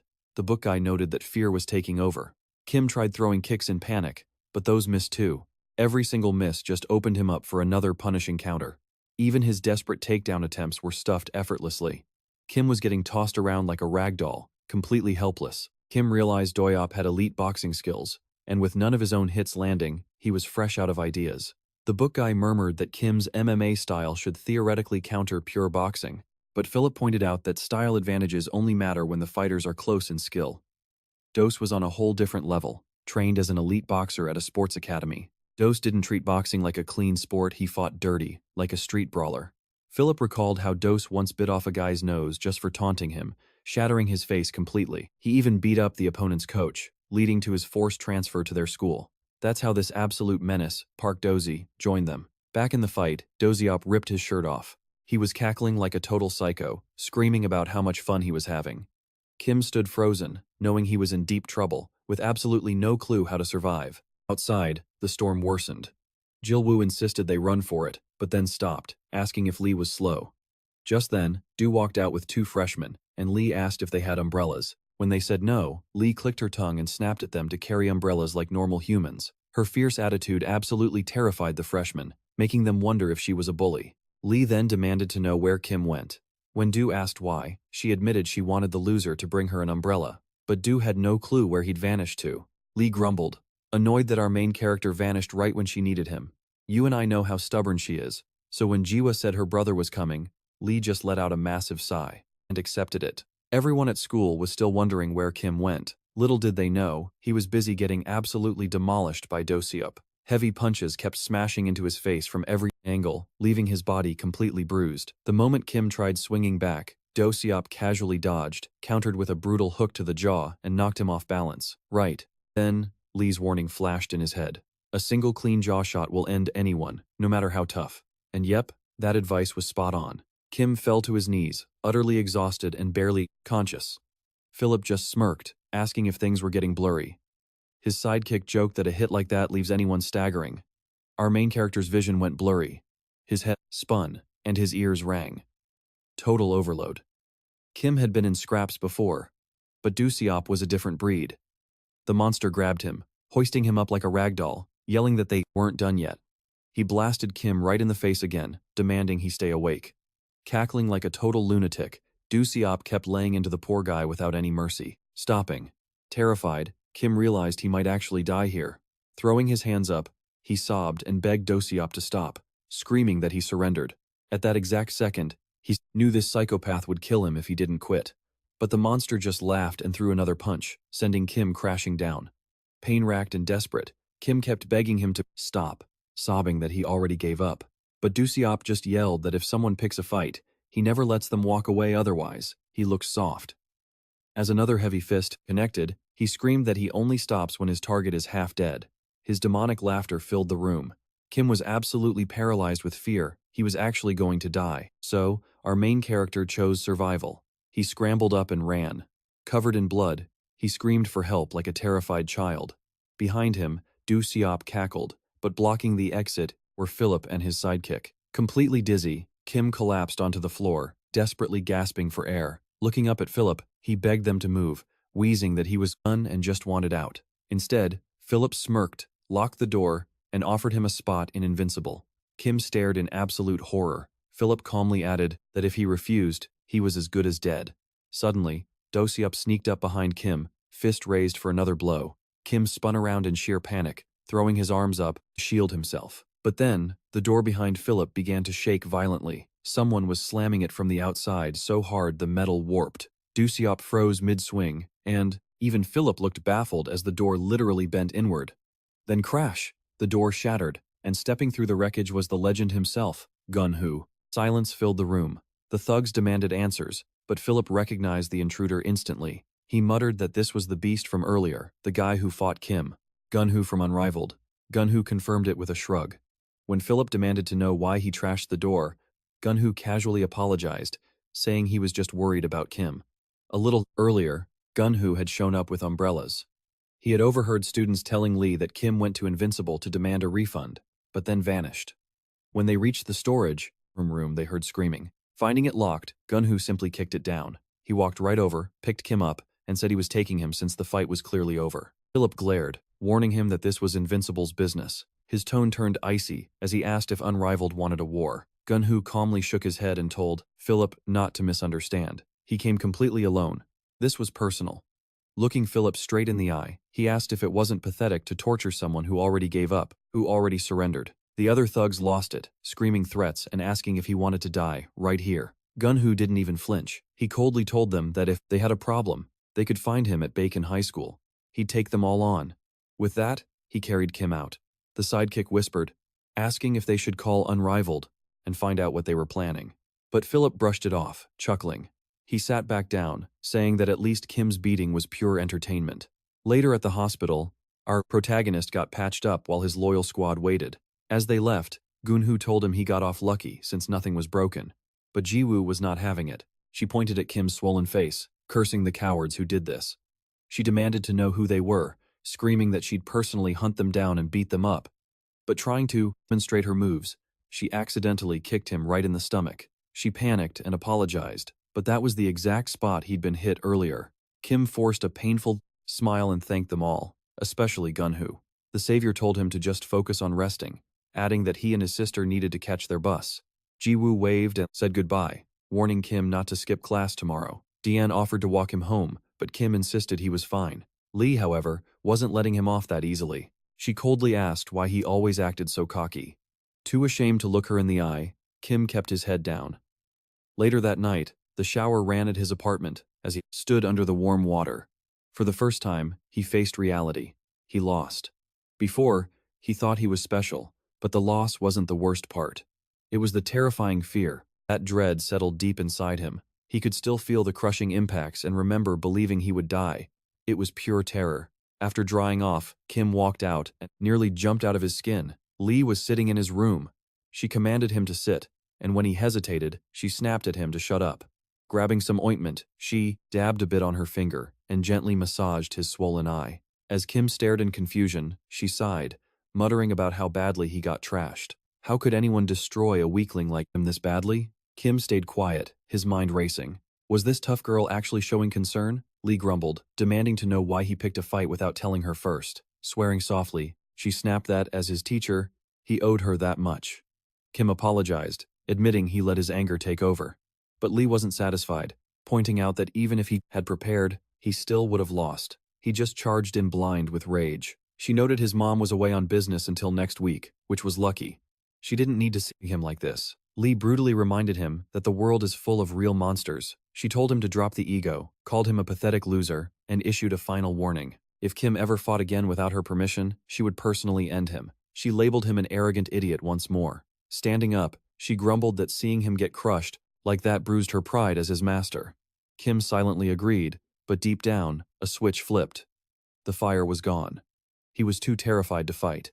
Nightmare after nightmare plagued his sleep. With Dusiop constantly smashing his face, he'd bolt awake, drenched in cold sweat, feeling the ghost of those fists. He swore he would never throw a punch again, realizing he was completely out of his league. At school, Kim just watched blankly as his friends were extorted. Whenever Dusiop saw him, he'd mockingly call out his name and demand 100,000 won for new shoes. Kim just obeyed, totally broken. Seeing him submit, other bullies pounced. Like vultures, they lined up to steal his lunch money, knowing he couldn't fight back. He had no will left. Just the thought of clenching his fists made his hands tremble and his chest tighten. His world had completely shattered. Yep, we are back to the tragic bullying days. Later, while tutoring Lee at her house, Kim tried to clear his brain.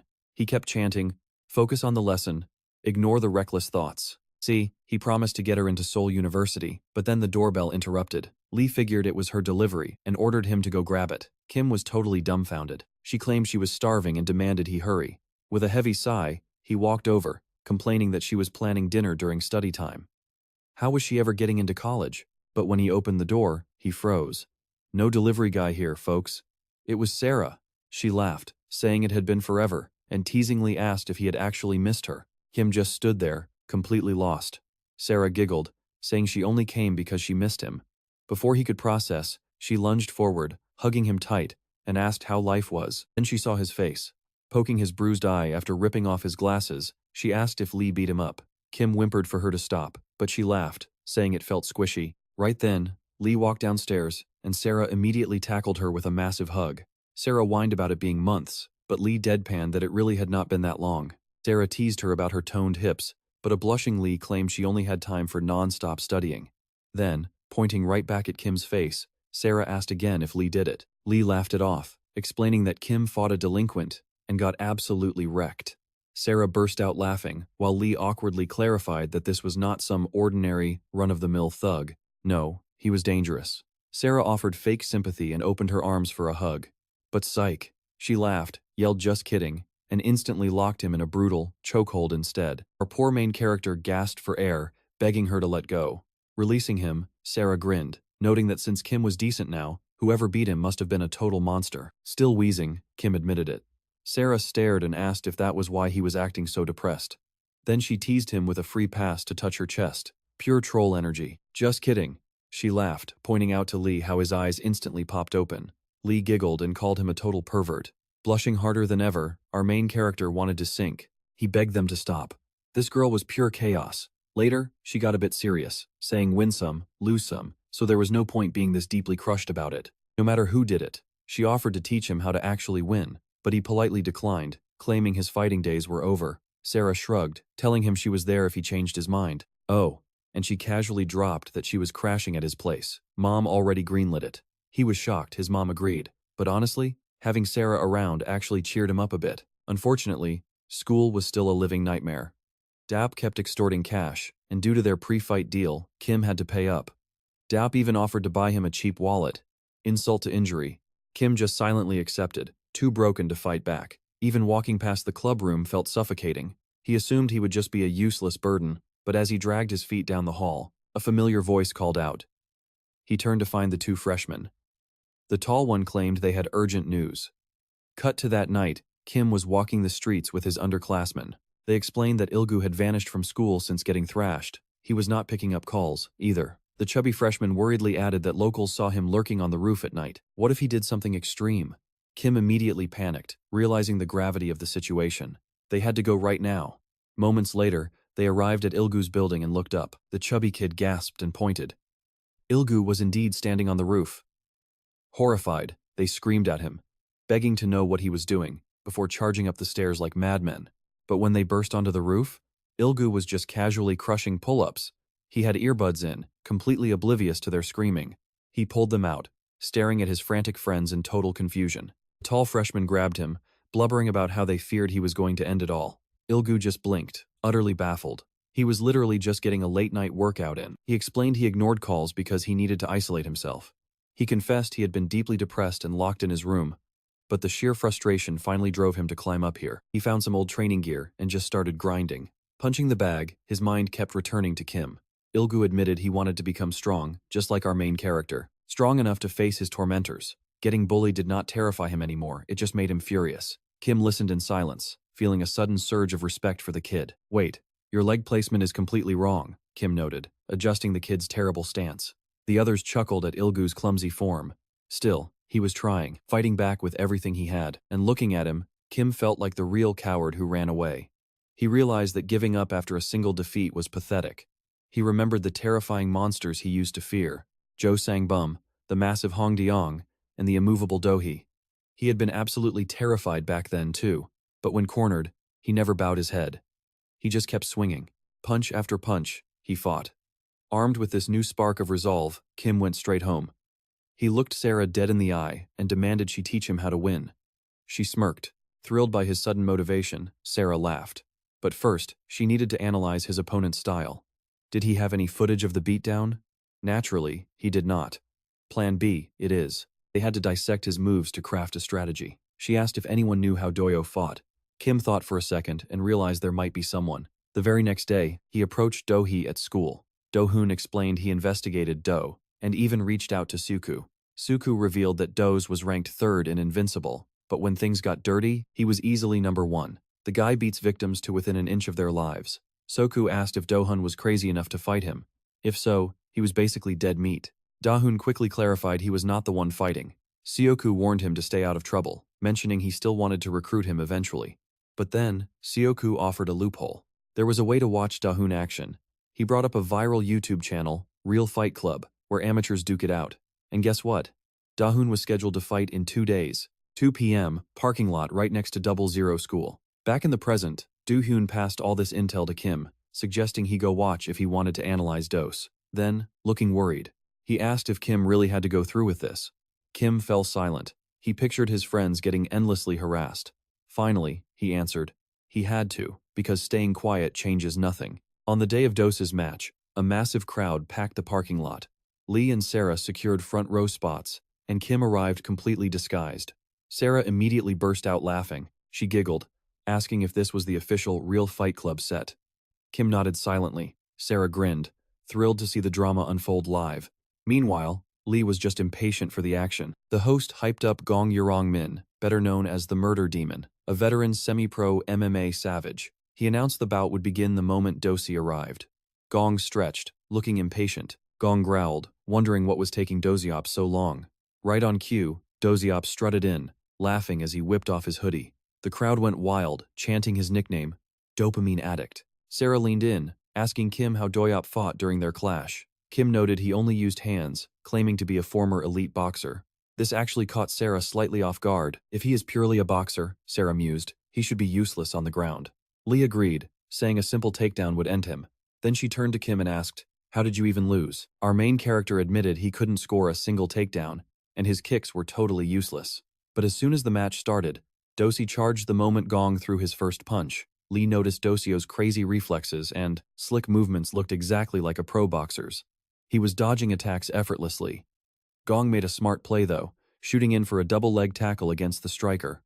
Taking him down should have worked, but Dasiop shut him down with a brutal uppercut straight to the chin. Even Lee was shocked. Stopping a low tackle with an uppercut is insane. Sarah admitted it was tough, but hey, that kind of counter can work if you catch them off guard. Gong kept up the pressure, launching a high kick, but Dasiop casually slipped past. Gong then tried a low sweep, but Dasiop checked it cleanly. Sarah instantly saw that block came straight from kickboxing or Muay Thai. Lee looked at our main character, asking if Dasiop was really just a boxer, since that was clearly kickboxing. But our boy insisted that during their brawl, Dosi only used his fists. Meanwhile, Dasiop kept absolutely demolishing Gong with heavy punches. Watching his movement, Sarah pointed out his low weaving was classic, textbook boxing. But in boxing, there are no low attacks, so you can duck deep, while in mixed martial arts, that gets you kneed. Gong shot for another tackle, but Dosi countered with a perfect sprawl, throwing his hips back and flattening his weight. That completely broke Gong's grip, killing the takedown attempt. Sarah noted that was elite defensive grappling. If Dosi could sprawl like that, then honestly, he definitely knew mixed martial arts. She explained he could block high kicks and even catch them, meaning he had counters for literally everything. Lee could only stare in total confusion, wondering what Dosi's secret was. Gong was losing his mind, screaming because none of his moves landed. Sarah knew that frustration was his downfall.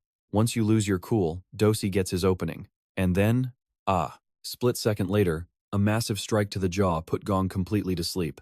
Dosi just laughed, calling the whole match boring. Kim quietly admitted his own defeat felt exactly the same. He barely remembered the beating because he was concussed, but his takedowns and kicks failed miserably. Once he tried trading punches, he got utterly wrecked. Sarah nodded, starting to connect the dots. Just then, two random guys nearby started gossiping, and one recognized Dosi as an invincible gang member. He remembered Dosi only being a pure boxer back then, but the other guy chimed in that Dosi used to lose street brawls the moment he got taken to the ground. So, his crew in Invincible trained him in kick and takedown defense. Both laughed, saying Dosi was being a tryhard. Sarah quietly eavesdropped on the whole thing. Later on, Sarah told Kim she finally cracked the code. After analyzing that fight and hearing the gossip, she had him figured out. Dosi started out as a basic boxer, but patched his weaknesses with defense. If that was the case, she already formulated an absolute master plan. Smirking confidently, she declared that Dosi was history. When Kim asked if she was serious, Sarah gave him a solid nod. She promised to secure his revenge and told him to believe in her. Then, out of nowhere, she hugged him tight, leaving him completely flustered. When he stammered, asking why, she grinned, saying it was moral support, and then she said it was time to prep for the rematch. Sarah explained that getting stronger is actually simple. You just need the balls to stare down a punch without flinching. That is it. If you do that, victory is yours. Shoving her fist right in front of his nose, she told him to lose the fear. Our boy repeated those words in his mind, telling himself not to be scared. But internally, he was absolutely losing his mind. Before the panic could swallow him, she suddenly flicked his forehead. Kim blinked in shock, asking what that was for, but Sarah just giggled, telling him to wake up and show some fire in those dead eyes. Rubbing his forehead, our main character complained she was messing up his look. Her smirk only grew. In 2 weeks, she promised to turn him into a real man, someone who could trash Dosi. He immediately blushed, red, and Sarah didn't miss the chance to tease him. Smirking, she asked what dirty thoughts were making him blush. Lee, watching this unfold, straight up called him a pervert. Completely flustered, Kim waved his hands, stammering that he was totally innocent. He was only red because of that forehead flick. Sarah just laughed and told him to lace up the gloves. Time to grind. Fast forward 1 month later at Harriam Park, students were crowding the entire area. Some were smoking while others were gossiping. Philip strolled up to Dosi and asked if Kim really had the guts to demand a rematch himself. Dosi, puffing his cigarette, laughed and confirmed it. Our boy actually approached him that morning and threw down the gauntlet. The showdown was set right here at 5 p.m., and he even told him, "If you are scared, you do not have to show up, but I am not losing this time." Dosi admitted it caught him off guard, but he accepted. He told Philip he never does runbacks, but since Kim had some balls, he would allow it. Most losers cannot even look him in the eye afterwards. They completely break. He figured he just did not break him hard enough the first time. Now this kid thinks he can stand up to him. Smirking, Dosi warned that our boy was about to learn a harsh lesson. Act cocky, and you get your skull cracked. Philip raised an eyebrow, asking if Dosi was the one who leaked the news. There were way too many spectators showing up today. Dosi shrugged, saying he only whispered it to Daniel. Philip glanced at Daniel, who was calmly reading a book, and sighed. Yep, Daniel has a big mouth. Daniel defended himself, whining that he only told a few close friends. Dosi glared, but Philip intervened, noting that even some heavyweight crews had arrived, like the Jonghak High School Bully Alliance. Their leader ordered his crew to watch closely because Invincible was their next target. The Barkwon High School Bully Alliance, unrivaled, was on the scene too. Their top fighter casually told Gunhu to find a nice restaurant nearby since they were going to feast right after. Even the Suryung High School Bully Alliance, known as the Assassin League, was there mocking the crowd. Philip turned to Daniel, asking how on earth he leaked this so wide. Daniel shrugged, claiming it was barely anyone, but when Philip demanded an exact head count, Daniel casually said about 20. Dosi immediately lost it, calling him crazy. 20 is not a small crowd. Philip pointed out that this massive crowd was checking to see if Invincible had gone soft. Dosi was not some random grunt, after all. He was their elite vanguard.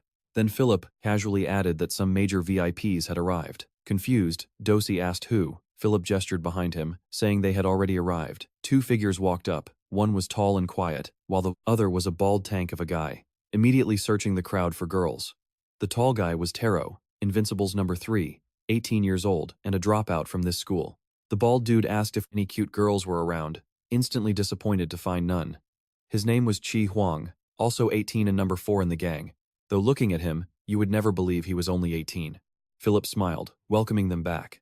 It had been forever since Invincible's top 5 gathered in one spot. Looking at Taro, he mentioned they had barely seen him around since his dropout days. Taro proudly replied that he was busy making real cash, managing all their deals and basically running the gang's financial operations. Philip glanced at Huang, joking that he was too busy hunting for girls to attend. Huang proved his point, scanning the crowd for a pretty face. That was literally his entire personality in the gang. Taro said he showed up despite his packed schedule just to witness Dosi's big performance. Smirking, he asked if they were actually attending a funeral for Dosi's opponent. Dosi snapped, telling him to shut his mouth before he killed him too. Suddenly, the entire crowd turned as someone approached. Whispers spread, wondering if this was the challenger. As Kim drew near, everyone realized it was indeed him, but once they got a clear look, confusion swept the park. The kid was way smaller than anyone expected. Philip, however, looked quite impressed. Walking into this massive hostile crowd entirely alone took real guts. But then our boy, who seemed completely calm, suddenly sprinted straight at Dosi. Leaping high, he threw a wild flying kick. Dosi blocked it, but was completely caught off guard, trying to process what Kim was planning. From the sidelines, Huang started screaming, calling it a dirty sneak attack and labeling Kim a coward. Taro, however, absolutely loved it, clapping his hands and shouting that we are starting off hot. Our main character refuses to slow down. He drops low, faking a low kick. Doziup spots it and braces for a clean counterblock, but Kim completely switches his move midair. Instead of going low, he twists and lands a brutal Brazilian kick, right to the face. It is a clean, massive hit. Doziup is frozen solid. And guess what? This was not luck. Sarah already gave him the perfect game plan. Be totally unpredictable. And boy, did it work. The entire crowd is speechless, jaws on the floor. Only those Assassin League creeps keep grinning like nothing even happened. Even Philip is smirking, absolutely loving the drama. But then Doziup starts laughing, and trust me, it is terrifying. He cracks his neck, growling. You kicked my face? Fine, you are dead today. But Kim does not flinch. He stays dead silent, locking in his resolve to win.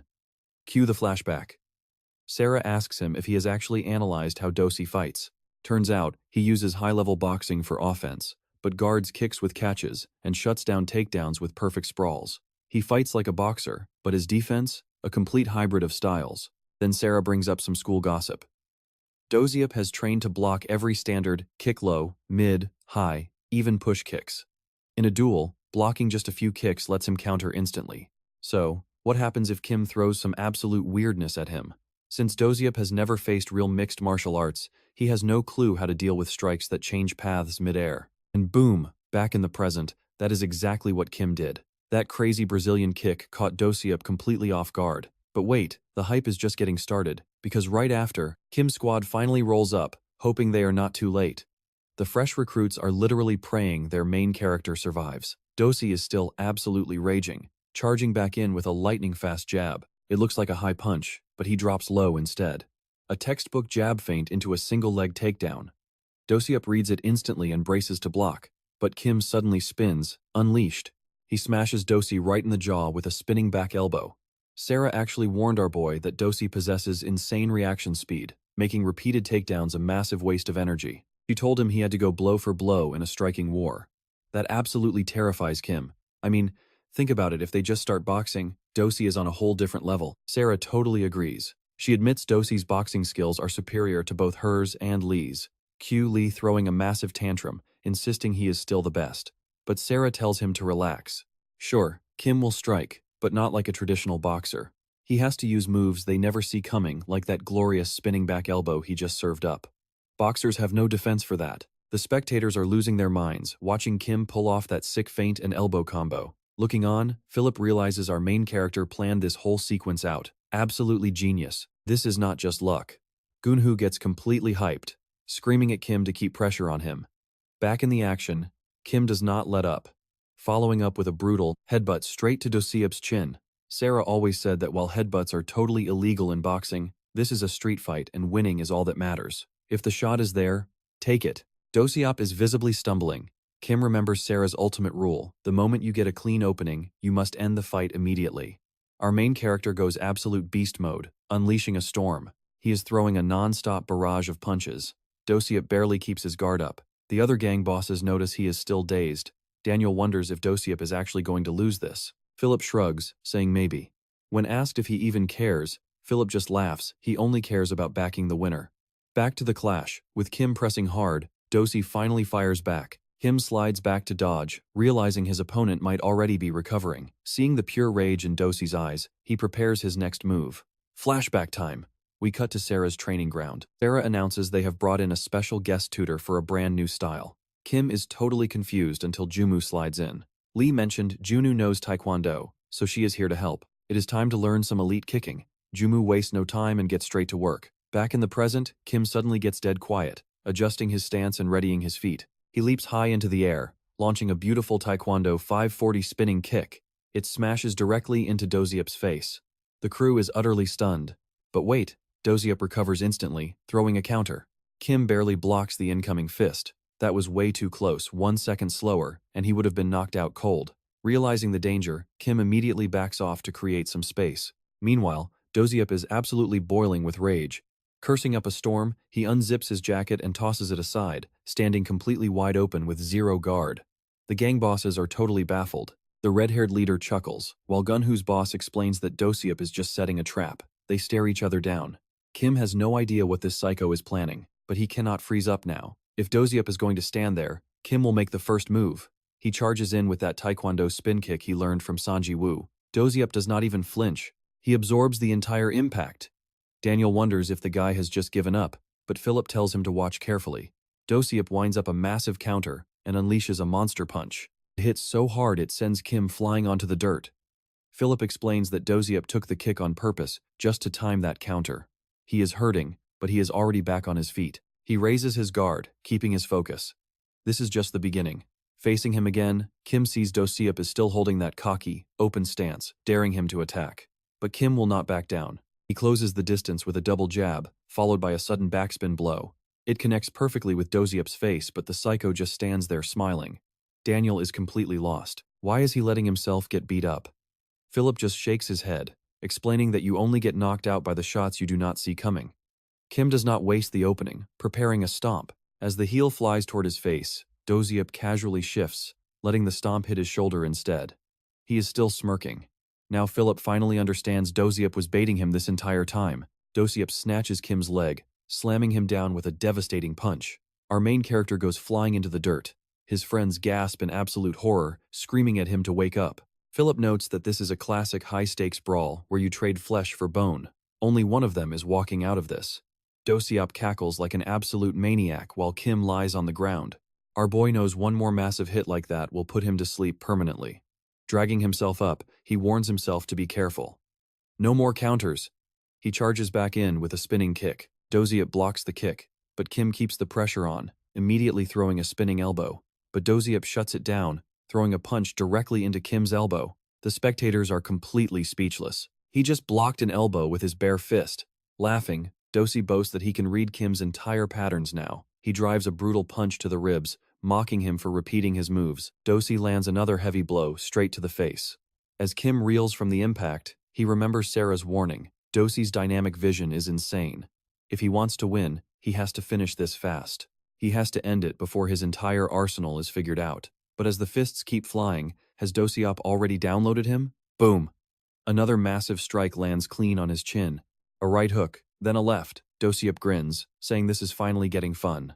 Kim realizes he is letting his opponent control the pace. He needs to focus. He still has plenty of options left. He leaps up for another 540 kick, but Doziup catches him midair with a brutal counterpunch directly to the leg.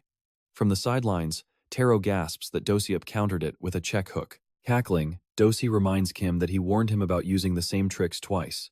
He drives a heavy fist straight into our main character's stomach, unleashing a brutal, non-stop barrage of punches. As the brutal beating continued, Doziup mocked Kim, asking if this sad display was really his best effort. Then, with a psychotic grin, he declared that Kim's time was up, landing punch after punch. One onlooker muttered that the tables had completely turned. It was a wrap. The red-haired gang leader just smirked, adjusting his shades. Meanwhile, a dazed Kim lay there, wondering what now. Was there seriously no escape? Was he destined to lose yet again? Doziup sneered that he was just getting started, promising to beat our main character until he lost his mind. Kim desperately raised his arms to block, but the raw damage kept piling up. Doziup laughed, trash-talking him with the classic line that no miracle was ever going to save a loser. That cruel insult triggered an old memory. The skinny guy once claimed targeting someone like Kim was useless, since losers are just born weak. Suddenly, another painful flashback hit him from behind. He remembered his first bully beating him senseless, calling him total trash. It was the harsh reality of prey challenging a lion. As the fists kept flying, Kim started to spiral inside. Was he always meant to be a punching bag? Was this really the end? But then, a much clearer memory surfaced. Lee had once asked him if he actually wanted to win. Kim thought he just needed the flawless strategy Sarah drew up. But Lee shut that down. Tactics did not matter. What did? Self-belief. Pure, unshakable confidence. He did not get it, so she explained that Doziup was a completely different beast. To stand a chance, Kim could not just rely on some moves. He had to trust his own gut. Could he actually win? She told him that nobody steps into the ring planning to lose. It is all about knowing you are strong, believing in your victory, and trusting that all your brutal training will pay off. She reminded him of Sarah's wisdom. True strength is not some superpower. It is just the simple courage to look at an incoming fist and not look away. That gutsy spirit wins fights. If he could find that resolve, she promised to show him a secret, devastating technique. Flash forward to the present. Doziup was still raining down strikes. But Kim finally clenched his teeth. He decided to trust Lee's words. As the next heavy punch rushed toward his face, he did not run. He stepped right into the line of fire and unleashed a forbidden technique, the Wing Superman Punch. It connected with a sickening crunch, sending blood flying from Doziup's nose. Seizing the opening, Kim let loose with a savage barrage of body shots, remembering his training. Lee always said to aim straight for the chin, hit it hard enough, and even giants will crumble. Screaming that this was over, Kim launched an absolute missile right at Doziup's jaw. The bully's lights went out instantly, and he collapsed onto the cold floor. Doziup claimed no miracle would save Kim, completely unaware that Kim had been building his own miracle this entire time. The crowd went dead silent, jaws hitting the floor. Then, Kim's crew erupted into pure, hysterical celebration. Even Lee cracked a proud smile. Victory was his. Soon after, Doyop dropped out. The absolute embarrassment of that defeat was just too much for him. Looking back on the crazy semester, Kim realized he had fought endless battles, wondering if he had grown even a bit stronger. If so, he owed a massive debt to Lee, who trained him like an absolute madwoman. He was also deeply grateful to Sarah, his cheering friends, and even the random thugs he fought. They weirdly helped him grow stronger. Bullying is like a painful vaccine. It hurts like crazy at first, but it eventually makes you much tougher. Sighing, he looked up. Meanwhile, his very first bully had completely ghosted school since their legendary showdown. Kim had zero clue where the guy was hiding or what mischief he was plotting. But as for Bong, he ran straight into some tough guys blocking his path.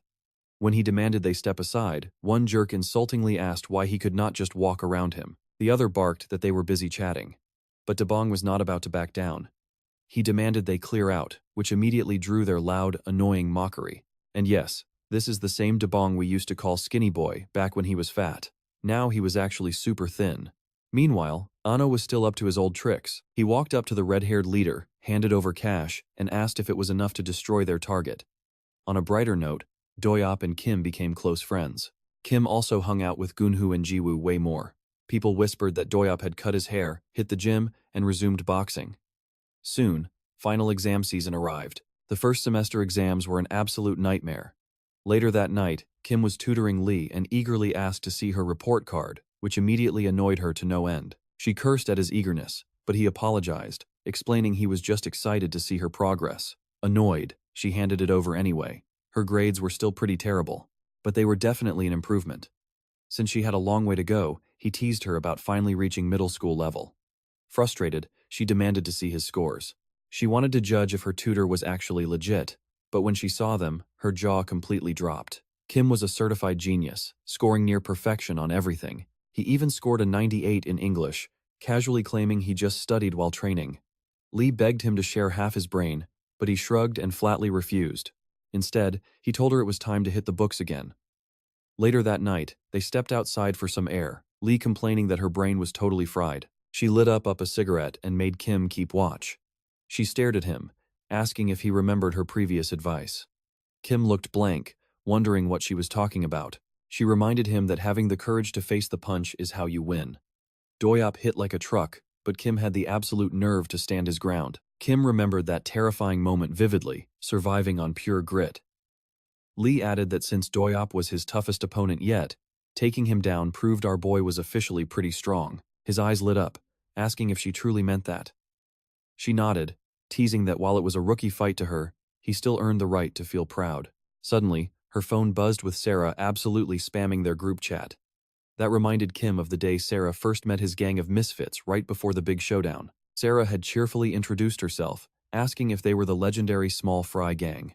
Lee told her to quiet down, while Jiwoo asked Kim if he was a gangster. When he hesitated, Jiwoo excitedly declared she wanted to join, though Lee instantly objected. Before things got out of hand, Sarah announced she was joining their crew too. She crowned herself an honorary member.